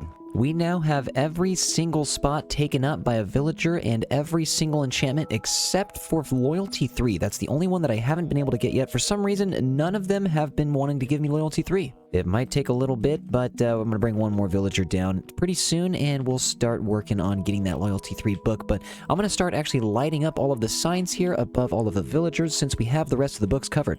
Whoa, I think the Iron Golem just took out an Enderman. I didn't really see anything, but I think he did the job. Actually, yes, he did, because there's a grass block right here that I did not place. As you can see, though, we did place the enchantment book right in the center, and I'm going to place some bookshelves all the way around. We just need 15. I have these lampposts with the acacia wood and the lightning rods that go down every single side of the library, and I want to put that in the middle as well. So now, instead of the wall defense to chain to lantern action, we're doing the wall defense to lightning rod to lantern action. We're going to slap some decorated pots on each of the 4 corners, then put some campfires on top. Get these covered up with the dark oak trapdoors. As I was placing down these campfires, I noticed in the background I actually don't have any plants hanging from the 2nd floor. Like how we have it on the 1st floor with the hanging cherry saplings from the chains, I'm going to run to the 2nd floor right here. I already have the acacia saplings in my inventory, so I figured why not just use those. I also have my candles with me and a couple spots where candles could go, so I'm going to put them in 3 right there and 3 on the other side, and alright, this hallway just became a little bit cozier. I also forgot to light up that guy right there and this guy right here. And I believe there's some candles on the 1st floor all the way down here that right here that I didn't light either. Slap a couple amethyst clusters on top.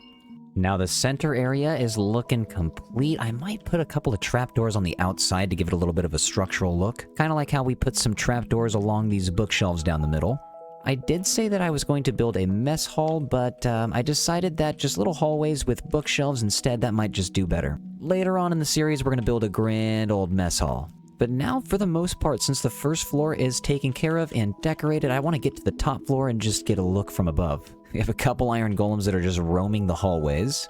Also, we have some paintings hidden back here. By the way, I cannot wait for the new update with all of the new paintings coming out. That's going to be amazing. Just found another spot for a couple more candles. We'll put those right here. I'll get those lit, and we'll get these lit. I didn't do much to the top floor. It's pretty plain, but the function of the top floor is pretty much just to look down at the bottom floor, which does look pretty cool. I just want to get a look from this angle, and nice. Okay, yeah, we do need to get some trapdoors on those bookshelves. Nice. Okay, so it looks like the books wouldn't fall out the back side. Unfortunately, we cannot get any of these guys zombified yet because in order to get the potions made, we need some blaze powder. And in order to get some blaze powder, we're going to have to go to the nether, which we're going to save for next episode. Daniel, I hope you approve of the build. This thing is massive. It took me weeks to build, so I really do hope you enjoy it. We did say, though, that the goal for the episode was to get a fully OP bow and sword. We were messing around with a couple of books, and with the Flame and Unbreaking 3, I made a little bit of a bow. But if we want to make it even better, we can use all of the books that we bought from our villager, like Power 5, Infinity, and Punch 2. We'll put all these books together real quick. That's just going to cost 6 levels, and then we'll put all of these on the bow with 16 levels. I like to use Infinity instead of Mending, and that right there is a fully OP bow. I can use it to get rid of these iron golems if we want to. Let's think about it after we make the sword fully OP. We have Knockback 2 all the way down to Unbreaking 3 on this already with Mending and Fire Aspect 2. That's going to be everything that I want. That's just going to be 14 levels right there, and that gave me a lot of time to think about whether or not this guy can go down, and see ya. Can't believe it took me this long to get the Take Aim advancement. That is wild. Where is this? Oh my... Whoa, no. The dog. No. I really thought that Daniel was going to fight that iron golem. That would have not been good. With all of the paper and all of the leather that we've been gathering, I have a bunch of books. So I'm actually just going to start stocking the chiseled bookshelves full so it gets a little bit of color here and there. It's crazy how much even just one book per chiseled bookshelf does. Now we have the sword we wanted, and we have the bow that we wanted. I feel like the interior decoration is everything that I wanted it to be, which feels awesome because we have been working on this for weeks, man. And so the exterior is the final thing that I want to work on. Now along the side, our pillars are looking pretty plain, so I added some lights on the bottom, and I wanted to add more on the top, so we'll add some stairs. Then we're going to get some polished deep slate walls under them, followed by some birch fences, and that brings us to our classic lighting pattern. Then under all the lights, we're going to get some upside down stairs. We're going to get a decorated pot. On top of that, put a flower pot, and if I can get up here, I'm going to throw an acacia sapling in. I can't believe I just called it a sapling. I'm just going to try to forget that I said that. Then at the bottom, we're going to use some oak trapdoors, because I don't think I've used any oak trapdoors on this build at all, and we'll get some ferns on top of those. The exterior is now getting as detailed as I can get it, using all of the maximalist tendencies I can to throw it up onto the roof too. Everywhere you look, you're going to see a lantern or a flower pot, just so I don't have anything spawning up here. And you know what? We don't have anything on these logs. Let's hop all the way down here, and I'm going to see if... Do I have any amethyst in the chest? I wonder if I have to go all the way... I do have some. Nice. That looks much more beautiful up here now. Ooh, amethyst is actually just what the corner needed. We have everything decorated inside and out, but I think a clock to tell time right in the center of the front of the build, I think that would be pretty cool. I haven't used many deep slate bricks in this build, so I'm going to try to use some more right now. And in the center, I think, you know what, let's just put a grindstone right there. Condensed it down a little bit to make it smaller so it would fit in this space a little bit more, because it's also nice to have some negative space sometimes too. We'll flip all these guys down, and then we'll put a chain right there and a chain right there. Now some buttons for some accent on the corners. All right, now we can tell time in this world. Just want to make sure I have all of the scaffolding taken down. Taking a look at this thing, I believe we have the exterior decoration complete. Now I just need to plant some trees. We got a field of creepers right here and a zombie and an enderman. I'm going to stay away from that area, and I'm going to keep on planting these cherry trees for some background details. Big on, sir. We'll scatter in a bunch of oak trees. Oh, that's a baby zombie right there. That guy startled me. Get out of here, buddy. Maybe I should go back to the bed over here and sleep. And this guy's just following. Sorry, you gotta go. We're gonna get some birch trees scattered around in the front yard, too. Now for all of the flower types, I'm going to spread these out too. As you can see, I actually did get a little bit of a path over here set up. I'm going to get a bridge going eventually. I just didn't want to focus on any pathway setting up over to my house quite yet. I just really wanted to get the library done, but now it's done. We can actually get the bridge going. First things first, we got to keep on planting these flowers. Let's move on to the lilacs and get some peonies and some sunflowers in here too. Get some rose bushes going back behind the build. We got horses over here, and for some reason we have horses up here. Sir, I have one question. How did you even get up here? I'm gonna help you down. You don't need to be up here right now. You can go ahead and get down. Don't take any fall damage. Oh, I'm sorry, dude. Let's take down all this scaffolding while we're down here. Now that we have flowers all over the front yard, we just need to bone meal it up to make it seem like it's a little more overgrown than it was. We landscaped everything. Now we just need to bring back all the grass. It's looking pretty overgrown to me out here, and this library is, oh my god, this thing is huge. The biggest library that I have ever made. Looks pretty wild from far away. And now I'm surrounding it with a bunch of trees, so it's covered up with a forest. I put all the plants outside, but I forgot about a few of the plants all the way down on the bottom. If I run over here, I just wanted to put a pot and one fern. And back here, one pot and one fern, and I think that should do it, guys. That is the library. Daniel, I think, approves. I hope you guys do too. This took me so long to build. Thank you for your patience on this episode. Oh my goodness, that was so long.